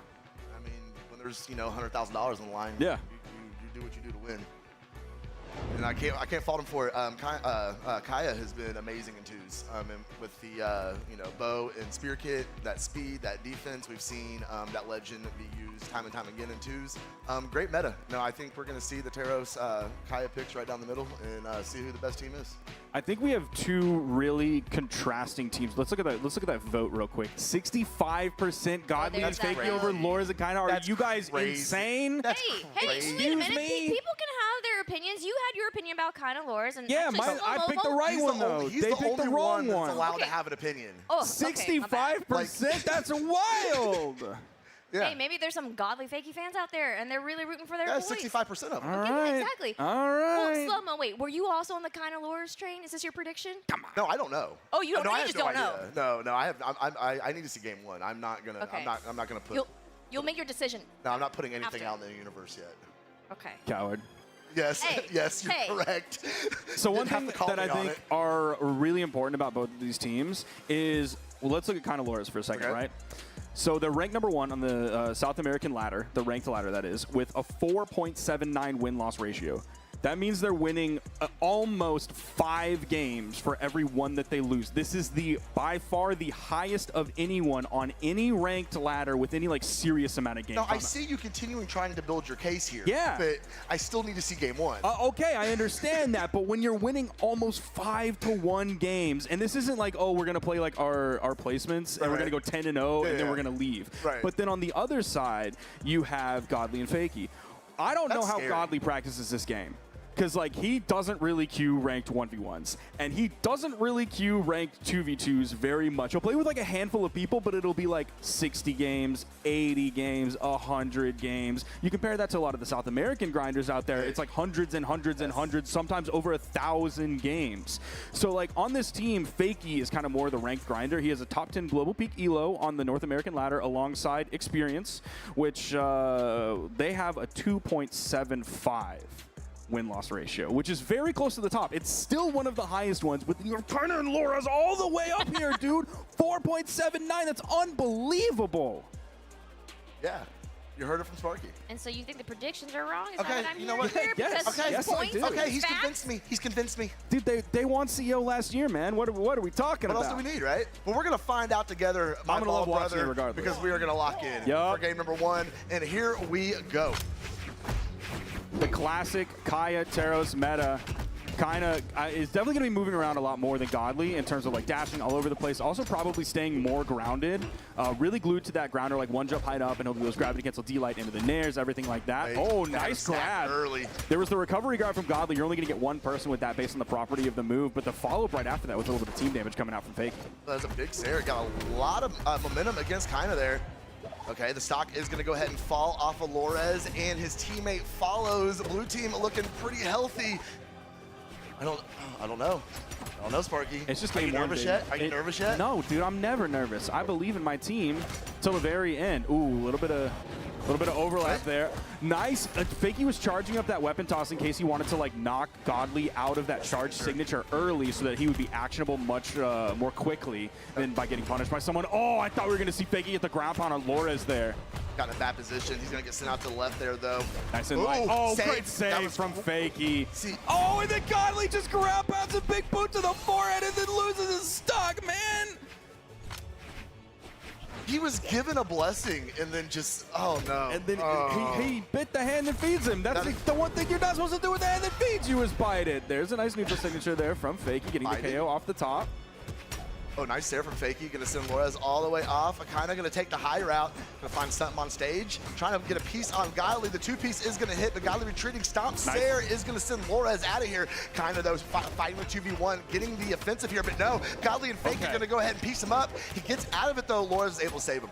I think there was a little bit of confusion there maybe between the two. Is like Fakey wanted to continue going upward and Godly wanted to like exit out of that combo with a side signature to the right away from where his teammate was. So I think they're just like not quite on the same page yet, and I think they will be as this set goes on. Lores still somehow surviving way longer out there. It seems like he has more jumps than everyone else. That's a KO. Kina's out of the game. Lores might be there soon.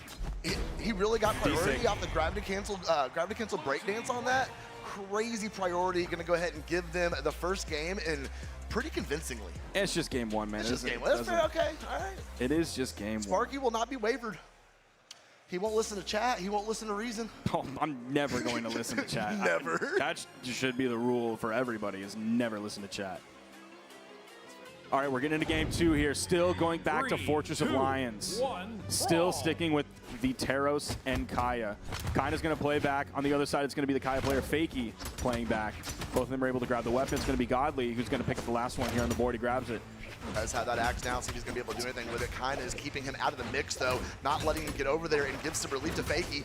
Fakey with the spear, taking more axe from Kinda. Kinda's just literally controlling the momentum, the entire pace here in center stage. Oh, that was so nice. It was a great... Oh, no, he's gone. That was built all off of the like second swipe of the spear sidelight from Lores, making contact with Godly and then pushing off stage to get that very early first stock, just a little bit under 30 seconds into this one. He was able to pull Lores off. Oh, Kinda putting big damage on Fakey. A lot of force off of that, but Fakey able to find his way back. He's still unarmed. He has the bow in hand, finally thrown out the neutral state, gets punished and knocked out.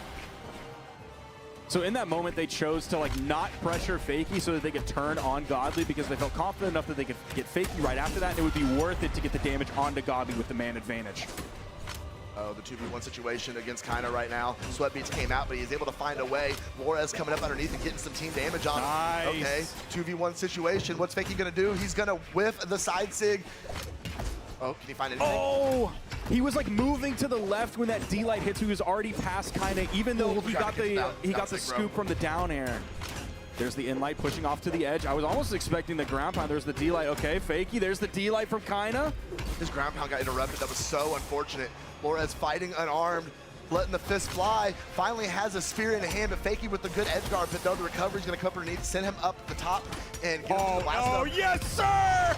Yes, sir! We saw it start. We saw Lores ready, perched in position so they can scroink that stock right off the top, eliminate Godly from the game, and we basically have a 180 of exactly what we saw last game.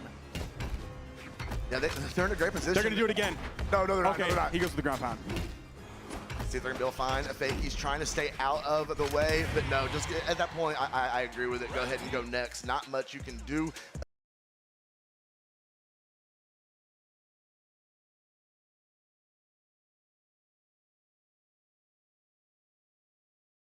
Over, you're like, yeah, but I gotta see game 2 also, because you know how this goes sometimes, and it goes exactly like this. So one very interesting thing about Brawlhalla, the way the momentum shifts back and forth. It's so crazy. Fluid. I don't get it, man. I do not get it how players are able to just like regroup so quickly. We saw it at Spring Royale. We see it here. We see it all the time. But man, it was so blatant at Spring Royale, and now we see it here. Flores putting some pressure against Down Gauntlet over there. The Nair is going to connect. The second Nair into recovery. Dude, Godly's taking damage. Finally getting a down air in and breaking that up. Okay, he's finding several hits onto Lores, so it's essentially nullifying the damage that Lores was able to put on Godly. Okay, so Godly get taken out of the mix again. Lores going to put another downlight into Sair into him. The ground pound going to fly. Godly retreats under the map. He's able to come over. Does he get a weapon? No, he's going to fight it out unarmed. Nice grab and the pickup. He chooses to KO that himself rather than sending over to Kaina for the follow-up. Almost getting the D-light into the ground pound. Kaina still pressuring off stage, hoping to juggle Fakey up top with the neutral airs. Fakey, okay, trading 1 for 1. We're at an even game. There is a weapon spawn on the field. It's going to favor Lores here based on where he respawned, but Fakey's able to grab the bow from the middle of the stage. Lores is bowed up now, though. See the in-light come out against Fakey. Lores getting sent up into the sky. Fakey side light's going to connect, misses the down sig, whiffs on the neutral light.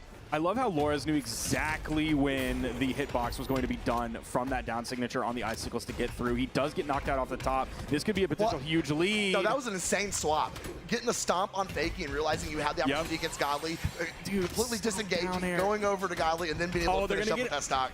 That's insane. Might have been a little bit of a misplay. Maybe that was all Kaina could do in that moment, was throw out the neutral air rather than get over to the right side of Godly and hit the side air over into the left blast zone. Kind of reaching up and use that soft platform a little bit. Oh, instantly, dude. Lores is so ready to pick up that in-light. Fakey's also ready to punish right after that, too. Set up with the D-light. Lores trying to find his way back on the stage. Playing the high road here. Godly going to go up after him, maybe. Whiffing on the neutral air. This is opportunity. Oh, that Sair was huge. Fakey's going to come out, see the pogo. Does not hit. Looking for another one. Misses that one as well. The third time's a charm? No. The sporadic movement back to stage lets Lores get back. They're ready for the main advantage. Oh, no. He picks up the D-light but misses the Sair and then neutral air on Lores. It's heartbreaking. So heartbreaking. Sparky is visibly upset right now, just so everybody at home is great aware. interruption from Lores. I don't know if that would have KO'd. That's going to knock Lores out, though, right after that. It's definitely winnable for Kaina. Godly's going to miss that neutral air. This is actually a pretty good position for Kaina, honestly. Yes, it's solid, unless they, like, pick him up, and then it's kind of over. But if they make one mistake and let Kaina get in there, the stop Sair will do it. There it is. There's the stock. Kaina now. Weapon throw out. He lets it go. Recovery back up. Okay. Godly reaching up. Weapon throw protection. That was so clean, Sparky. That was beautiful. You could tell that right before that, when Kaina had the hammer in his hands, that Godly didn't want to push too hard onto him because, like, you can get caught with a goofy down air and all of a sudden you're taken off the top. He was very careful against that. Everything sort of changed once he got over, Kaina, that is, got over onto the axe off of the hammer. Then he could press a little bit more on even footing. All right. This set so far has been an absolute treat. Godly and Fakey, though, one game away from securing that top 4 winner side spot, and they can get it done right here with a win. They can, or Kaina and Lores can push this all the way to a game 5 with a victory here. That is also another possibility. Man, both of them are so good. I know. Either one, man, it's going to be great. There's the recovery coming out from Fakey. It's Fakey versus Kaina. It's Godly versus Lores. Godly rotating over, target swap. Okay, not working out very well for him as he's getting pushed off stage. Alores giving him a little room to get back up on stage, but kind of there to pick it up. Alores, weapon throw out, doesn't hit anybody. He goes for the ground pound, but Godly shuts it down. Misses the Sair though. Alores is still fighting back on arm. Goes back, gets a spear. Sair's gonna finish it up. Look, he got a bow, Sparky. Alores is so good. He's going in on Hammer on the edge at weapon disadvantage. He's still surviving through all of that. Gets his weapon back, throws out a hit, finds a KO. Weapon toss comes out. Like he's just, Alores is so good. Sent out though as we speak. Down Sig from Kaina. Gonna send Godly back out. No weapon to be found. This is a lot of damage on a Godly second stock. They get the full team wipe. See if Blue can regroup here. They're gonna be able to strip the field. Godly's just gonna kind of sit over on that soft platform so he can do some goofy Hammer stuff. He's ready to pick up those down airs. There's the in-light. Doesn't send off screen just yet. Oh, Sair was a big whiff. Nice in-light again, and think he's not in spot to punish it. Kind of just put up a brick wall. Godly cannot find his way back over. That Sair is going to finish it up, and that is a Godly stock. He is on his final, and I think you might be absolutely correct, Sparky, because a red team is looking fantastic here to take us to a game number 5, Kaina with another knockout. Wow, that KO'd. Onto Fakey, and just like that, Godly and Fakey are on their final stocks. I love that Alores went for the D-light, and he went for a gravity cancel sideline. He tried to get a little custy with it. I like that a lot. Okay, right. See if they can take out this stock from Alores. All right, does he have enough to get back? The dodge is burned. The final frames of the exhausted recovery make contact with Godly. He didn't throw a weapon toss down or anything like that. Unfortunate, very rare misstep from Godly there. Fakey putting pressure on Kaina on the right side. Godly trying to get in there. Oh, that is so, no! Why would you do that? That was so scary. I thought that was going to KO. Yeah. Fakey's still going in. Do they put out so much damage onto Kaina? They do get Godly. This is so winnable for Fakey. If he gets the stock off of Kaina, then it's Fakey versus Alores. He's got to be able to get a foot to be able to get some offense going. Oh, he's running away. Alores just sidelining his way across the stage, bro. We're going to game 5. Hey, you know, if the first 2 sidelights don't work, just do it again. Yep. It's fine. Dude, Alores is such a good spear player. He's also a really good bow player. Anytime he picks up like a bow D-light on someone who is off stage, it feels like 70% of the time it's going to lead to a stock or lead to the thing that leads to the stock. Like one more additional step and he gets the stock, whether it's a D-light side air, whether it's a D-light ground pound read. Like he's just so good at picking up D-lights on someone off stage. It's like that. We are being blessed with a game 5 to get our block started, Sparky. And it's going to end where it began. And just like that, Fakey and Godly going to work on that, I believe it was kind of there. Okay, wait, they're stacked up. One thing that is really crazy is like the last game that Kaina and Alores won and the game before that Godly and Fakey won kind of started out the same. It was Godly taking a bunch of damage in the very beginning. And you look at that and you're like, uh-oh, this is scary. Godly's taking a lot of damage, but then you look at the end result and it seems like a coin flip. Either way, like he's just good enough to where he can take a lot of damage early, lock in, position himself really well, and still like he's not getting knocked out yet. Even though he took a lot of damage early, Alores is the first one to fall. And there we go, and Godly right after him. Got a lot of damage put in on that first stock. See if he's going to be able to tank the rest of these, though. Oh, no, he's so good with the down air again. Another dare. No. Oh, I thought he was going to commit to it. No, he just landed back on the main platform. I don't know if he was like stuck between, like, do I go and help my teammate or do I try and finish this off? Or maybe we can just finish it off later, so I'm going to stay on the main platform and not risk anything. He came up, kind of cleaned it up anyway. Godly running, he stayed just out of that hitbox. He is playing very reserved. He lost that first shot. Godly definitely playing back a little bit here, letting Fakey take the most of the offense. But wait, did he get the reversal? Oh, wait, okay, that's just his first stock, but this puts Alores in the man disadvantage, also the weapon disadvantage too. But dude, look at his movement over on the soft platform. He's able to go in unarmed, and it's like not a problem. Now Kaina is unarmed though. He's able to land, grab the hammer. Neutral air is dodged by Fakey. Yep. That was a great dodge from Fakey. See, oh, another pogo to go ahead and interrupt the team combo. Weapon throw out. Fakey gonna push off stage. No, he swaps back over. Alores gonna put the team damage on Kaina. That is not what you want to do when things are this close in game 5. Nice pickup from Fakey. That might have taken Godly off of the top. There's the stomp, and Godly has to back up. Dude, Kaina's coming after him. Now he goes back in, disengages from Kaina, gets the stock off of Alores.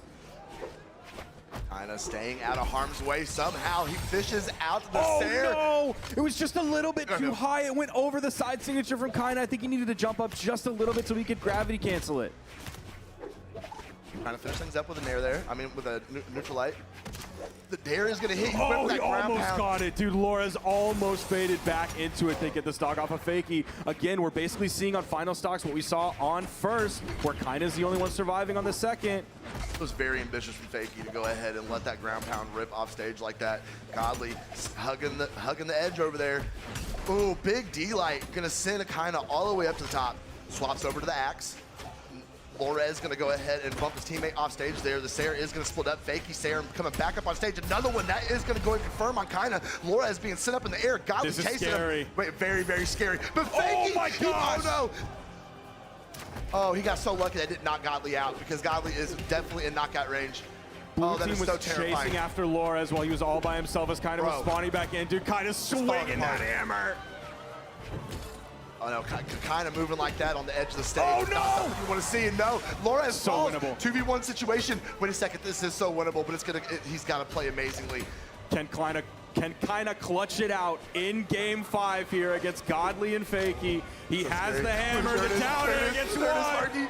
Can Fakey lock in and do it against Kaina? No, he can't. Kaina clutches it out in game 5. Kaina and Lorez win. Oh my goodness. That's top 4, baby. Wow. Okay. They earned that one though. Dude, that was so rad. It was so good. That was so rad. Oh man, Godly and Fakey made them work for it for sure. But Godly and Fakey are going to have to get it done from elimination side because the South American team is sending them packing. I mean, it's absolutely doable to do it from winner's side for a team like Godly and Fakey. What do they do in the Spring Championship? I'm trying to bring forward my tab so I can read what they got. Let's see.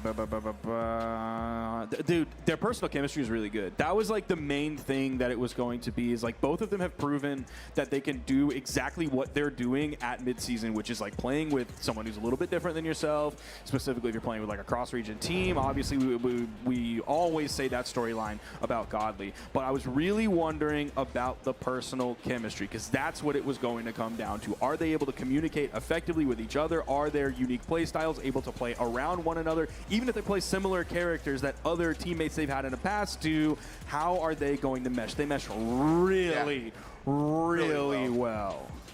Cannot agree more as we take a look at the highlights from that set. And I mean, there was so many of them.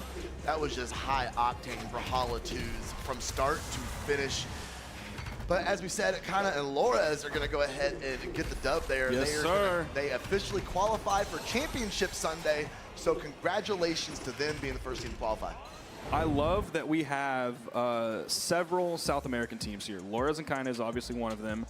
We have Wes and Vim 10 Kilo, who are still in it on the bottom side. We also have Sack and Hughes, who are still in it on the bottom side. And we also have, extremely underrated going into this one, Ian and Mac, man. I feel like that's as big of a story as any other South American team pushing deep in this bracket, is Ian and Mac being right there alongside them. Look at this bottom side of the bracket. It's Marky Move, Future Bubble, Zen Hideaway, Sack Hughes, Blaze Acno, Wes Vim, Guichibu Hexo, and then Ian and Mac. They're right there. They're in the conversation. So I'm loving South American 2v2s right now. I think it's so fun in the region. There's no like super clear winner, at least in onlines going on right now, because like Wes and Vim have their moments where they are running the scene. You have Hughes and Lopez have their moments of brilliance where I'm seeing like old Lopez coming back, and I want to see Lopez win a tournament, dude. I'm dying for that, just like I'm dying to see Wes win a LAN. And then of course, like Kaina and Lorez are gonna be my boys forever. We're seeing the like new resurgence of Sack after Springs, and Sack and Reaper Black just tearing it up in the queue in there, man. South America is my favorite region for 2v2s right now, and that of course is going to extend to Kaina and Lorez. Yeah, well earned. They can now relax a little bit because they can enjoy the rest of their night. And they are going to be fighting, of course, in 1v1s tomorrow, but they did qualify for Championship Sunday for 2. So congratulations to Kaina and Lorez. And then on the other side, I feel like everything that we were essentially saying about Ian and Mac can also be said about one of the teams we're going to be seeing next, which is Escrape and XJ Cool J. right? Like we know Godly's 2v2 pedigree. He's such a strong 2v2 player. S-Grape, also a very strong 2v2 player. XJ Cool J, a very strong 2v2 player in his own right. But, like, we're talking about players on different levels, at least the way we kind of contextualize them going into an event like this. That's fair. Maybe we have to change the conversation after an event like this. Well, I think, honestly, no matter what happens from here on out, we kind of have to. Yep. They have proved themselves time and time again today. The amazing sets, we got to commentate one earlier. They just played absolutely amazingly, and this is a team that had nobody that was not on anybody's radar. I did not have S-Grape and Cool J on my bingo card, but here we are, and they could very well qualify for top 4 winner side. Yeah, so of all the names that we said, like it feels like pretty much the only major outliers here are Ian and Mac, and then S-Grape and XJ Cool J. Yeah. And it's from EU, of all regions, I mean, man. They need one. They absolutely do. I love that EU has someone that they can latch onto here, and it's not just Godly. It's been Godly for so long, and also when it's like Godly playing with someone from any other region, whether it's North America or South America or what have you, it feels like it's not exactly what you want. Like it's good, but it could be better if it was 2 EU players like S-Grape and XJ Cool J. We'll see. We will see. I mean, we've talked a lot. You and I mean, we've talked from past events. You know, this Bloom Boy Radish team. They're good, man. They're really good. It is. It's had me excited all season long, and man, that's a rough vote. That is a rough vote. 76%. I'm gonna say a Twitch chat a little bit wrong here as well. I think this one needs to be much closer. I agree. I really think Bloom Boy and Radish are going to have a very difficult time. I mean, I also think the way they've been playing, I think if I was to guess, I think they're probably going to be able to make it happen.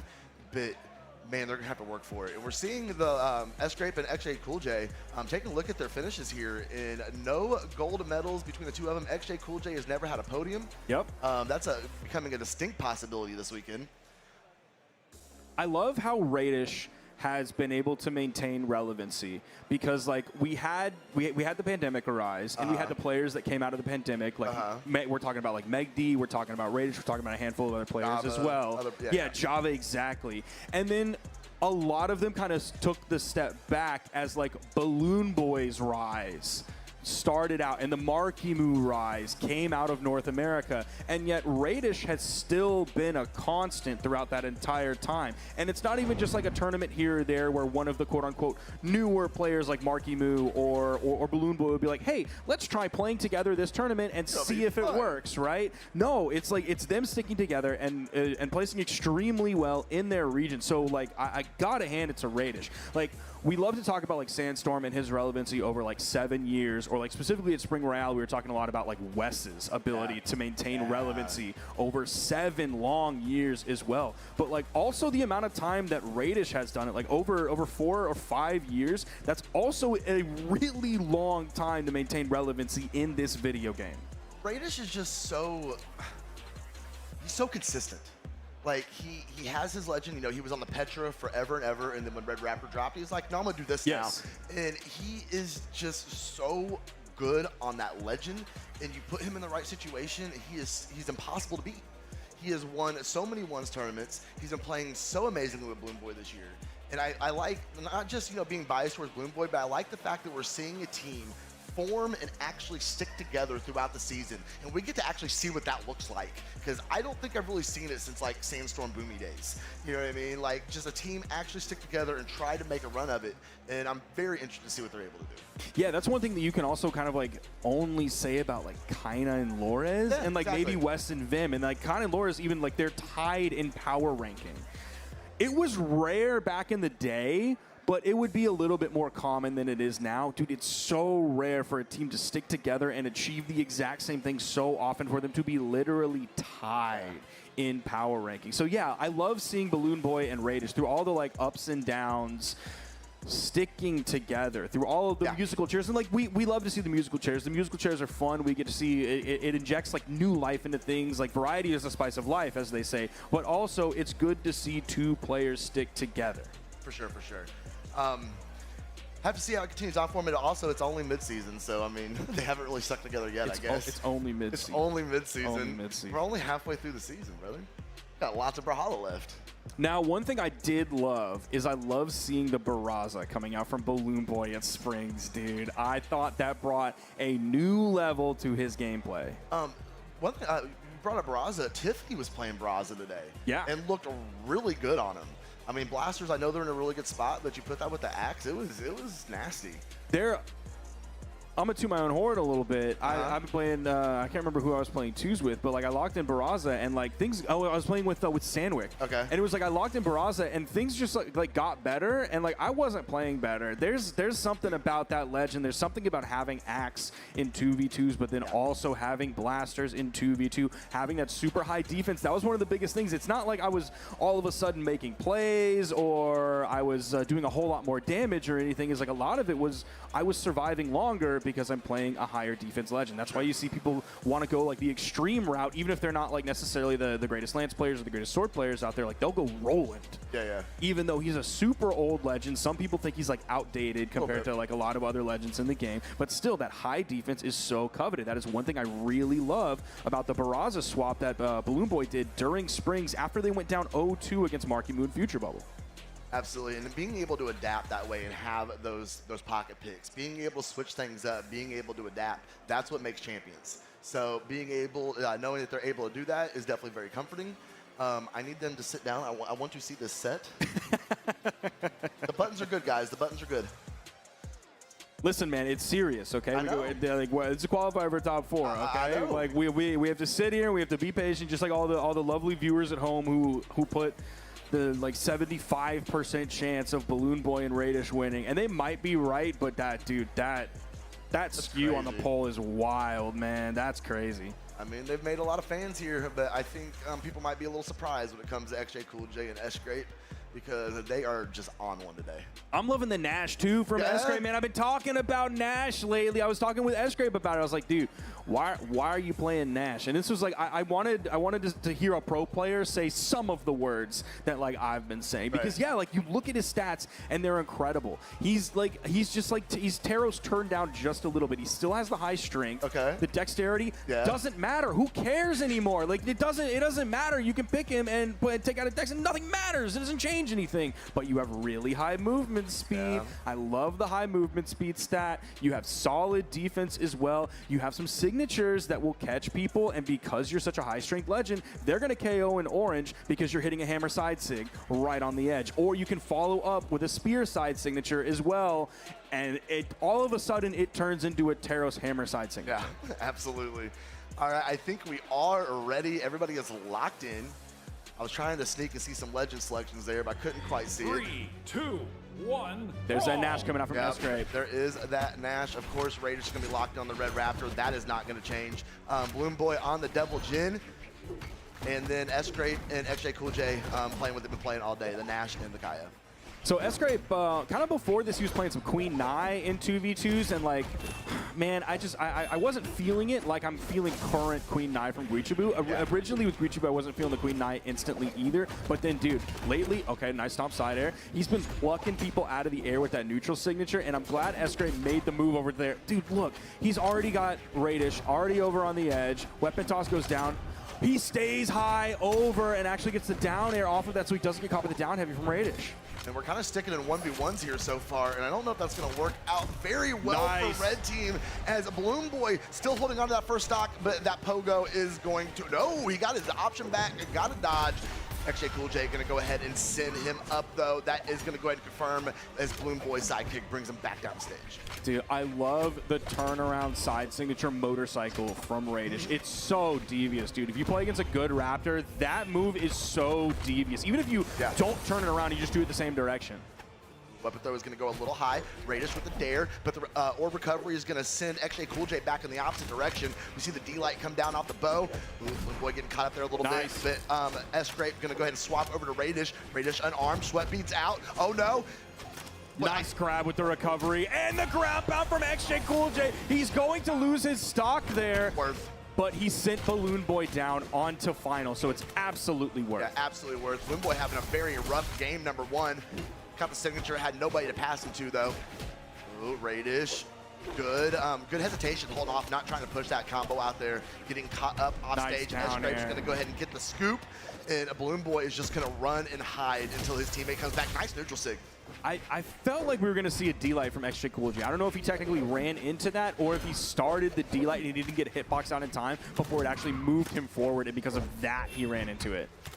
Got that gravity cancel side signature there. Gonna go ahead and connect, see if he can find his way back in the stage. Recovery, no punish, even though he just kind of threw it out there in the center stage. XJ Cool J is gonna go ahead and swap. Balloon Boy having hands put on him, misses the recovery, but the recovery from Radish is gonna go ahead and confirm putting S-Grape on his final stock. This is looking really rough for Red Team though. That was a burn dodge. He should get it back soon. He does, and it was actually Balloon Boy rotating over to fight S-Grape in the attempt to take him off the top and chase him with Radish. Oh, that's some unfortunate friendly fire there from S-Grape against XJ Cool J. Radish is going to go ahead and send him out with the Sair. He's hunting. He's looking for Dude, more yeah, damage. I'm waiting for the down air, Yeah. dude. Oh, it's going to happen. Wait a second. Oh! I feel like I heard Walter in the back making a call or whatever he does when the bird comes out. Oh, man.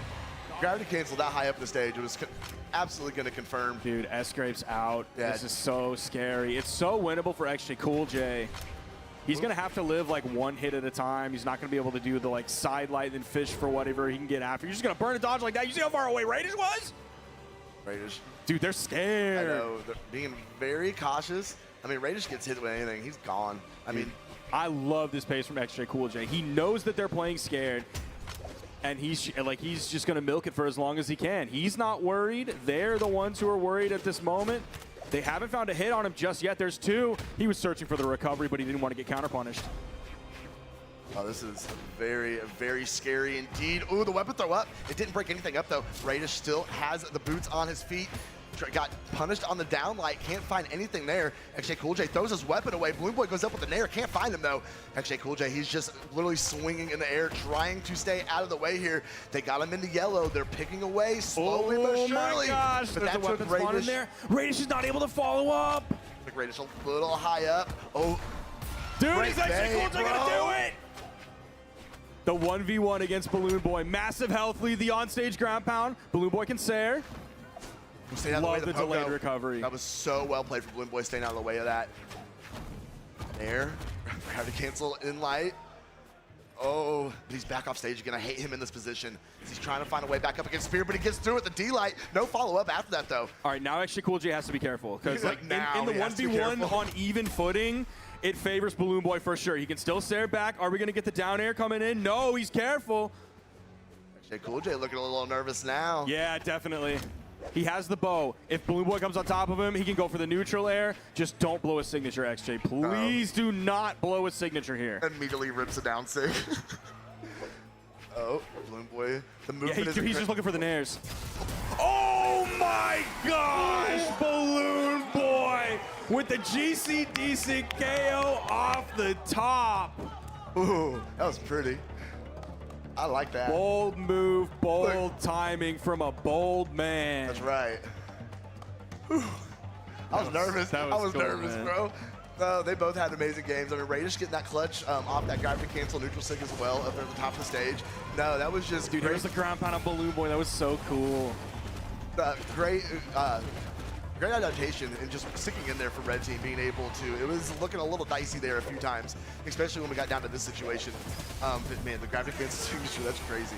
Enough force too off of that. And then we see the little pop off. The sigh of relief. Sigh of relief for Sigh sure. of relief. Yes, yes. And just like that 3-2-1 brawl, we're Yep. going back into game number 2. Yeah, it's so interesting how when XJ Cool J was in the 1v2, like he seemed very confident, Yeah. and it was the red team that was worried. Then all of a sudden, that 1v1 started to wind down a little bit. You could see XJ Cool J was just like, he was just fishing for neutral airs, just throwing them out all over the place, trying to like manifest it, wish it into existence that Balloon Boy would fall into it. And Balloon Boy just bided his time. Radish, great job clearing the space there. Blue getting punished a little bit off that neutral sig, but not a whole lot. S-Grape breaking everything up with the spear. Radish pushing back, nice turnaround right. Nice. Balloon Boy gonna hit the signature again, and not quite enough to knock out. Little team damage there from Balloon Boy, putting hands on his teammate.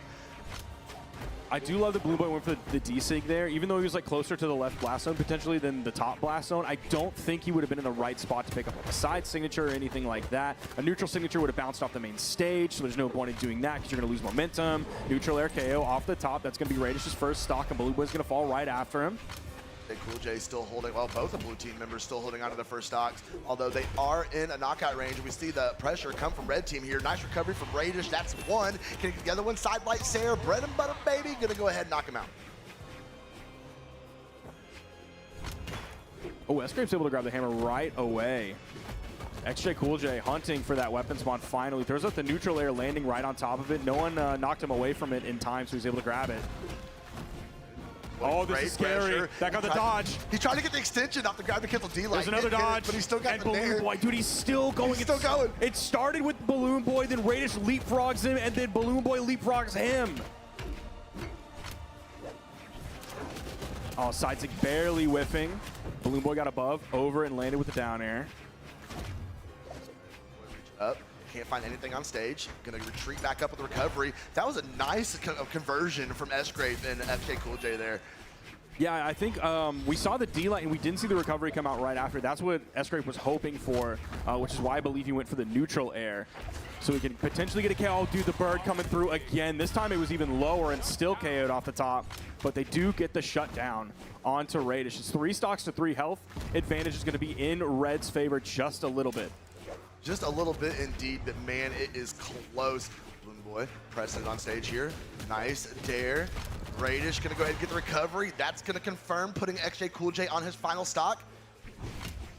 I feel like we've seen a new, a renewed advantage or a renewed desire today from players to force the man advantage when one of their opponents gets sent off stage, rather than really force that. Oh my gosh! Again, hit him again. Hits recovery on XJ Cool J, trying to get back out, but no, Radish is gonna go ahead and put hands on. The neutral sync is gonna confirm, and there we go. So scary. The bounce pass into the blast zone, and Balloon Boy and Radish take that game too. But there have been so many times where someone gets sent off stage in like orange, maybe almost off screen, and we see one of their opponents just completely disengage from that edge guard situation and go back to force the man advantage on the person still on the stage. Yes. That's been done by multiple teams today. I feel like in a way, maybe my vibes are wrong and I'm just noticing it more now, but it really feels like this weekend specifically, people are doing that more than I'm used to.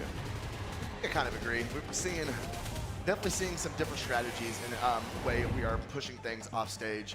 And just like that, though, we are going to get into game number 3. We are going to Miami Dome. We are going to swap it up just a little bit, get those funky platforms, and see if Balloon Boy and Radish are going to do this in 3-game fashion. I haven't been able to commentate too much of the dome here today so far. Maybe no dome whatsoever, at least on my blocks, that is. Oh, S-Grape was ready with the follow-up, but Radish didn't have enough damage on us. It wasn't high enough. Oh, this could be a huge early KO. He tried to get the read with the down air right after the D-Light side air. Another one? Okay, Balloon Boy dodges right through. They're both stuck onto the stage. The stage spike. Okay, there's the ground pound from XJ Cool J. Is this a full team wipe? He was looking for a down air.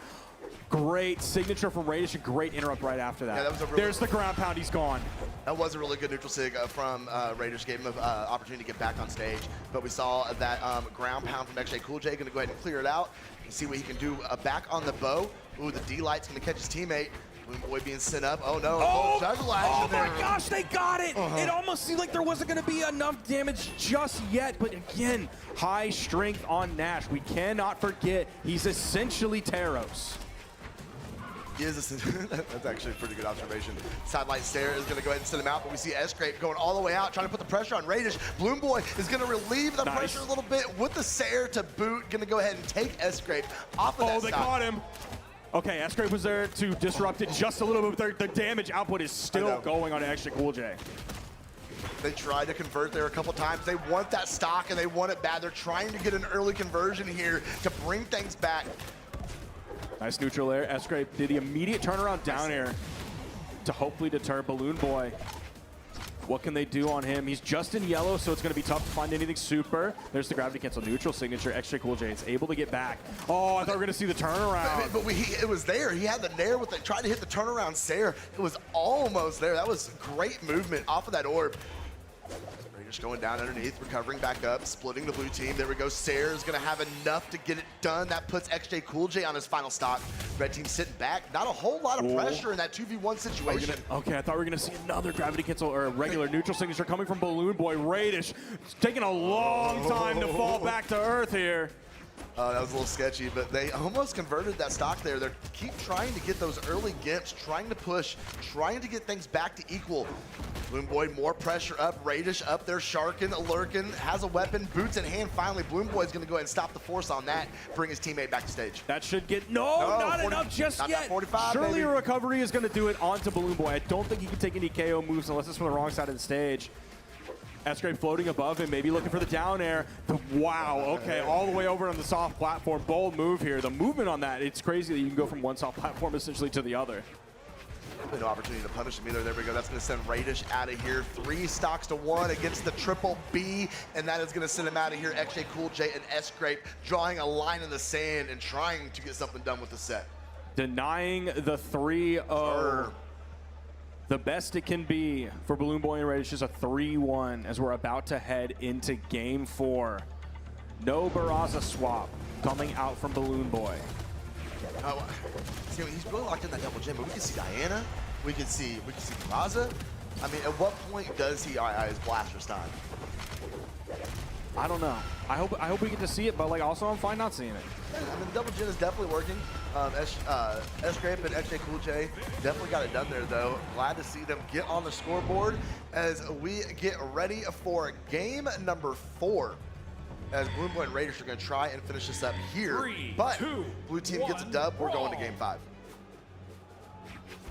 All right, XJ Cool J coming in unarmed, gonna drop back, bow in hand now, gonna pick Radish off of that soft platform. S-Grape gonna swap back over and put some more damage on Radish. They have pretty much just ignored Balloon Boy completely at this point. That was kind of a little bit of what they did last game. Like they seemed like they really focused on Radish. He was only able to do 280 damage by the time all things were done, almost getting the KO off the top, but not quite. So good at that. Being able to just thread that neutral signature in there. Ooh, actually, he lived on the stage. Radish was easily able to come down with that stare. Oh, nice interruption from Balloon Boy. That was really clutch. The neutral sig's only going to catch one, but one is enough as Radish finishes him off the right side. This is looking really scary. The delay on that recovery gets through the dodge of XJ Cool J, and the follow-up KO off the top with the Gauntlet recovery from Balloon Boy. All right, red team cruising so far in game number 4 here, looking very, very good. We're gonna whip on that neutral light. XJ Cool J misses the side signature. Dude, takes so much damage. Too, man. That's several times where he's been unable to find the side sig punish based on like it hops you up a little bit, your opponent might be a little bit too low, or his timing on is not quite. He whiffs that one as well. The spear side signature, oh gosh, he goes right back into that. The spear side signature from S-Grape has just not been effective so far today. A down sig that Radish was able to thread in there was a very nice. Oh my goodness! Here goes Balloon Boy. Okay. Wow, dude, just like that. That was so many stocks flying off all at once.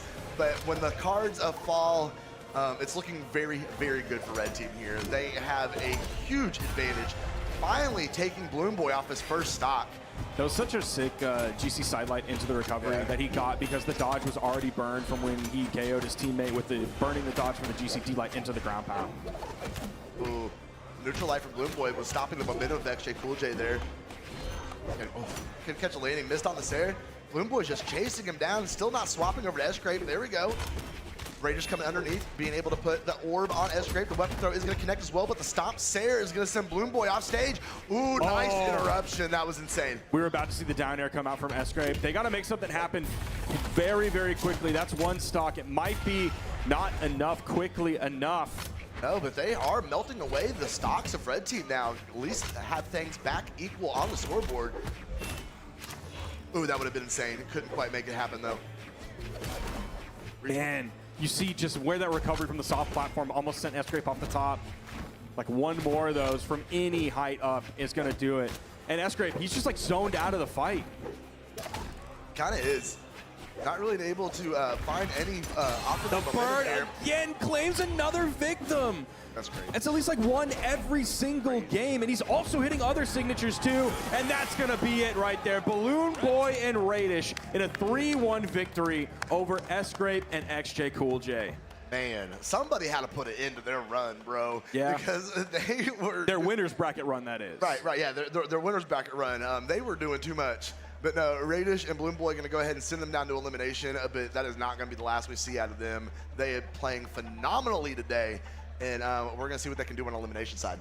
Yeah, where are they going to be going? That is the loser of N is right here. Okay, so they're going to be going down into an elimination side top 4 qualifier. Yes. So they have a little bit of time to rest because we have like 3 sets like in their track of the bracket that need to happen. 2 of them will happen simultaneously, but they have a little bit of time to rest. Dude, the pressure from Balloon Boy there on the edge. All of a sudden, those dunks, he was finding connections with them, like extending them off stage. He did one on the right, he did one on the left in the exact same clip. They have labbed that combo so much. It is like second nature for them. They just hit it. I love how they could do it in different orders, too. Because they did it on the right, and it started with Balloon Boy and then ended with Radish. And then on the left side, it started with Radish and ended with Balloon Boy. No, they've definitely been putting in the work. They have been in the lab. This is very excited about this team. I hope they continue on through this season. And another dub. They have now qualified for Championship Sunday, Sparky. Dude. That's so exciting. That means we have Morez and Kaina, and we have Balloon Boy and Radish. We have a South American team and a North American team on the top side of the bracket. And now we get to move into the bottom. See if there are any interesting numbers here that we can call out. Man, Radish, dude, 6 signatures, 83% accuracy, and then I know what you're pointing at. The fact that the damage dealt were all like within 5 points of each other, except for XJ. But he really did kind of seem like he just wasn't in that fight. Yeah. He was sitting back. He was afraid to get in the mix. He was afraid to get hit. I mean, you're playing as Kaya. You got some defense. It just wasn't happening. 382 damage though coming out of him. But no, that pretty much shows how close that game was. 499 dealt, 504, then 500 even. That was a close game. Balloon Boy, of course, threw out 4 signatures and hit every single one of them, man. On the other side, then the 83% on Radish. Yeah, it's huge. It's absolutely monstrous, the number of signatures they're able to hit, and they're like game-changing, right? They're not just hitting like, oh, I'm going to hit a side signature on you in yellow and do like 32 damage, and then like we're going to reset back to neutral or anything. It's Radish using the bird to get KO off the top. I feel like every time we saw him hit that, it got a KO off the top, like without fail. He's able to use the bike so well. He's able to use the neutral signature on boots too. Like, we saw him work that down signature in, caught that off the boots as well. No, he's become a master on that legend. He is very efficient when it comes to that signature kit.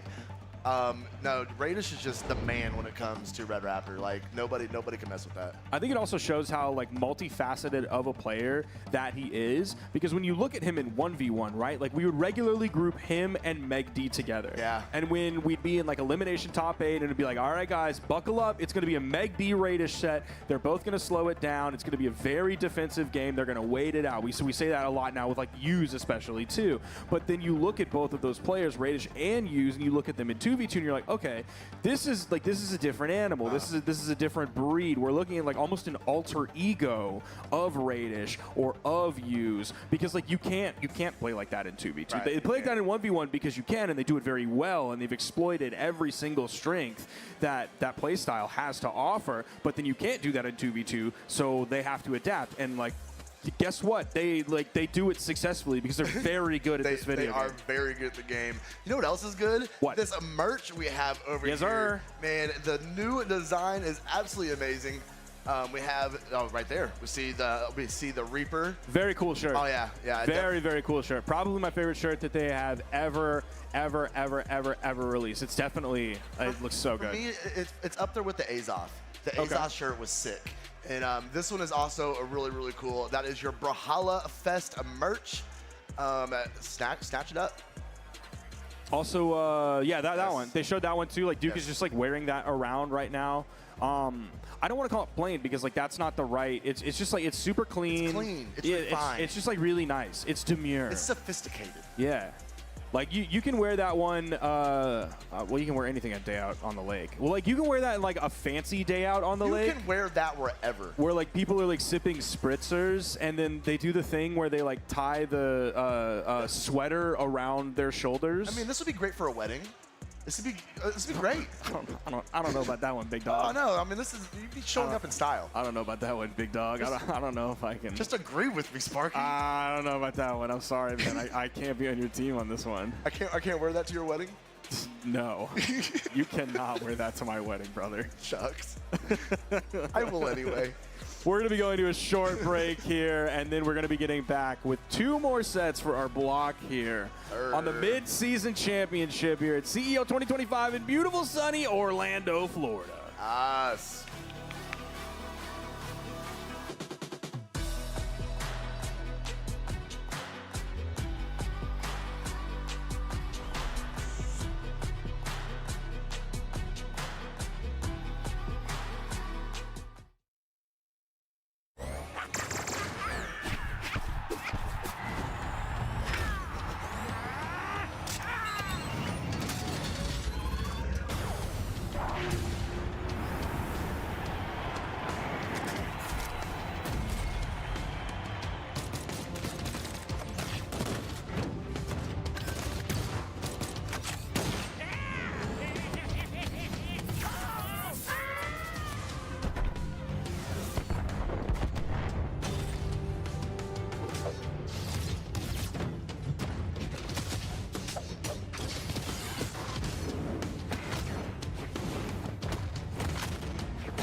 El jaguar pone las reglas. ¿Quién sigue? ¿Te faltan pantalones?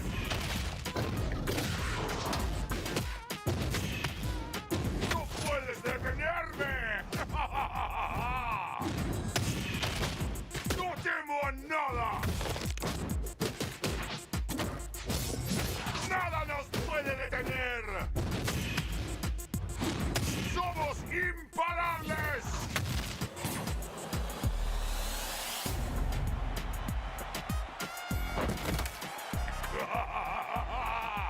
¡Bienvenidos a Brawlhalla!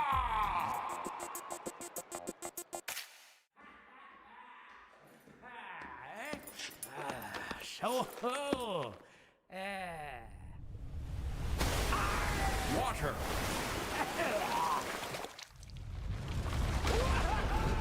Earth. Fire. Air.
And we are back with more of the mid-season championship. 2v2s here. We're moving to the bottom side of the bracket. Now, I'm not sure exactly which set we're going to because the screen did say Zen Hideaway versus Sack Use, but that is flagged as Pro Brawlhalla on the side stream here, so I'm not exactly sure. I'm getting conflicting messages. I think no matter what, we win, though. Yes, absolutely. Yeah, no matter what, we win. We got Marky Me, Future Bubble, Ian, and Mac. And then we also got Zen Hideaway and Sack Use on the docket. I think the Zen Hideaway and Sack Use game is happening over on the side stream right now. Yes, we did just get confirmation that Marky Moo and Future Bubble versus Ian and Mac is what is happening. What we originally thought was going to happen here was correct. Marky Moo versus Future Bubble versus Ian and Mac, and then we also have it's going to be Zen Hideaway versus Sack Use on the side stream. The winner of that moves on, and then I believe we watch the winner of Marky Moo and Future Bubble versus Ian and Mac. So yeah, all right, cool. So we have a great bracket here. Ty and Moon here, a little bit of a bracket update. Wee-woo, bracket update.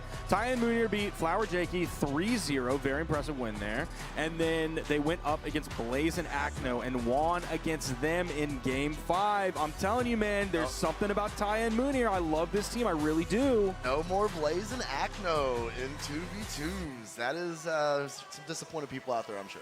Yeah, it's a shame that an EU team had to do it. It would have been nice if it was like someone else. Right. And it's always sad when we get to like this point in the bracket and we have the same region knocking out their teams, because like we want to see them play against other people, right? Like we get to see Taya Moonier versus Blaze Acno on like all the time, any seasonal champion, all the time. See that breakdown here though, and Ian and Mac just being some crazy underdogs today. We see no podium finishes from either one of them. Only a handful of top 8s. And now they're here trying to make this an amazing elimination bracket run. PR 25 and PR 12 respectively in South America. They're having the day of their life today. They are, but dude, man, I really do love the team Marky Moo and Future Bubble. It is just like it's such a wholesome story. It's such a nice storyline of like the reason that Marky Moo is essentially here is because like Future Bubble bought him a PC, and without that, we would not be talking about Marky Moo as often or in the way, if at all. I like we do now. And it's like, so it's one thing of like, yeah, the rise of Marky Moo and then him like going along with his day one, but also like Future Bubble's just also really good at 2v2s, so it's not like Marky Moo is making the grandest sacrifice of all time to play with his friend. I'm glad you mentioned that though, because I think with this team, Future Bubble kind of gets knocked to the shadow a little bit. We always talk about Marky Moo because how well he's been playing in ones, but we tend to forget that this team has been since the beginning, since we've known who Marky Moo was, and I really feel like we just kind of through our text and the way we talk, we kind of just take a little bit away from Future Bubble. Yeah, this definitely is not Marky Moo and then like Marky Moo's little bro, right, or anything like that. Like Future Bubble is very, very strong in 2v2s. Like you can see he has a bronze medal. He got it alongside Marky Moo. They're very strong in the ranked queue. They're very strong with their legend picks. Today, Marky Moo has like been playing from like the little bit that I saw earlier is that he's been playing the Mordex. Although if we look back at Spring Championship, like he also played Onyx. He actually made the swap onto the Mordex during Springs after being down 0-2. Meanwhile, like Future Bubble just like he's on the Kaya the whole time for like a very good reason. We don't need to go through all of those. We talk about it every single time. So yeah, like I really like this team comp. You have the Mordex, you also have the Onyx. What's 89%? What's crazy? Okay, it's still live updating. It's crazy that I'm surprised this is not more. 86% for Marky Moo and Future Bubble. Like that's Marky Moo, guys. Right. We got some Ian and Mac fans. Maybe they know something we don't. No, that's great. I'm glad it's not more. I just expected it to be more. Because like we saw 96% earlier, and we were wondering if that's like is that the highest it has ever been? It certainly feels like that in my head. Is this one going to keep going up, or is it going to stay at 89%? 89 and 11. That's a spread. Yeah. That is a spread. We're gonna see if chat. Oh, we had a 99% earlier. Do we have word on who that was? Do we remember?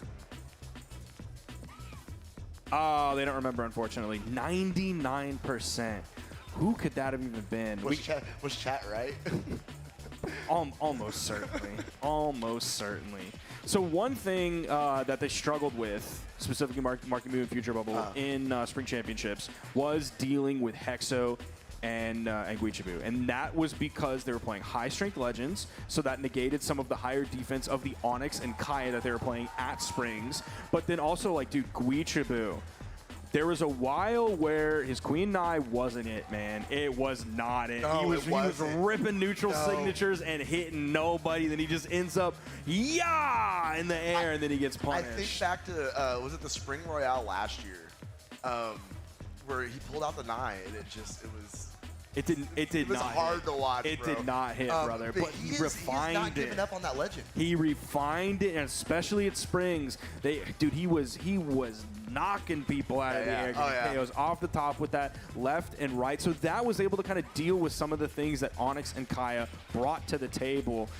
Now, is that going to be something that players will use against Marky Moon Future Bubble here? I don't know, man. Do Ian and Mac have that knockout potential like that? I just don't know. See game one. We got it. You know what? Man, he's right. Yeah, every now and then. We gotta see. Every now and then, bro. We need to see game one. I every now and then I hit. It doesn't happen very often. You know? Now and then, it's okay. But yeah, they're back there doing button checks. Everybody is getting worked into their seats and getting set up, ready to go. This is we're gonna be learning something here. I don't really know a whole lot about Ian and Mac. I'll be completely honest. I mean, their names I know, but I don't really. Can I pull their gameplay out of my brain right now? No, not really. Yeah, we rarely, if ever, see them on stream. Right. If we do see them on stream, it's usually on mainstream. We were talking about this a little bit earlier. Is like they got 9th at the Spring Doubles, but of course, because we had to do the rerun, we had to delay it a week, so there was no side stream. They streamed more games than the mainstream normally does, but they didn't happen to stream that game, so we don't really have the footage of anything that happened. So yeah, they're kind of coming into this one, despite being like reasonably highly ranked players, like PR12. Yeah, the PR was clean. Is absolutely not nothing. If you're PR12 in South America, that's absolutely crazy. But we just don't have a lot of footage of them, unfortunately. Which means like all of that, like we're building that here.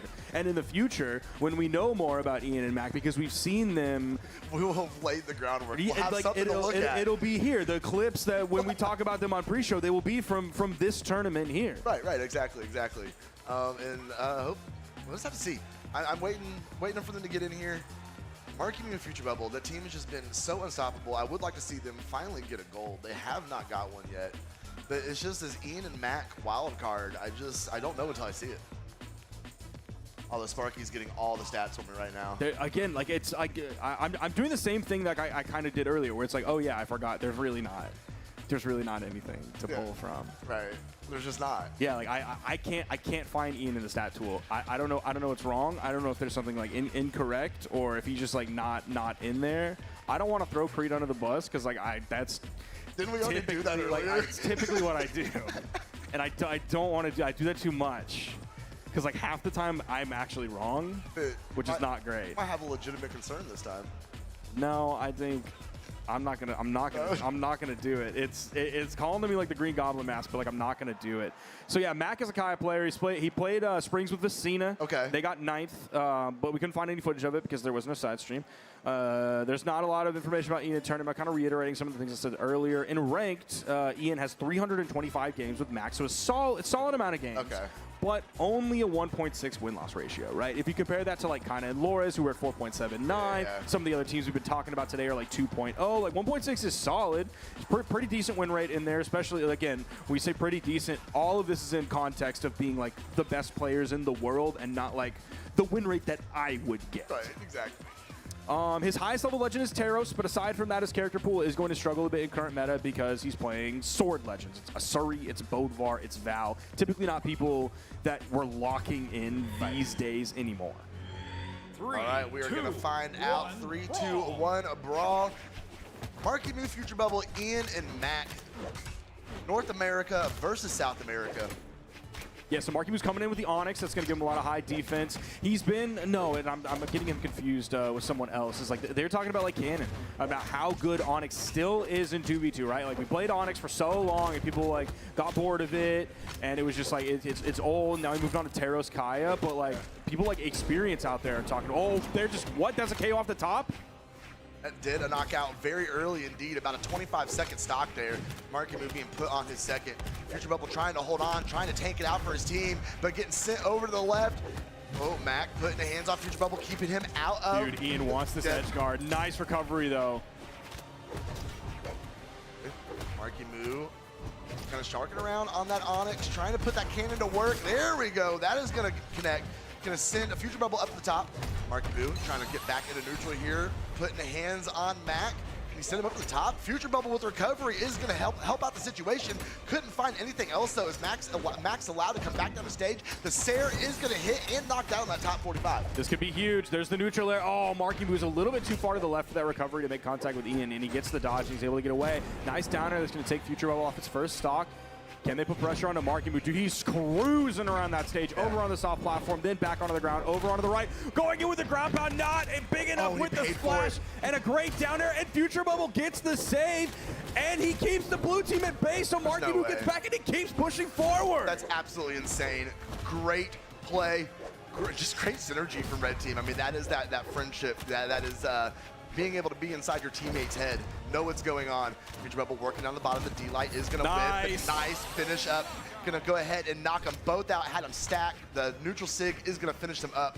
And Ian and Mac are very quickly being taken out of game number 1. Let's see if Ian is able to grab that stock again away from Marky Moo right off the top like he did in the very beginning of the game. Like Marky Moo is in KO damage depending. Okay, here's a D-Light in the side air coming out from Mac that gets the KO on the left. There's the side light. Tried to catch him jumping. He was just a little bit too low and out came the dodge. The GC in light gets punished right after. Future Bubble now being on his final stock, but he is the healthiest on the map right now. He's kind of staying out of the way, trying to wait on that weapon spawn, has the bow in hand. Marky Moo, are you gonna, like, he's getting juggled up there by blue team. Future Bubble did not make the move to go up to help him. Okay, coming back over the D-Light, whiffs. Oh, Marky Moo. On stage. Sair is gonna send Ian back. Matt getting underneath there, trying to save him. That is gonna be the stock. And now there's a 2v1 situation. Future Bubble, Marky Moo. Is Matt gonna be able to make something happen? The Pogos coming in clutch though. Oh, great down on Future Bubble. Ready. Okay. He was so ready. He saw the recovery coming in. It's Mac versus Future Bubble. 1v1. There it is. Just holds it. Not enough just yet. All right, Mac, this is your chance, brother. Oh, okay, and the harpoon toss. He gets the KO, and Future Bubble wins the 1.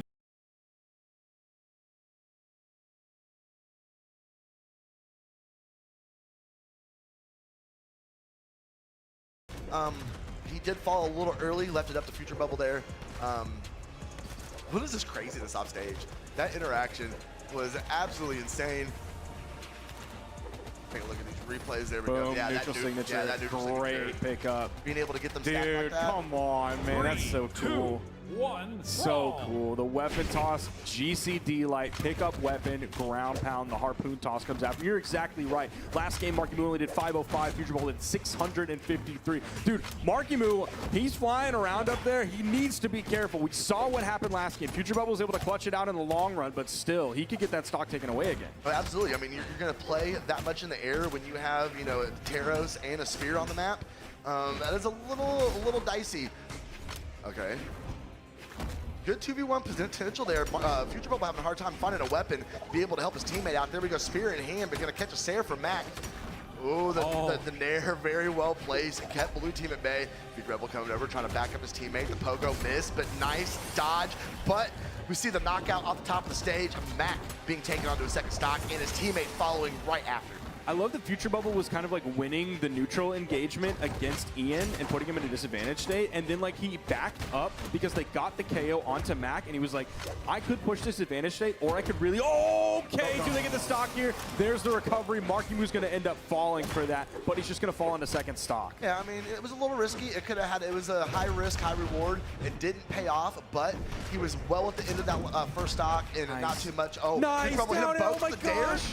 Launching your teammate, and then he gets the neutral air, but he falls right after. At least Ian is going to live off of this one. How much longer is that going to be the case? Oh no, Marky Moo chasing him out there. Oh no, Swaps back to Mac. And okay, all right, great enemy swapping there, and gonna go ahead and confirm the stock on Ian. That gives them a solid 2-stock advantage against blue team here, and already has the game advantage. Future Bubble Marky Moo looking fantastic so far in the set. From the fire there. Oh yeah, could that friendly fire set up for something? Yes, it might be an edge guard. Okay, there's one downer, the weapon toss. It's keeping him safe. He goes to the 45 degree. He down airs the other 45 degree. He gets around Ian. Dude, how is Marky Moo still living? I don't know why he pushed it that far with the dare, taking it all the way down to the bottom of the blast zone. Ooh, Future Bubble got really lucky there, but he's still going to take the damage. He's still going to sit out. We still see the sweat beads come out. Marky Moo went deep to go save him. Is he going to be able to save himself? The nair. No. They still have the man advantage, even after losing that. Neutral life from Future Bubble. It's going to let him pick up the weapon as well. Weird seeing Marky Moo play that risky. Yeah, you don't see that very often. He was kind of letting it fly there in that game, especially taking some risks there, and it worked out. Him and Future Bubble going up 2-0, and they are 1 away from continuing on their elimination bracket run that will put them in elimination round 5 if they can make it happen. Man, I still love it's the clip and it's the BCX trailer. I think it's the BCX trailer, not like the esports year 10, where it's like Marky Moo and Future Bubble, and it's mostly Future Bubble being really excited and like grabbing and shaking. I know it's like right at the beginning. I love it. Yeah, I know what footage you're talking about. Yeah. 3, 2, the pop-offs are very real ball. from this team, and here we go. This could be a tournament game for Ian and Mac. A very, very strong team coming out of South America, but they may be finding their final match here with this North American powerhouse of a team. So Ian was playing the Teros previously, very high strength. Now he's going over to the Queen 9.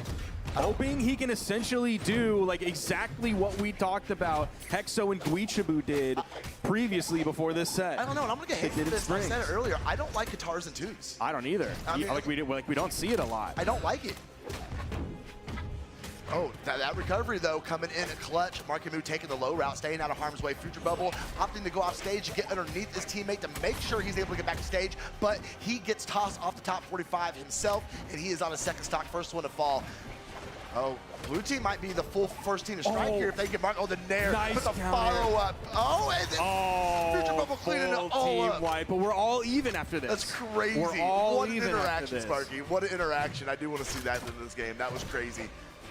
But yeah, going back to your point earlier, that must have been Ashley. Going back to your point earlier about guitars and twos, like it takes a special type of player. Like we're talking about Guichibu, one of the best guitar players in all of Brawlhalla. It took him a while to really kind of make it work in twos, especially with the Queen 9. It took a moment, but he was able to, oh, beautiful turnaround on that sider and then the recovery right after. Right there in his face, so with those guitars, Future Bubble whipping the side light, nobody there to punish it. Ian staying. Oh, he got him. He got his dodge, the side light, GC side light, and it was over after that. Finally, an explosive combo off of that cannon. Marky Moo swapping over the gauntlets, and they're going right back to work. The ground pound is going to sit Ian out with the breakdance, baby. That's the new one. That's the new one. That's the new variation of what we saw at Spring Royale, where he would throw his weapon up, grab the opponent with a neutral air. There's a KO off the top, but grab the opponent with a neutral air while you're holding them, pummeling them. Down comes the weapon toss. Watch, they're about to pop off, bro. Yep. Look, and Ian's just going to let him do it. Oh! Immediate side swing to the back of the head, getting around that. Can he confirm the KO off of this? Yes, he does. Okay. It's going to be tough to come back from this. See if he can get the downer. There's the bird dodge, and Marky Moo somehow gets above him after the dodge and the ground pound. He's just... like he's able to manipulate his own character in free space so well, dude. He's like he's Levi from Attack on Titan. He can do the moves with the 3D ODM gear like nobody else can, man. He's just different. He is different. Absolutely dominating performance from Marky Moo and Future Bubble in that set. We haven't seen very many 3-0s today, but that was definitely a good one. See everybody showing love, showing the respect after the match. You love to see it. We're going to get them cleared out and get ready, settled into our next game. But what did you think about that one, Sparky? I mean, probably, like, look, if we wanted the narrative to pop off, right, it would be Ian and Mac being victorious, right? Yeah. But I think we cannot overstate how strong of a performance Ian and Mac gave us in this tournament as, like, I don't want to call them like up and coming players, but like up and coming like in this echelon of player, right? Okay. I think we need to definitely give them their flowers for a very positive performance this event. definitely punching above their weight class. Of course, also being like another South American team that we can look forward to that isn't the massive big names we've been talking about for years. So I really want to give them credit on an amazing performance. Yeah, they got 3-0'd by Marky Moo and Future Bubble. Yeah, there were a lot of really stylish moments that Marky Moo and Future Bubble were able to like unleash upon Ian and Mac, but still a very strong performance in this tournament. This is like, it's not the beginning of their story, but like the train is in motion, right? The train has left the station. It's not up to full speed yet, but it's starting to get there. It's building more and more and more momentum on the Ian and Max storyline, and I can't wait to see what they have for us more in their region and hopefully BCX as well. Yes. Guys, sign up for BCX. Just go do it. Just go do it. It's going to be great. It's year 10. Just go sign up for BCX.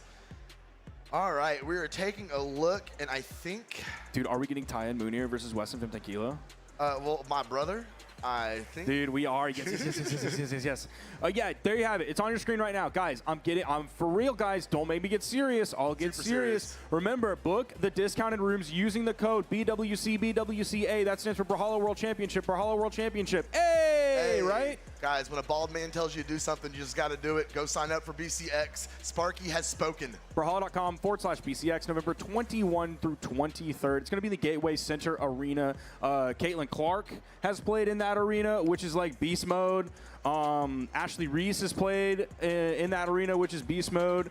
I'm sorry, I'm woefully uneducated on WNBA players. Those are kind of the only ones that like I know. Like I know Lisa Leslie exists. I don't know if she still plays. I think she's retired. Okay, that was my guess. I think she might be a coach now. Actually. I don't know. Yeah, I think you might be right. I don't know if she's played in that arena, but like maybe. So like it's a historic arena, man. Yes. Some of the greatest athletes have played in that arena, and you can now be a part of that by signing up for BCX. That's how I felt when we stepped in into the Olympic arena in Montreal. Okay. It was like literally the best athletes on the planet are here, and I got to eat really spicy chicken wings with like Pugsy and I threw up on the floor, on the top floor, because the wings upset my stomach. But like some of the best athletes in the world got to be in that building, and now we get to be in that building too and put our mark on that building in our own unique way as electronic athletes here for Brawlhalla Esports. So it's cool, man. Brawlhalla.com/BCX. Make sure to sign up for all that good stuff. Heck yeah. That will get us. We are going to be blessed with the Taya Munir set. You've been building up this team our entire block. It's a good team, man. But they're going to go up against Wes and Vim Tequila. Ty Munir, man. It's a good team. It's a good 86%. Twitch chat. You guys are getting smarter. Wait. You guys are getting smarter. That's actually crazy. That is crazy. That is crazy. Yeah, sorry. You guys are underrating Wes and Vim Tequila like so much. Wes and Vim, Wes and Vim are like really good players. Like really good guys. I don't think you guys understand like what they're doing in that region to like amazing players. Like what did they do recently? I forgot. Vem is V3M. Like their PR 1 and 2, guys. Spring Championship was a little bit interesting. It was kind of weird for the region, not just because like Sack and Reaper Black won, but like Wes and Vim, they got 4th. I don't know if like the rerun and shifting everything a week like just kind of threw everybody off. I mean, I guess it would. You know what I mean? You expect things to be a certain way, and anything can mess up your mental. Yeah. You know, I was playing on this day. I was working. You know, I was practicing for this day. Oh, we're gonna do it next week on a different day. I mean, stuff happens. You have to roll with the punches, but that's unfortunate it went down like that. Like Wes and Vim won Winter Championship this year. Yeah. They also got 2nd at Max Mode. I do want to point that out, but obviously that was when they were playing double Priya. So definitely different. Yeah. But when they won Winter Championship, Priya wasn't legal for that tournament. So that was just like, that was normal stuff. That's Teska, that's Rayman, that's double gauntlets. But then also like, dude, they got 4th at BCX. It's 15%. Oh, they did, didn't they? 15%, I got to say. I think Ty and Munir win this one. I'm not totally sure on that, but also, guys, 15%, like, get out of town. Actually get out of town. I'm serious. Get out of town right now. Because Wes and Vim Tequila deserve way more than 15%. Throw that. I want to see, put the poll back up. If it's not changed. Put the poll back up. Put the poll back up for me, please. Production, please. I'm just gonna sit and wait for the poll. Because like that's out of control. Marky is upset right now. 15% is crazy. Kilo. Yeah. 4th at PCX, 15%. Yeah. Oh wait, no. See. All right. There we go, Sparky. Okay, they listen. There we go. Crazy. 54%, guys. Come on. What did we just talk about? Hold on. Okay, keep it going. That's the direction we like to see. We need to move it a little bit more in Taina and Munir's favor, but still, you gotta pull your puppet string. This is about where it should be. This should be a 50-50 between these two.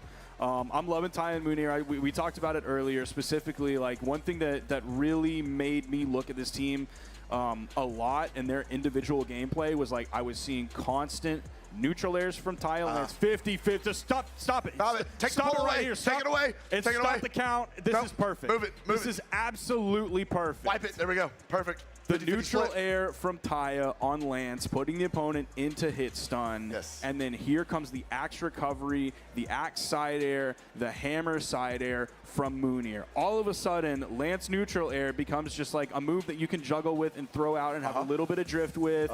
All of a sudden, it turns it into a bomb. And it is going to knock your opponent out every single time. The way that they do it, every time that neutral air comes out, or the sidelight. If the sidelight comes out on the Lance, you know it's going to follow up into the neutral air true combo, and Munir is ready for Always, it. Every single time, dude. It's so impressive. Every time. I love the situational awareness that he has. He's just really good at that. He's gotten so good. You know, I brought up Guijibu at the Spring Brawlhalla last year, but that was also the first time we really got a really good look at Munir and that redemption bracket run that he did. I mean, he didn't get the whole thing, but man, we were rooting for him. Like, my man showed up, and he's been one of those EU players that I've watched since then. He kind of got on my radar with that event. He impressed me, and I have watched him evolve and grow over the past year. And it's just been a lot of fun to watch. Yeah. It's been a lot of fun to watch. I don't really think too much about him when it comes to twos. I'm just more of a ones guy myself. But he's definitely playing absolutely amazing, and seeing him with this new teammate is also pretty interesting. Yeah, it was definitely like the story of Munir for a while was like, oh, is this going to be the one? Ah, no, it's not. Oh, maybe this one will be the one. Ah, no, it's not. Oh, this one? Ah, no, maybe not. But then finally, like, Taina and Munir have a great chemistry together. Like, Taina is a fantastic 2v2 player. I have some information on Taina. Let me just look at my notes so I can give Taina his flowers. Oh yeah, they're number 6 on the EU 2v2 ladder with a 1.92 win-loss ratio, so decent at over 500 games. So that's really the more impressive part. It's like some people are doing that on 150 games, 300 games. They're doing it on 500 games. Let's see. They played Teros and Teska. That was Munir's 2 picks, and then Ty's Olgrim, of course. Again, reiterating the Lance Nair stuff. They took out Acno and Blaze in Winners Finals in Game 5, and then somehow between Winners Finals and Grands, they fully shut them down with a 3-0. That's great. Just absolutely put them in the dirt. I think this team specifically is one of the best examples of Lance strength in 2v2. Yeah. One, just because like Taina is a very strong Lance player, but then also their ability, like Munir's ability to follow up off of it and turn it into so much more than just a weapon that commands space on its own. No, I agree. Especially, I mean, we don't see we don't see much Lance at this high a caliber. I mean, we do in EU, but in terms of having somebody dedicated Lance player in the current meta is kind of interesting. We're going to see, though, how it is able to go. We haven't seen a whole lot of Olgrim at all today, honestly. I think Cosmix may have been about the only one I've seen today. Yeah, we're definitely going to get it from Taina. Okay, they're already starting off with some team damage here, or sorry, some 2v1 team combo damage. But Munir didn't have a weapon. Oh, going in with the ground pound. Dude, Vem was ready to go in with the down air. So yeah, for Wes and Vem, we're seeing the Teska and we're seeing Teros. I'd say from here, clearing off the entire Nice. stage. Oh, the neutral Nice. sig caught. Wait a second. Clean work. 30-second stocks. Gonna go ahead and send the South Americans onto their stock number 2. Now, I love how he's able to throw out that neutral signature on top of his teammate and the opponent, because it will always prioritize the opponent. And I believe it prioritizes the opponent who is more damaged as well. So it's always going to come out favorable for you. I use that a lot on Lance, Lance neutral signature on Vrax. So I'm very, very familiar with that. Trying to fight with these boots over here. Ooh, no, Vim wasn't there to pick up the pass. They both just kind of swapped over. See the axe airs coming out, match for match. Vim with the side sig. He did a great job of kind of sneaking that in there. And that was a good sidelight into the down air from Taina to try and get more damage in just one single hit. Great side air from Vim, and he's ready to go over with the ground pound. Beautiful GC sidelight. I feel like people started doing that at DreamHack. Okay. I thought we were going to get a little bit more from that. Nice side stick from West, though, to follow up. We really saw that at, I believe it was DreamHack Dallas many years ago. Not the last time we were there, but the time before that we were there. The GC sidelight, unarmed as the finisher, did sort of like come into vogue, man. Nice touch, and the fadeaway, so Vim doesn't get caught. Right. Oh, Taya. That's it. Yeah, that's going to go ahead and send him down. And we're seeing everybody kind of fall onto their final stocks here, with Vim 10 Kilo being the exception to the rule. Holding on to stock number 2. Never mind, that Sair to the face is going to go ahead and get rid of that. The Sair in from Taya. That's going to interrupt anything West wants to do after catching Moonir, so he can't grab a 0 to knockout from that moment in that string. The down air from Vim. Dude, the vertical gameplay from Vim's axe has been fantastic right on the edge, especially on Demon Island with the small sidewalls. Oh, he's going to get punished for that for sure. This is crazy. I cannot believe how close this is. Game number 1, just back and forth here in the neutral game. We just see it literally teeter-tottering from side to side, momentum to momentum. Vim going to go low, try to catch Scoot. Oh! No, that is going to connect. And that is going to send Ty and Moonir out of game number 1. Wes and Vim 10 Kilo getting it done. It really looked like the EU team was going to take game number 1. It really started off completely in their favor, but Wes and Vim 10 Kilo using that experience, locking it down, and securing a game number 1. Let's take a look at those replays, Sparky. Yeah, when we get to the end, like, pay close attention to how damaged Wes and Vim 10 Kilo were going up against a Teros and an Ulgrim. Like, that's very scary. There's the D-Sig that just barely missed the falling neutral air, and he's ready with the axe recovery. There's the side air, and then that ground pound is fantastic. Yes, well, everyone's so damaged here. I think we are in for one heck of a set, Sparky. That was an insane game number 1, and we see Moonir coming out with the most damage dealt. Taya only getting that 408, but he did a really good job holding down the air, being able to throw those nairs out from the lance, being able to break up, keep the space. We're going to go back to Demon Island here for game number 2, see if Wes and Vim can extend their set lead. And I do love that GC side sig that Vim did right at the end on the Teros hammer, because like he was just enough back from the cover or corner that while Moonir was over there on the corner, he could throw out that signature like right when Moonir would be coming over the corner, while also following up off this teammate who was across the stage about to send the other blue team member Taya towards him. That's already a stock on Moonir with their trading 1 for 1. 1 for 1, yes. We're actually completely tied. Oh no. Okay, Taya working that downlight in opposite direction. Not a whole lot of punish for it though. Moonir taking the low route. Oh. Little friendly damage, little friendly fire there. Kind of taking each other off of their Big Sair. designated routes. Yes, that is going to go ahead and confirm as well. That puts a Wes on his second stock. Taya being the healthiest on the map right now. That's not anymore. Gonna KO Taya. Can Moonir get away from this? Nice weapon toss up. It's gonna give him a little bit of room to play with as Taya respawns back in. Okay, Vim. Whoa, Wes finishing that off with the recovery, off with the boots. Now we got this 2v1 situation here. Oh no, Moonir's gonna spawn back in. He has the axe immediately. Now see if they're gonna be able to take some of this momentum back in their direction. But we're still holding on to the stock lead for Vim and Wes. And Vim continuing to push this Teros. The gravity cable stops Sair. That's going to be enough, bro. He's not going back to Sair to follow off. And the recovery onto Taya. Can they interrupt that? Bro. Yes, it's interrupted with the recovery. Dude, Vim's Teros is so nasty. Oh, but he's only good on Priya, Sparky. What are you talking about? Oh, my goodness. That is what they said. Dude, they said he was carried as he KOs his teammate and then Taya. Holy cow, Vim. Shut the haters down, brother. Yes, sir.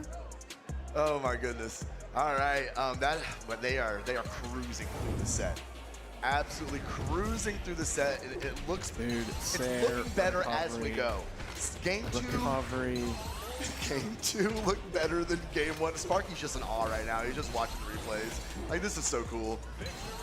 Like, Vim is playing so fast. Yeah, he's went playing insane. really, really fast.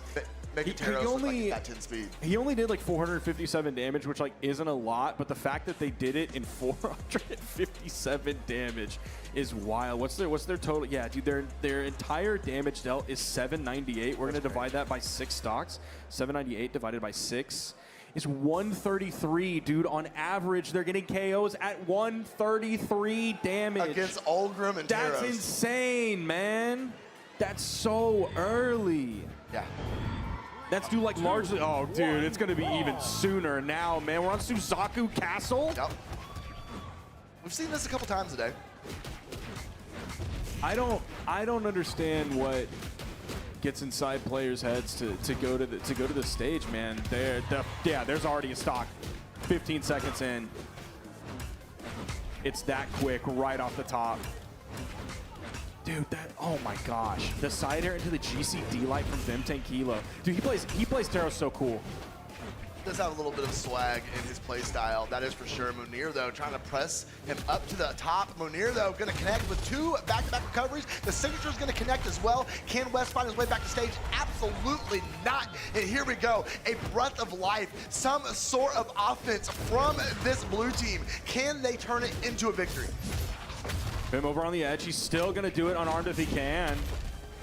Now back over. He's looking for the KO on Vim. Stomp side air. Oh, the accidental follow-up from West. I think he was trying to hit the other blue team member with the sidelight, and he interrupted the momentum, so they didn't get the KO. See if they can get the stock off of Munir. Vim's just going to go in with a down air, and then he gets below him. Recovery, classic hammer edge guard. And Munir's on his final stock. Munir's on his tournament stock, bro. Dude, West and Vim, man. They wanted to give these people 15%? That's crazy, man.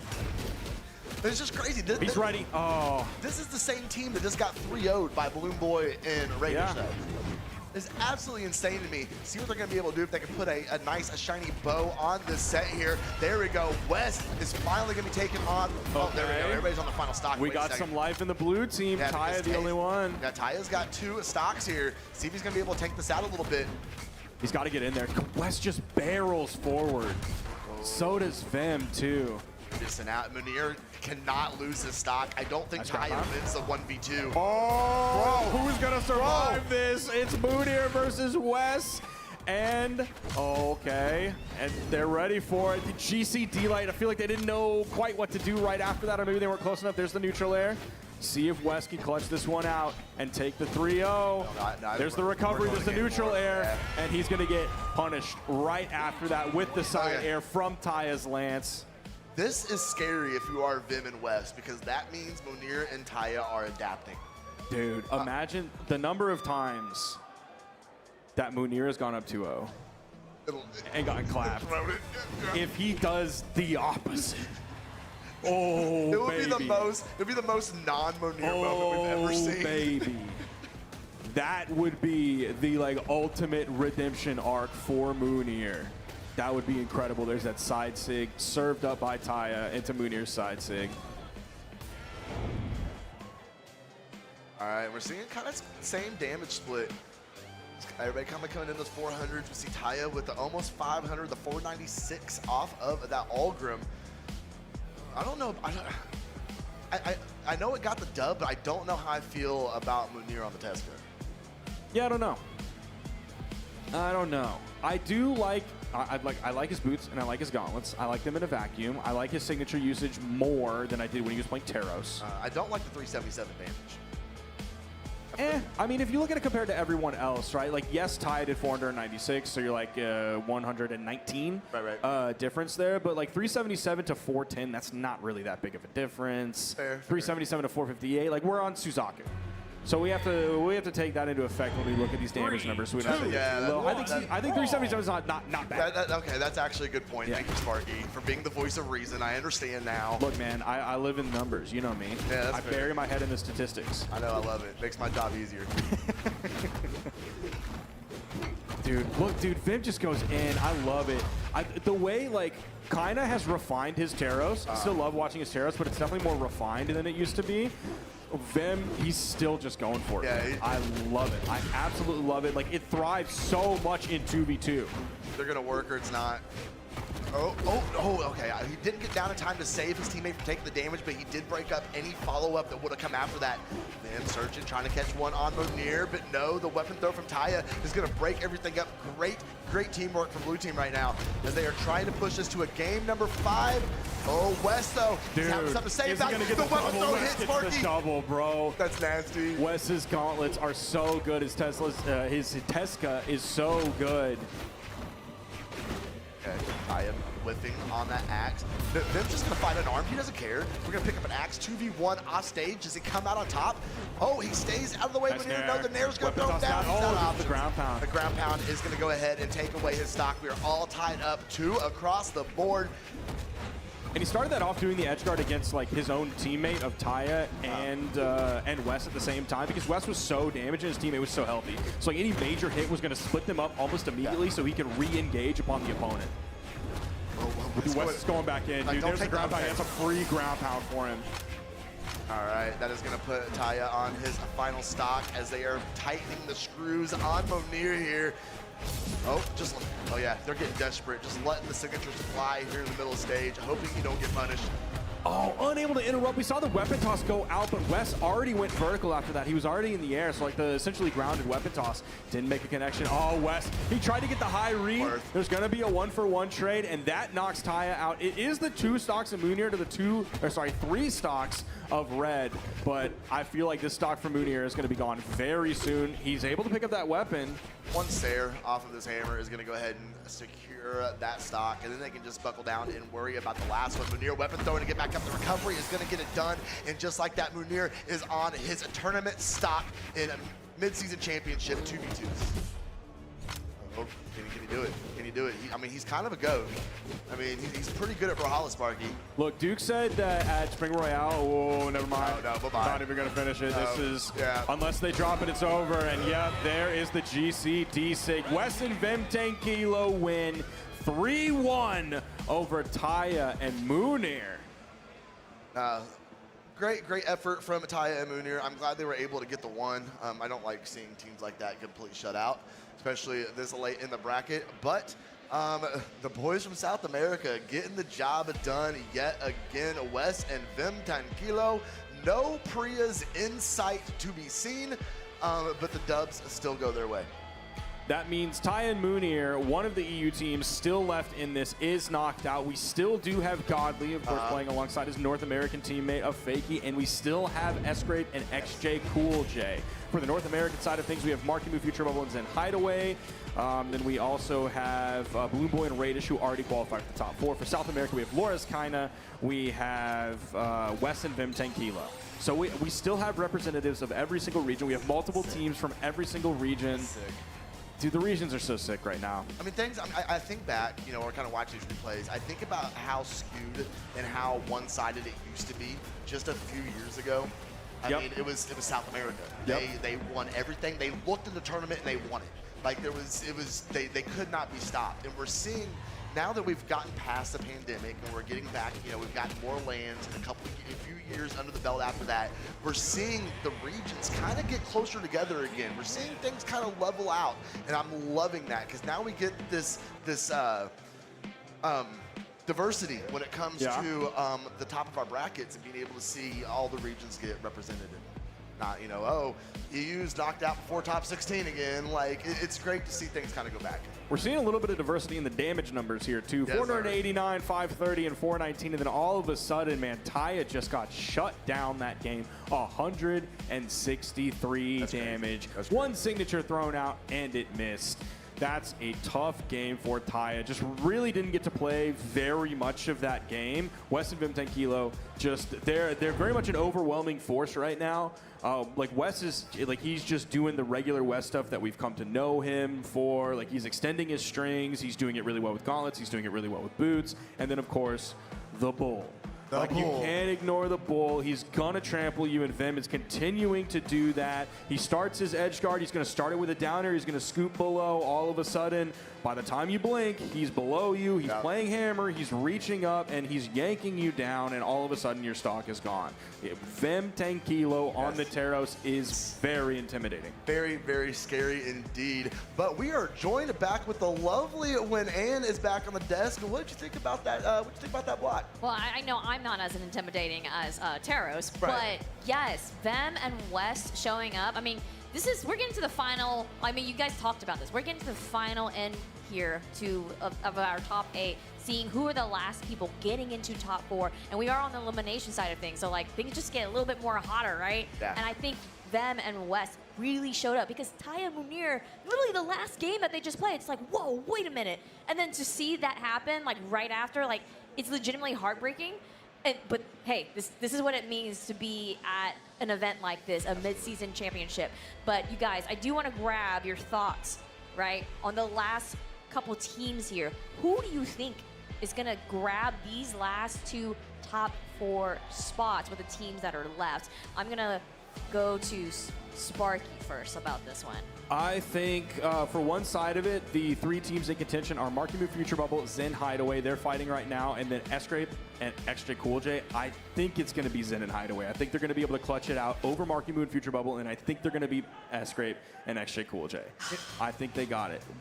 What? You asked me. Like what? I did ask. I kind of agree because Zen is nasty in twos. You put Zen into a situation, especially with a good teammate like Hideaway, and magic is going to happen. You're kind of right. Like I was just gonna be like Marky Moo, Future Bubble. No, I'm gonna believe. I think he's right. I mean, he could be, but I'm gonna believe the power of friendship. I'm gonna believe, and I've been rooting and thinking, and the backstage, like Marky Moo, Future Bubble. Come on. Yeah. I know you're making the elimination run, but you can do it. Friends you can do it. too. I think they're like also friends. Okay. In here, they're friends. Okay, well, there is another spot, right? We have Godly Fakey versus Wes and Vem. Now, final thoughts here. Who do you think is going to take it? Who's going to take that top 4 spot? Sparky, give me that look. I think it's gonna. I think it's gonna be Wes and Vem 10 Kilo. Ooh. I think it's gonna be Wes and Vem 10 Kilo. Who sent them down? Please don't be Godly Fakey. Wes and Vem 10 Kilo. They got sent down by Balloon Boy and Radish. So yeah, man, I think it's going to be Wes and Vim. I think they're going to be able to overwhelm the Teros and Kaya from Godly and Fakey. I think they're going to force a legend change as well. It will be one heck of a set, no matter what happens, and we'll just have to find out. Flomo, you got no thoughts about this. You're just like, no. It's You get to these teams, and it's just like they're all so good. Like, yeah, I know. It's Godly Fakey. Like, how do you bet against that? Oh wait, it's Wes and Vim 10 Kilo. I know. It's so hard to decide, but I mean, that's what makes things exciting. I know my heart wants to say Godly Fakey, but I'm looking at the way that Wes and Vim are playing today, and they, especially on that Teros. Vim on the Teros is one of the most frightening things I've seen in a very long time. Maybe almost as scary as his Priya when that was in its prime.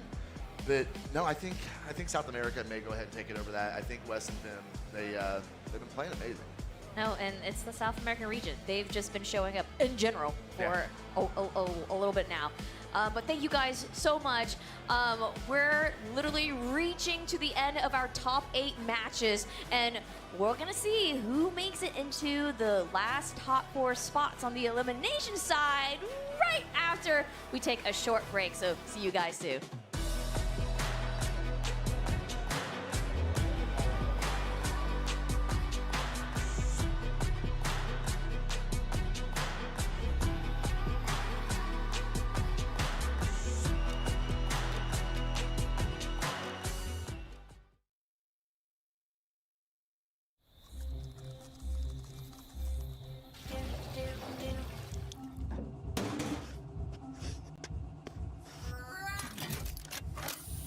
Almost died from a broken heart, so I installed a new one.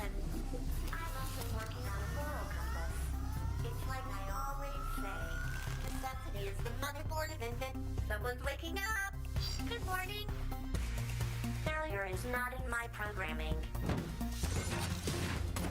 When life gives you lemons, build a robot to throw them back. I never break a sweat, literally.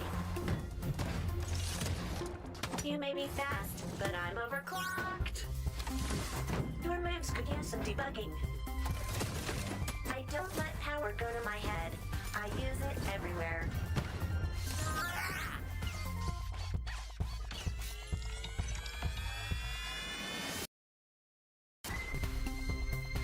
All I need is a wrench, and a plan, and a power source. Welcome to Brawlhalla. 간식 시간이다.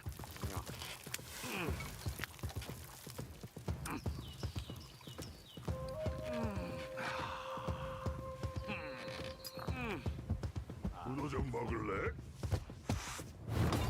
나쁘소.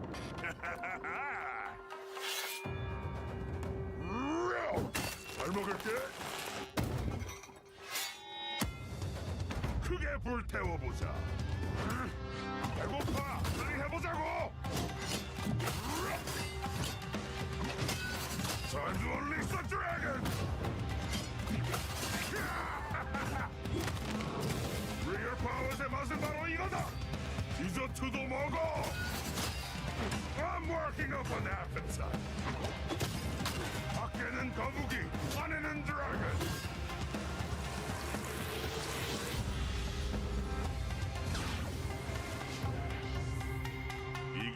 건 디저트만큼 달콤한 거야. 거의. Welcome to Brawlhalla.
期待を裏切られた仲間よ。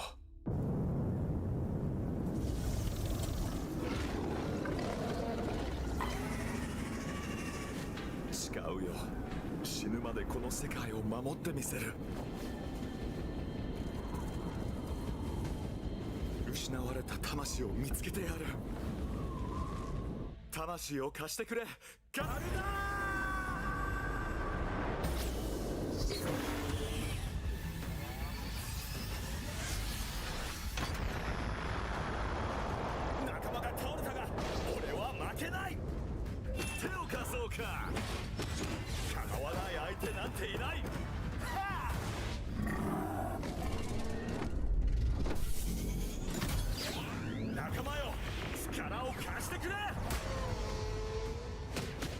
に無勢だが俺にはかなわないぞ。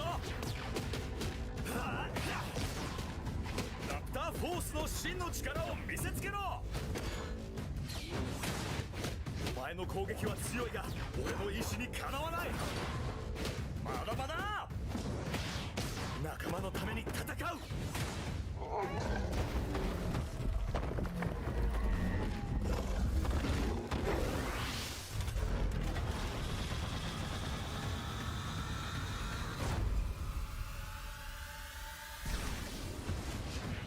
残ってるのは俺だけだ。最後の防衛。ブラールハラへようこそ。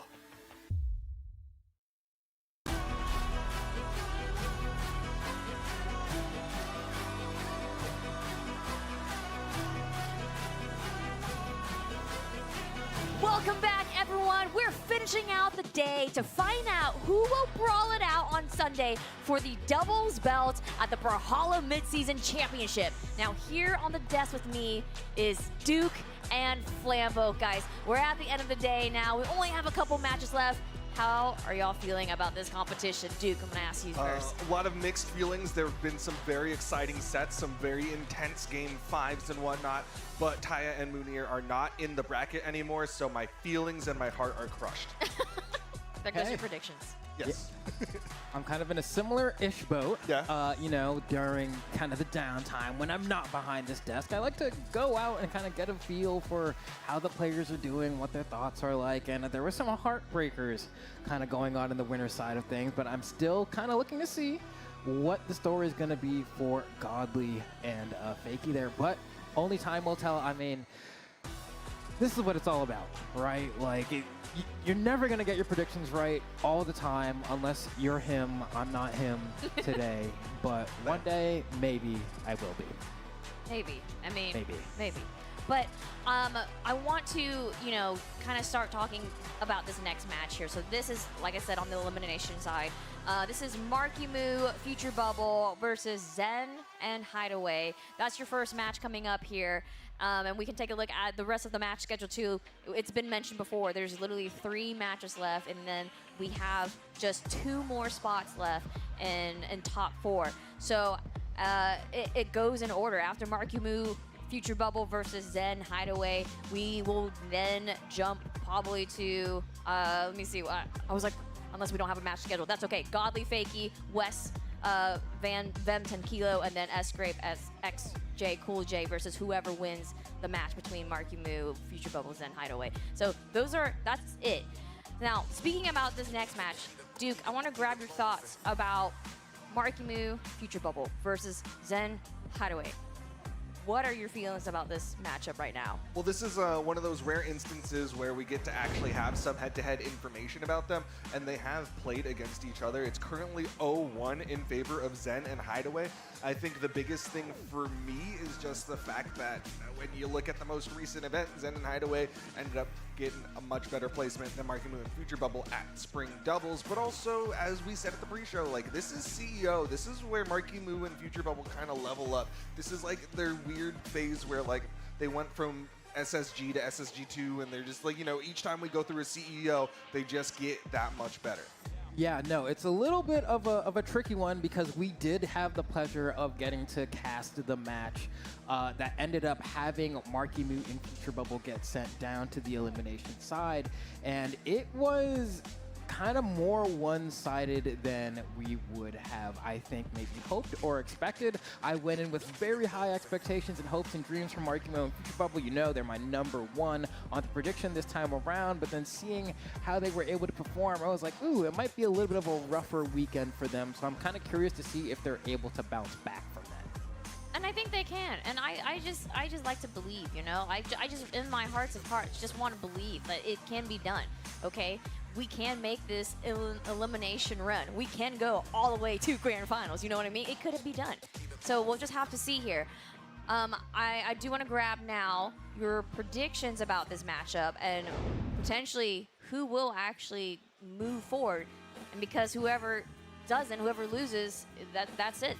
That's it. That's all. That's the end. That's their run for doubles for today. So starting with you, Duke, between the two teams, gonna make it through. Yeah, this is the pressures of elimination bracket. Like you said, only one team can continue on, and so we will have a tragedy here in a couple minutes.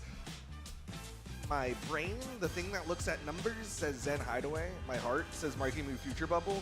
And as we all know, I use neither, so I don't know who's gonna win.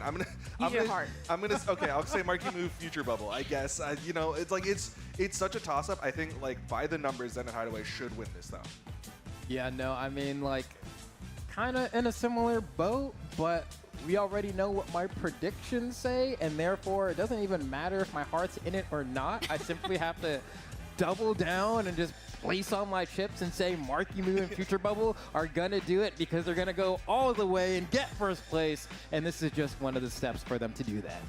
Oh my God, it is a really tough decision to make. It's really tough to even try to pick one or the other. I mean, literally they are two remarkable teams, and I mean, Sparky was talking about, you know, come on, Zen Hideaway, like incredible, like, and he said it himself. He's a numbers guy, and the numbers kind of be showing that maybe it could be Zen and Hideaway that go and move forward. But I just want to believe. I want to believe so hard. Hey, what are you laughing about, Duke? the power of friendship. I respect it. I love it, but I was trying to look at like who knocked Zen and Hideaway down, because obviously we're like, yo, they're a crazy strong team. It's none other than Laura's and Kinda, where it went 3-1. Laura's and Kinda beat Godly Fakey, who, guess what, beat Marky Moo Future Bubble. Pretty convincingly. A is greater than B, which is greater than C, which is greater than D. Transitive property. Then Hideaway win again. Okay. I think that's how maths. Yeah. Well, it looks like they're ready to get going here, so Duke Flambeau, take it away. Right. Like I said a second ago, though, no matter what happens, it's going to be a tragedy. It's going to be exciting, to say the very least. Do you expect anything different, character flips, or anything wild?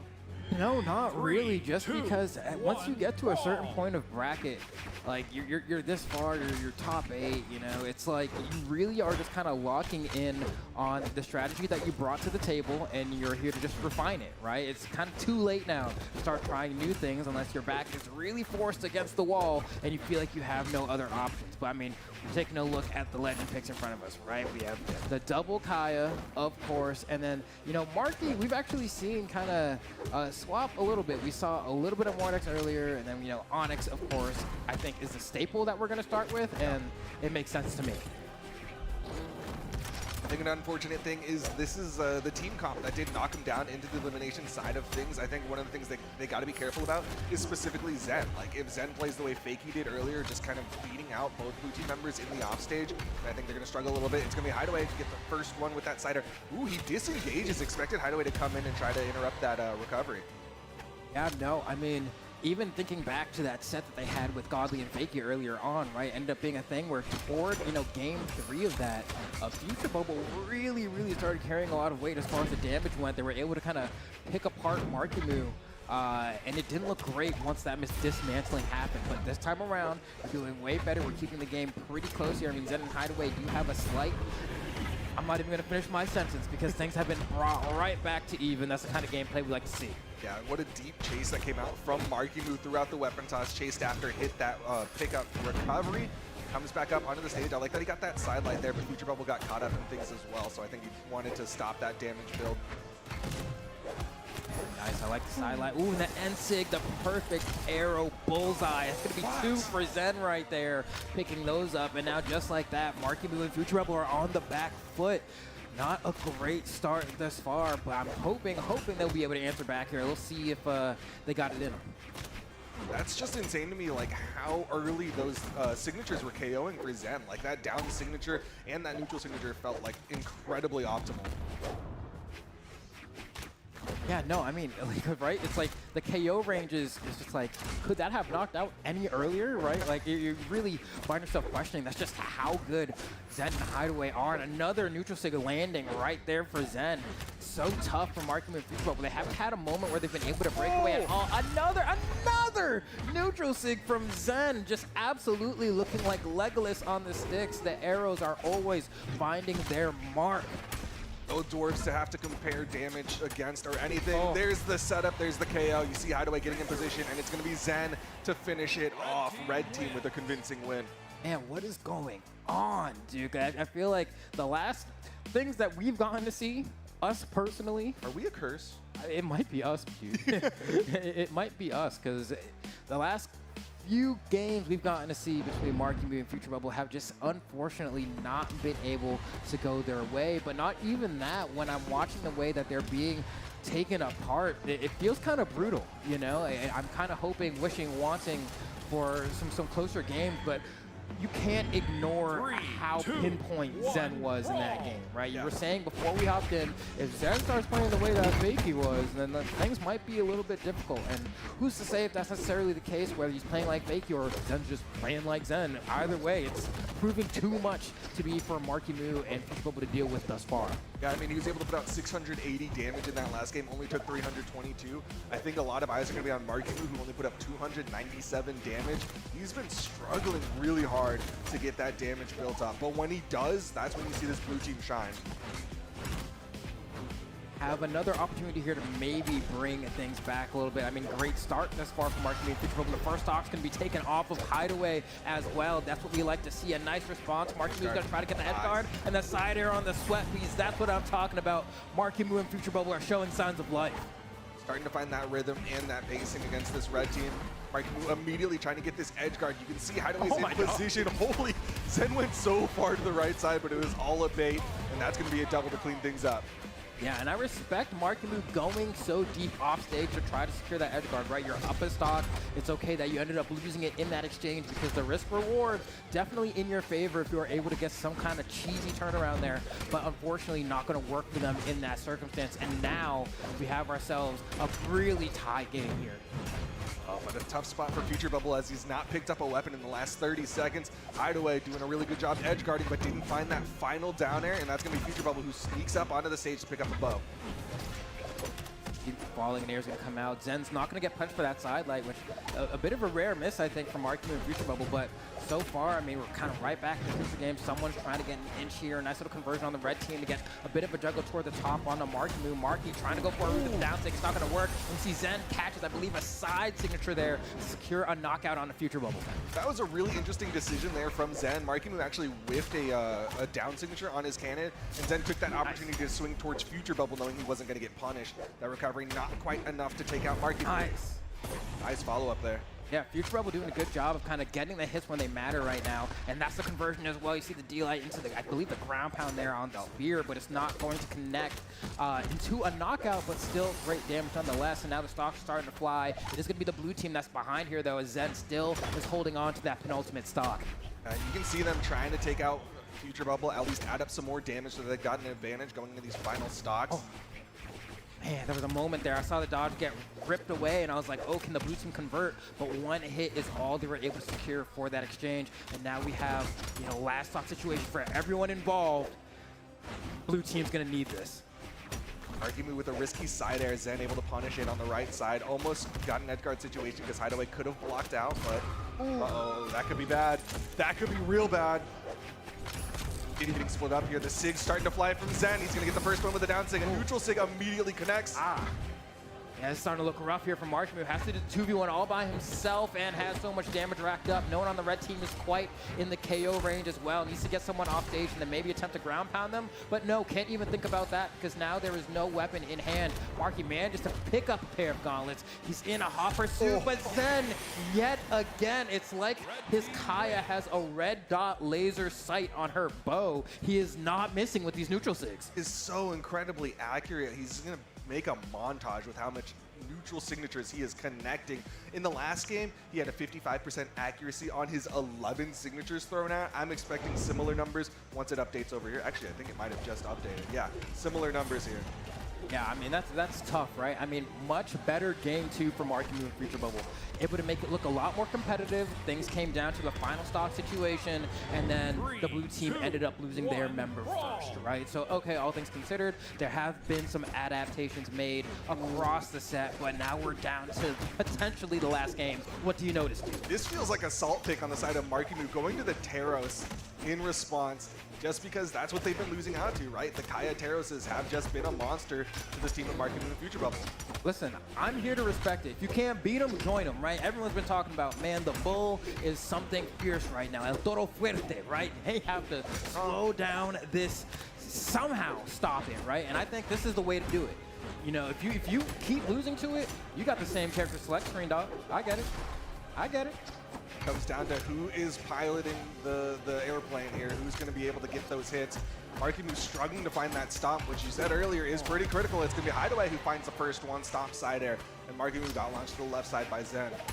Okay, but on the other side of things, right now that you do have that Teros, you do have explosiveness in your corner in a different way if you get a chance to play that as Marky Moo ends up losing that first stock. And we're looking at both members of Team Red still sitting healthy on their first, and Future Bubble can't get there to help Marky. Marky, you need to hold on to the stock. You gotta be careful playing off the corner like this. Oh, potential spikes from the recovery, and that might be a double. Nice. Get the ground pound cleanup for Marky Moo. We're able to get a clean slate here, you know, for the blue team to go ahead and kind of keep things even, but still, I need to see a lead, Duke. I need to see a lead because right now Zen and Hideaway are playing so consistent, so pinpoint, especially Zen with the way that he's able to land some of these juicier punishes. For sure, close is not good enough for this blue team. They have to have a lead, but they're not going to get it as the side stick connects on the left side from Hideaway. Looks like they're going to try to take down Future Bubble. The Sig's not quite connecting, but they've already got him hurting. Oh, and you can already see it here. I mean, Marky down to the final stock. Goes ahead and hits Future Bubble with the side air. This kind of feels like the blue team's starting to crumble a little bit as their synergy begins to dissipate and maybe hope begins to fade. I'm hoping Marky almost falling prey to wall slip there. Can they lock it in for this last potential stock of their CEO mid-season life? I know, these are their tournament stocks here. This is the elimination side. There's no room here, and they're already down 2 stocks to the 4 of the red team. No. Future Bubble's gonna miss the ground pound. He doesn't have the movement. The dare to save him, but they both fall, and that's gonna be Zen and Hideaway taking it away 3-0. I mean, the proof was in the pudding, right? We were talking about the numbers, and they've encountered each other before. Not many times, but it has happened before. And when it did, it was not in the favor of Marky Moo and Future Bubble. So now we have another point, another piece of data to add to the plot to say that might just be one of the tougher matchups for them. They're gonna have to lab it out. They're gonna have to figure out what works, or maybe they'll just wait to see if Teros gets some changes and run it back then. Hope for the balance to hit it, but yeah, it definitely seems like that's a little bit of a weakness on the side of the blue team, but either way, definitely played incredible. Really, the red team was just on point. Huge shoutouts to Zen, was so accurate with his signatures in the previous couple games. In this final one, wasn't as accurate, but was still putting out quite a few throughout 8 signatures. Only landed 13% of them, so not as good accuracy, but he was getting those KOs in the previous games. Yeah, no, I mean, I'm trying to think about what went wrong. I mean, obviously the swap to Teros in Game 3 didn't do it. I don't know that there was really any moment in that Game 3 where I can point at the Teros and say, this is where, you know, the pick worked out. I kind of believe in the spirit of the pick in a lot of ways, but I think we both can agree that Marky's not particularly known for playing Axe nor the Hammer, and so I think that kind of ended up being a detriment to the team in the long run there. But even then, we saw in the winner side set when they were playing against Fakey and Godly, I think Game 3, Marky swapped over to the Mordex to try something new, and that was not the answer either. So at some point, I just have to respect the I guess, confidence to try something new in a tournament setting and see if that's going to be your ticket to victory. But Zen and Hideaway just way too solid. Stable, not really able to get any like major advantages. Like across the board, the damage advantage was heavily in the red team's favor. Like even in this last one, Zen put out 485, only took 297 damage, the least on the board, and then Hideaway put out the most damage, 488, only taking 378. So this red team was just really, really good at putting out damage and not taking any. Yeah, no, that's a great way to put it. And then similarly, right, like they just were not winning out on pretty much any of the exchanges. I mean, there were moments where I could see Future Bubble kind of desperately trying to dash jump over to the side to see if maybe I can get like a side air or a weapon throw or something to try and help out Marky when he's getting double D-Light Sared on the opposite side of the stage. But Zen and Hideaway were just too good at breaking that team up that there was just so much distance to be made before you can even start thinking about the idea of interrupting any punish that's happening to your teammate, that it just did not work. Yeah, just a little bit of a tragedy there, especially because, of course, we always love to see Marky Moo and Future Bubble, obviously a very adored team, but unfortunately their run ends there. Zen and Hideaway are going to be going up against S-Grape and XJ Cool J to see who qualifies into the top 4. Yeah, which, okay, S-Grape, XJ Cool J, right? Like, that team, surprising me, man. Yeah. Super surprising me. I mean, no shade, right? I was just asleep. You know what I mean? I found the wrong tree. It was just, I didn't know this was happening. I took a little nap. I came back, and I was like, oh, dang. S-Grape and XJ, I keep wanting to say X-Grape. S-Grape and XJ Cool J were just kind of like the dark horses of this bracket to me. I'm like, I look at them, I'm like, yeah, that's 2 good players. But then I look at some of the other team combinations, and I'm like, do I think that they're going to make it further? No, I don't necessarily think that. Yeah. But they were here to prove me wrong today. What do you think? I think I have very similar feelings. Like if you, again, Sparky and I love looking at numbers. If you look at the numbers, the PRs of S-Grape and XJ Cool J, they're far lower than some of the teams that they've knocked out. Like they knocked Acno and Blaze down in Game 5. They've earned their spot here quite handily. They definitely made an upset and caught a couple people off guard. One thing in particular, I'm really excited to see this Nash. I think Nash is a little bit slept on in the meta right now because people keep talking about Hammer, and obviously people have loved Spear for a hot minute now. It's a little surprising that S-Grape is the first one to be like, oh yeah, hey, play Nash. Yeah, it's actually like, I'm glad you mentioned that because I think for a lot of people, Hammer and Axe have just been a staple in 2s for kind of the entirety of Brawlhalla doubles history. And so I think they look and say, yeah, Nash is pretty good, but Teros is just that much better. And then they kind of just gloss over him and go ahead and pick the cow instead. But I'm glad that S-Grape is like, dog, are y'all playing the same game as me? Like this caveman is clearly ready to rock. And so I'm glad to see that that S-Grape has been able to make it work.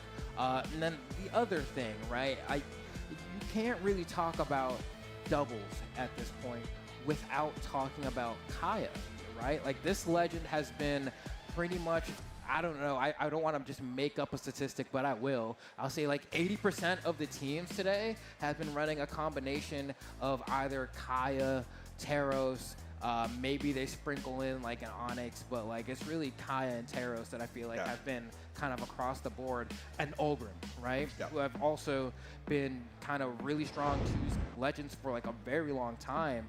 And despite like changes, I think there's just, honestly, I think there's just a degree of comfort with those legends that people have, that even if like they get nerfed, people just keep picking them because the formula has been solved. It's not like we're changing the way these legends work, right? And so I think it's much more of a comfort pick for them. Yeah, I think it takes something really dramatic for people to kind of shift away from this meta right now. I think a lot of people, like we said, have a lot of favoritism towards this Kaya, specifically like the signature kit has been like kind of, like you said, solved. Like people know the routes to go now with that signature kit. And obviously we've seen it can still KO quite easily. So I think people are just really comfortable having that as one of the characters on the team.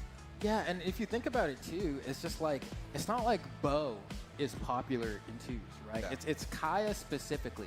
You know, Balloon Boy not even really rocking the Zerial anymore these days. I mean, maybe it'll make a splash appeared or something, but like, that's just kind of goes to show just like, no one's rocking Koji, you know? I'm big Koji fan over here. Nobody knows, no Kojis, you know? It's really just Kaya, Kaya, Kaya, Kaya. And also, you know, the spear is definitely a big part of that as well, and the high defense, right? And then as you were saying, the signatures, right? It's just the complete kit is just so good. But then it makes me think like we've had like Bren is kind of the same way, but no one's playing Bren because I think they think like, you know, Hammer, whatever. But here we go. We're loading into game 1 of S-Grape and XJ Cool J against Zen and Hideaway, and we're starting off in Miami Dome, so a much more saturated place of scenery for game number 1.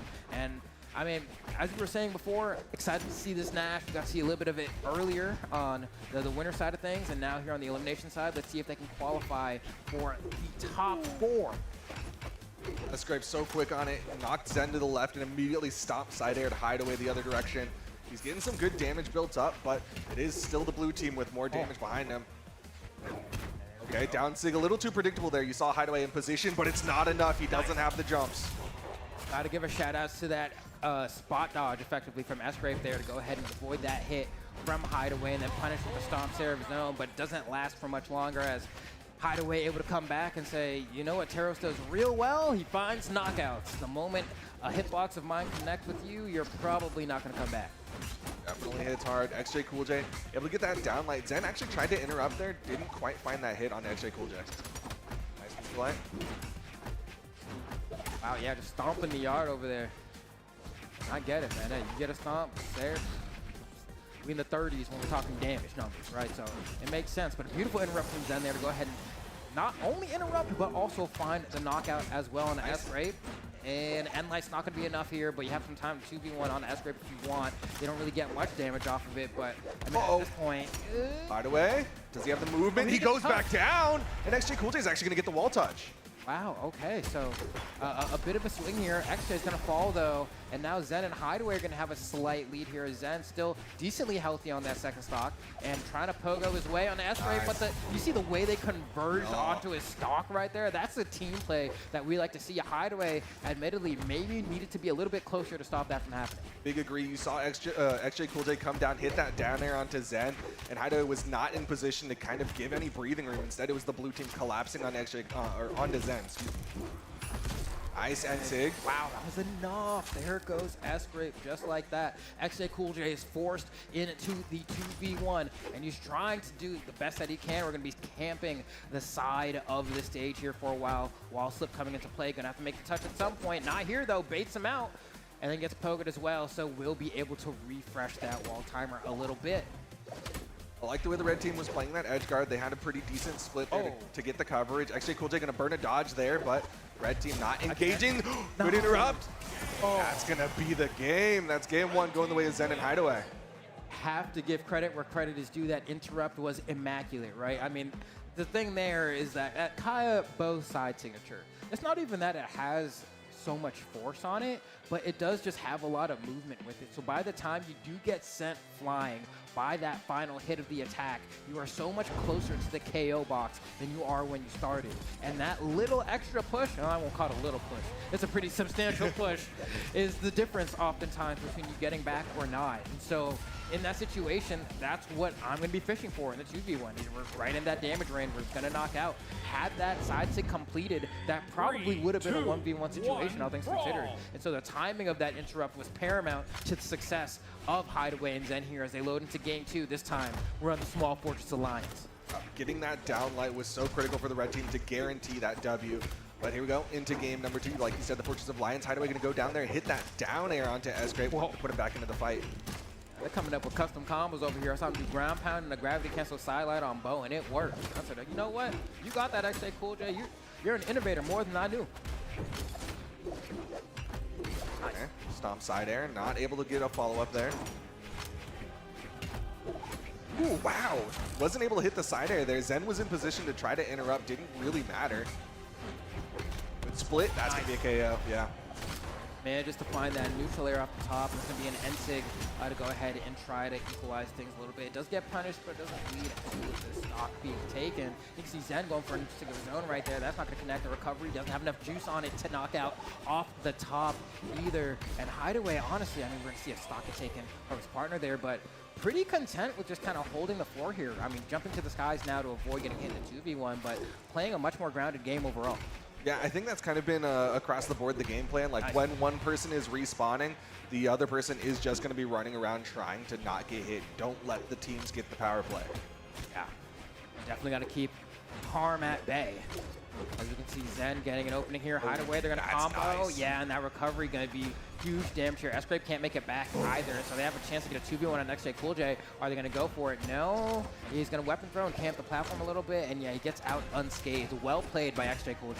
Yeah, I mean, he made a terrible situation, just kind of bad situation, as of course Escrape did get taken down on that left side. He's on that final stock, so it's still not out of the woods yet. Yeah, this is a similar situation as we saw in the first game where Escrape, I believe, was also the one to lose his stock first in that game. So definitely needs to do a better job of hanging on here. But now, this is a crucial moment. Can you hang on? We were just talking about this. Yep, runs away all the way to the other side of the stage. Swaps weapons as well. Gets a double side air, an opportunity for XJ to maybe get an edge guard. No, but they do have both members of the red team in the corner. They're unable to capitalize off that positioning, unable to get a punish there as well. In the friendly fire, the side sig's going to connect. Finally, we get a stock here down sig, and we don't get a follow-up side air from Escrape there to secure the knockout. And that might be the difference, and probably is, between Hideaway having that stock right now. Yeah, instead he was going for a neutral air. Again, did not connect, just slightly off the mark. Gravity cancel, neutral signature. Blue team is going to make their way back onto the stage, but the damage deficit might be too much right now. Yeah, it's just going to be hard to come back from. I mean, we'll see. At this point, Escrape used to kind of play a bit more of the back foot, but now I'd say the damage is probably even. The down sig, the big roar coming out of Hideaway here, still mashing down on that, and then that neutral light's going to be enough. Hideaway securing that game, and that's 2 now, right on the board there. It's looking kind of rough here. I don't know what adjustments are going to be made, because right now, this team composition, the Teros and the Kaya, seems to be the one, man. Escrape and XJ don't seem to have an answer. I don't know what I think at this point. You know, I was going to say, I think that perhaps maybe it comes down to Escrape hanging on to that stock a little while longer, maybe not getting beat up so quickly, but then it's like, there's got to be more to it than that, you know? That's the layman's explanation. Yeah, I think like when you're watching the match, you look at it and you're like, oh man, Escrape's getting taken out too early. But he was able to put out 499 damage and took 503. His teammate, on the other hand, only put out 274 damage while taking 640. And I'm not trying to say XJ Cool J is like not doing his part, but when your teammate's taking all of that attention, you got to go in there and put some damage out.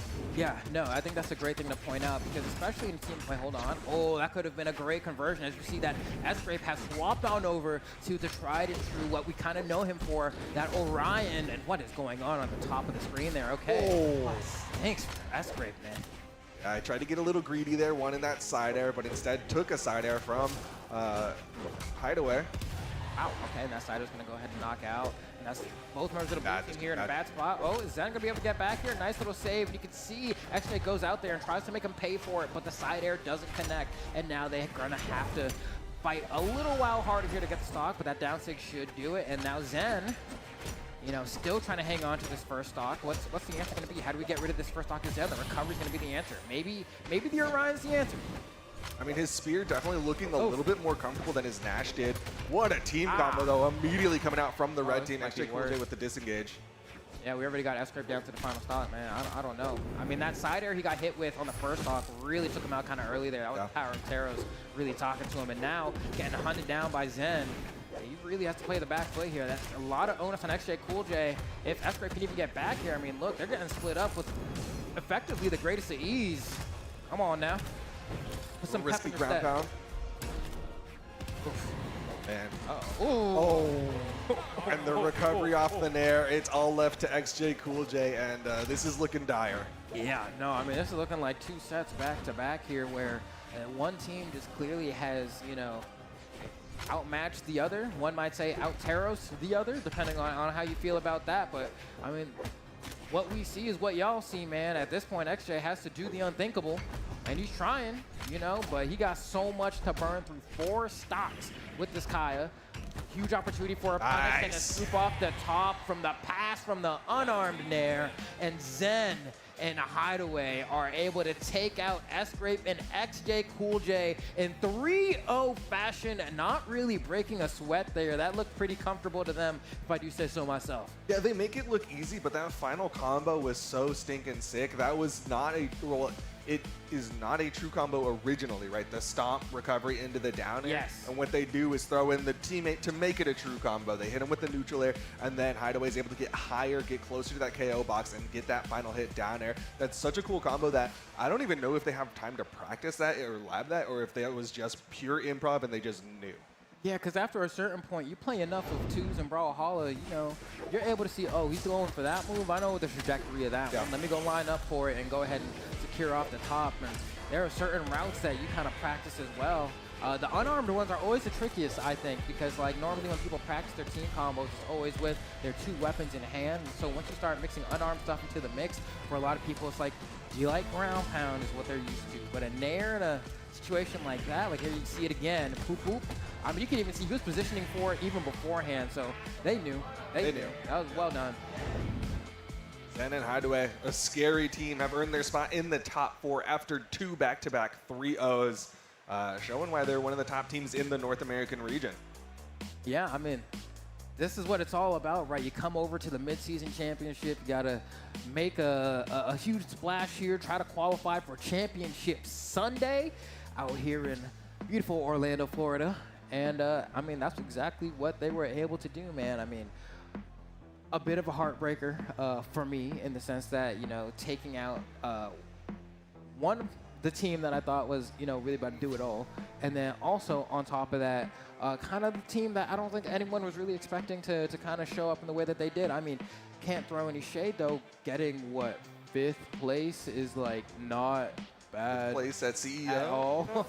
But still, like, you know, when you're doing a deep run like that, you're always like, how far can I push it? How far can I go? It's like you're hiking a mountain. You're trying to get to the top. And, like, it always feels a little like if the wind gets blown out of your sail when you get so close to the summit and then you got to go back down again. Yeah, it's one of those things where, like, you know, I'm sure you've been on that rank grind. You take an L in the ranked queue and you're like, I just want to go next. Yeah. But when you're here at an in-person event and you lose and you're knocked out at 5th, your go next is waiting a couple months for the next event, you know? So it's a little bit of a painful experience. But we are going to the other side of the bracket now. It's going to be Godly Fakey versus Wes and Vem 10 Kilo. And I do want to point out, this is the last opportunity for any European to make it into the top 4 for doubles. Okay, cool. So this one's going to be fun for me because, one, I mean, this is the team that I said was about to get number 3, right? So I'm going to need y'all to stay in there at least for, like, 2 more sets, effectively. And then, like, if y'all want to drop, that's cool. Y'all did what I needed to do. But then on the other side,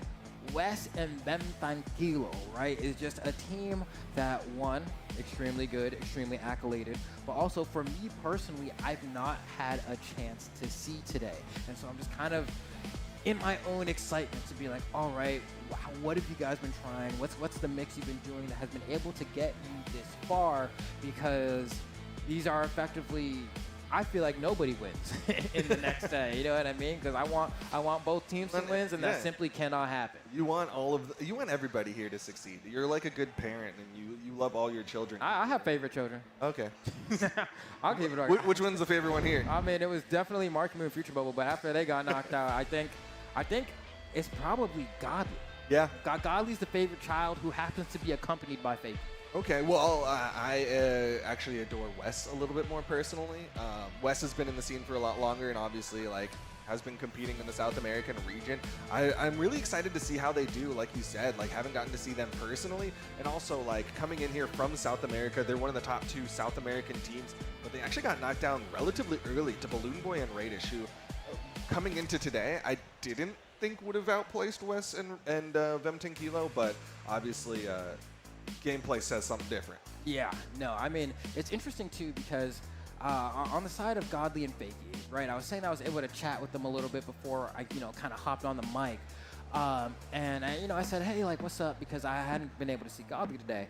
And then he had some less than desirable words about how he was feeling at the time. But he was basically saying that in the set against Kaina and Lores, that Kaina went for like a uncharacteristic jump in air, and that the punish was so clear, and then he knew his teammate would have the pass, and it would have been locked in game 5, 2v1 situation. I got this, but he got flashbanged by the fact that Kaina did a jump nair on Hammer, because he was like, this is so bad. Kaina would never do this. Did this actually just happen?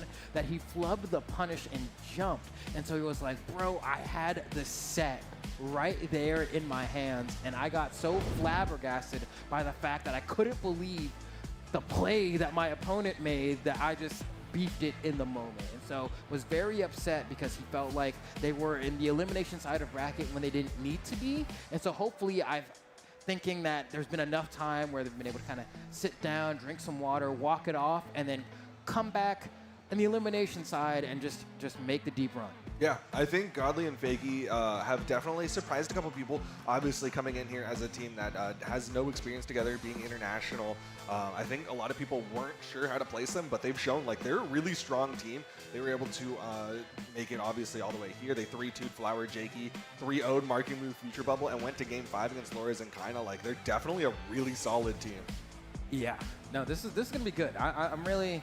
We were kind of talking about it. Godly +1 has always been kind of a thing that we've seen ran, just because he hasn't really had like a consistent partner like that. Kind of personal team that I want to see one day is like Godly Rain. I'm like, let me see that. Do some juice. But here we go. We're loading up for the elimination quarterfinals. Fakey and Godly going up against Wes and Ben Tranquilo. Let's see who's going to be making it to championship Sunday. This is, as you mentioned, the last chance for any European to be there. Which team is going to be joining our final four? Right now, Wes and Vemtin Kilo, the odd ones out here with the fact that they've got a Tezca, which we have not really seen played in any other team comp. Yeah, glad, to see the Tezca still, because Wes is just an extremely versatile player, right? Like, can really swap between so many different legends that, like, you never really know any given tournament which one's going to be the pick. But, oh my god, that side air was enough to just knock out. Let's go. It was such a good read, too. I think he got the nair jump and then came back down with that side air, and Godly dodged into it. Right side, though, watching Vemtin Kilo decides to disengage, saw Godly above him, didn't want to play for that edge guard too much. Okay. Oh, man, nice try there. Yeah, I actually respect going for the recovery as the follow-up there, because I think it's the option you can go for that has, like, one of the least likelihoods of getting punished just because of where it kind of positions you. But only the least likelihood, right? Because that's why the stock ended up getting taken. Yeah. But, I respect the attempt there. And there we go, Wes coming out yet again, converting into that side air. And I think it's looking a little bit rough here. Whoa! What? How did that neutral light not go high enough? The neutral signature makes sense because the neutral light does have a vertical launch, but I think it got interrupted. That's the only thing that makes sense to me. Yeah, no, that was very strange to look at here. But, I mean, Godly and Fakey trying to answer back here. Godly on his final stock, really just trying to make it count. I mean, on that Teros, right? So that's a lot of the blue team's KO power, but may not, does not have a chance to make use of it as Fakey left in the 2v1. Might just jump off here. We'll see. Are you actually going to play it out? Looks like we're going to see a team combo here from Wes and Vemtin Kilo. They've practiced this one a million times, and that side sig's going to be enough. Wes and Vem Tranquilo ending game number 1 in style with a beautiful 0 to knockout team combo. And they just put him on the slide and said, you're going down. They just threw him in there, and he had nowhere to go except ride the ride, and got taken out there very convincingly. Like, I think they didn't get hit. They just immediately hit him with the signature, and it just was combo time. Yeah, no, they were able to cook absurdly fast there. I mean, it was cute though, right? You know, it worked out because I was like, oh, well, I was like, which route are we going? Are we going for like axe recovery off the top? I was like, oh, this is a side sig route. That's cool. You know, a little bit of adobo in there. But here we go, loading up game number 2. The stocks kind of disappeared from Godly a little bit fast, right? And you can see Wes once again, like, kind of hounding him down. Vem Tranquilo also keeping on top of it. He's not getting much of a chance to play. They are hounding him down. Look at that. From the first 15 seconds of the game, Godly's already in the red. They're giving him no space. Yeah, he spent 15 seconds without a weapon, just playing defense and trying to get away. Red team feeling a little excited off of that, though. They're getting a little over-eager on that edge guard. Oh. Falling side air will take Godly out.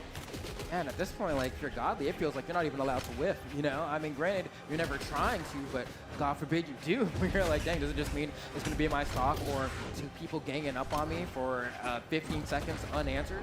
And the answer might be yes here, as Godly and Fakey are really falling behind here.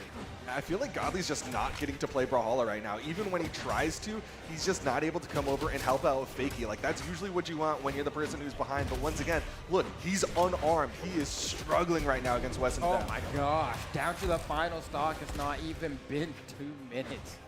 That's insane. Wow, okay. Oh, good pickup there from Fakey. Okay, cool.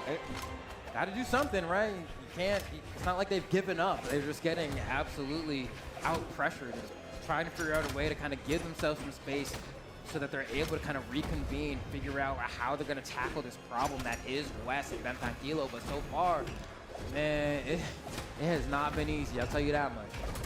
That's definitely putting it lightly. Godly, once again, pretty damaged, getting knocked around here. Ooh, Vem not able to jump high enough there. Oh, okay. He's able to get through there. Fakey trying to hold it down. But once again, Godly on that final stock. I mean, 1 clean hit. He's not allowed to miss, right? He whiffed, and he lost his stock for it. That's the way it goes. 1 downer was all it took. Honestly, he whipped 1 downer before that and didn't get punished. I was like, that was your grace right there. That was your one. That was your one. So right after that, ended up losing the stock. Fakey. It looks like he's going to try to play it out. You already know the red team got team combos for this, but I mean, it's looking like we might be staring down the barrel of potentially back-to-back 3-0s. I mean, it don't even matter. They got so much to work with. You know, if Fakey is able to do this, bro, color me impressed. I'll give you $1,000. All right. Out of my bank account. Oh. I'll shake on it. I'll shake on it. You know, out of my personal account. If you're able to make this happen, Combo. I'll give you $1,000. Side sig, But you're not and getting that'll $1,000. No. It's not happening. I'm sorry. It's not Can't happening. do it. Unfortunate there for Fakey. Even though the red team decided to give him 2 stocks for free, still was not enough. They had that team combo with lock, stock, and barrel. Yeah, it's tough, man. I mean, like, every set we've seen here from the moment we started casting has been 3-0, 3-0, and now we have yet another set that is leaning toward being another 3-0, and honestly, this might be the quickest of them all. Yeah, it's been kind of a blur. Haven't even had time to really look at the stats. Yeah, looking at the last game, Godly only put out 210 damage while taking 548 on the South American team. They put out 442 on Wes's side, 634 put out by Vem. A lot of damage put out by the South Americans. Do you think Godly's going to stay on the Teros for game number 3, or do you think it's going to be kind of similar to what we saw before, where we see a swap to Rayman, whip out the Wu Strong? Like, what's the answer? It's going to be the Rayman here for game number 3. This is what he swapped to previously when things were not looking too good for them. He's hoping it's going to work out here.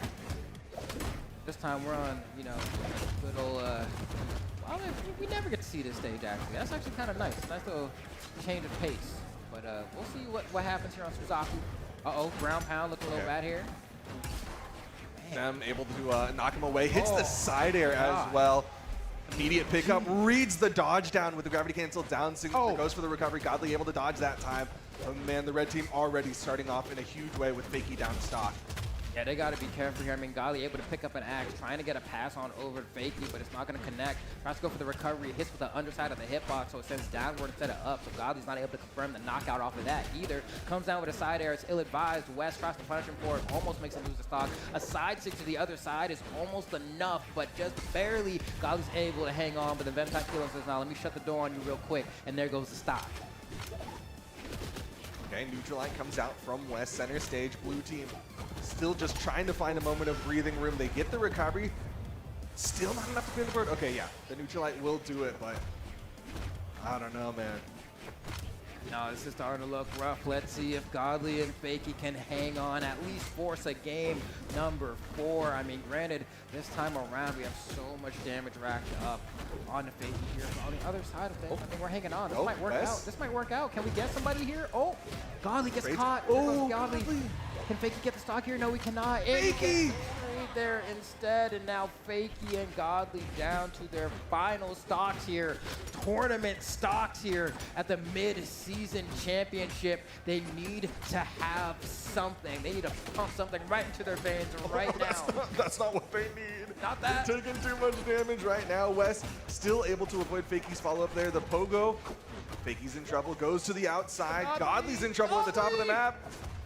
Godly needs The to get wall touch, away. but Vem with the ground pound. It's all left to Fakey. And Fakey's not going to be able to do this. There's 3 stocks to burn through. He gets a stock here. But you got to get a 0 to KO to Vem Kilo like now. How you going to do that? That's a great start. Goes for the weapon throw up. I respect it. Trying to see if maybe he can try to cheese KOs off the top here. Fakey, listen, this is actually doable. It's going to be hard, but it's doable. We already know that this red team has team combo, so if he gets caught once, potentially, that could just be the stock right there. Gets disarmed by that, and that ground pound from West is going to secure him and Vem Kilo into Championship Sunday.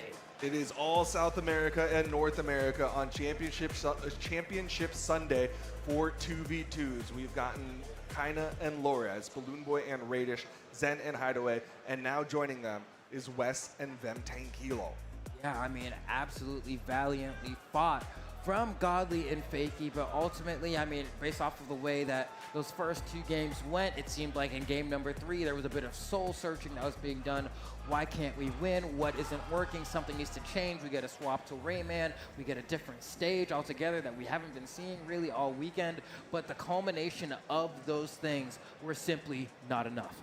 They tried everything they could to change the equation, but they just still couldn't find anything to really slow down Wes and Vem Kilo. There's so many times, like, I just want to give so much credit to Vem Kilo because there's so many times where Wes is doing this insane stuff where he's like off stage, where he's just throwing out a signature, where he's burning all of his moves, and Vem Kilo makes it safe and turns it into KOs onto the blue team.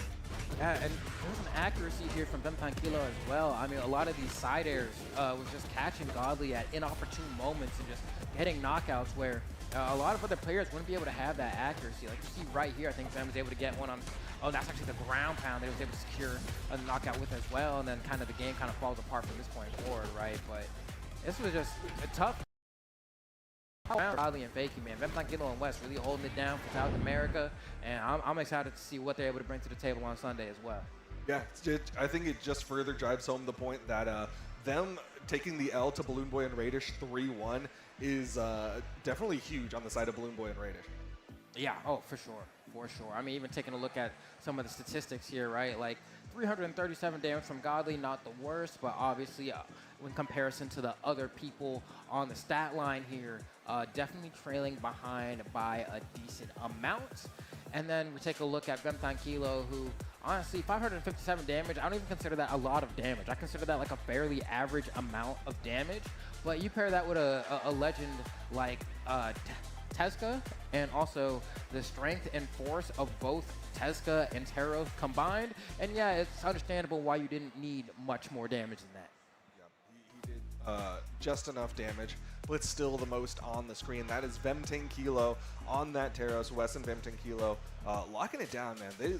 They handled that so quickly. Yeah, no, they honestly, like, it was fast. You know, yeah. I remember because there was a moment, I think it might have been in game 2, where I was like, bro, it was like it had been a minute and maybe like 15 seconds had elapsed. And I was like, we got homies on their last stop? Yeah. Like, already? Like, do my eyes deceive me? I'm sitting here trying to find a microfiber cloth to wipe down my glasses. Like, am I looking at the screen properly? And it's like, that's actually what it said. They were taking stock so quick.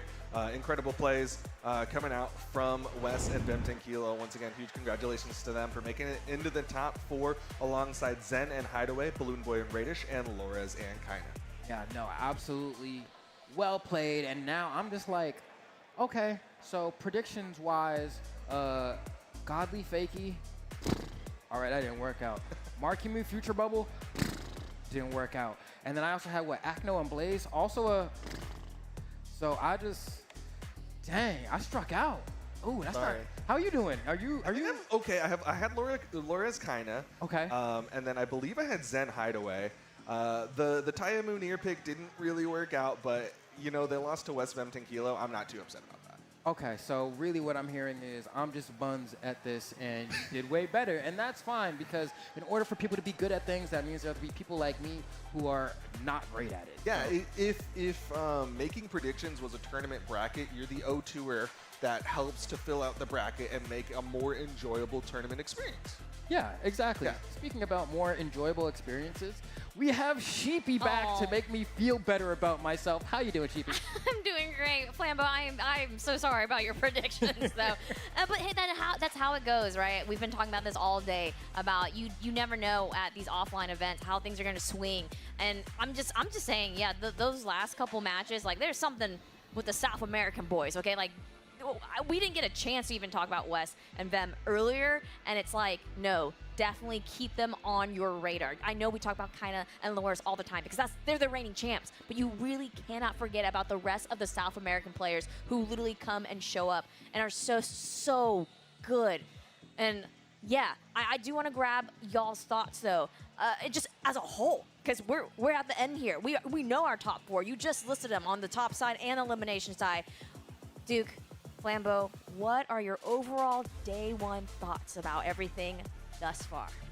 My thoughts so far are, as usual, with these kinds of in-person events, you never know what to expect. You never know what's going to happen. There are 100% always going to be upsets, and that's one of the things that makes it so exciting. It's not 100% guaranteed, is you get to come here and you get to experience firsthand and see, like, oh, they got that on their game plan. So very excited to see. And of course, this is just day 1, so we got so much more going on. Yeah, no, I'm in a similar boat. You never know what's going to happen when you come to a LAN. You look at the bracket, you look at the numbers, you're like, all right, the numbers say most statistically this is going to happen, and the thing that statistically is the most likely to happen never happens. The people that show up, the people that DQ, the stories, the players that you get to meet, the funny things that happen, people playing karaoke, whatever. There's just like, there's so much that happens at these LANs. I'm just like, you know what? I feel great for day 1. This was a great day 1. And we got singles tomorrow. Yep. I'm excited. I'm excited for singles. Yeah, we still got so much more going on this weekend, too. And so let's kind of just quickly review the players, the teams that are left that are going to be at Sunday, top 4 doing double side here. So on the winner side, we got, of course, Lores, Kaina, and then also Balloon Boy, Radish. And then for the elimination side, that's West, Vem, 10 Kilo, and also Zen and Hideaway. These are your top 4 doubles team going into Sunday to really compete for that championship, okay, for that belt, and of course, part of the prize pool as well. So, and I agree with everything you guys have been saying, that it's been an incredible day 1, and seriously, it's not over yet. We have so much more to go for the next couple days here. But as of course, I got a couple reminders before we head on out here, talking about so much more to come. Let's talk about viewership rewards real quick, because if you've been tuning in at twitch.tv/Brawlhalla, you can earn viewership rewards. Please don't miss out on this. You got the different toy box, weapon skins here, the color schemes, right? And of course, the in-game title rewards. So as long as you're tuning in on twitch.tv/Brawlhalla, you should be earning points for these exclusive viewership reward items, all right? So keep tuning in. We still got more for the rest of the weekend. Also, what we also still got here is merch, okay? I'm going to keep reminding you all weekend about this new, clean, fresh merch that we got here at the venue, and also for those at home watching, you can order this, brawlhalla.insidecousa.com. You don't want to miss it. It's clean. I already got my hands on some of this little merch, okay? I had to.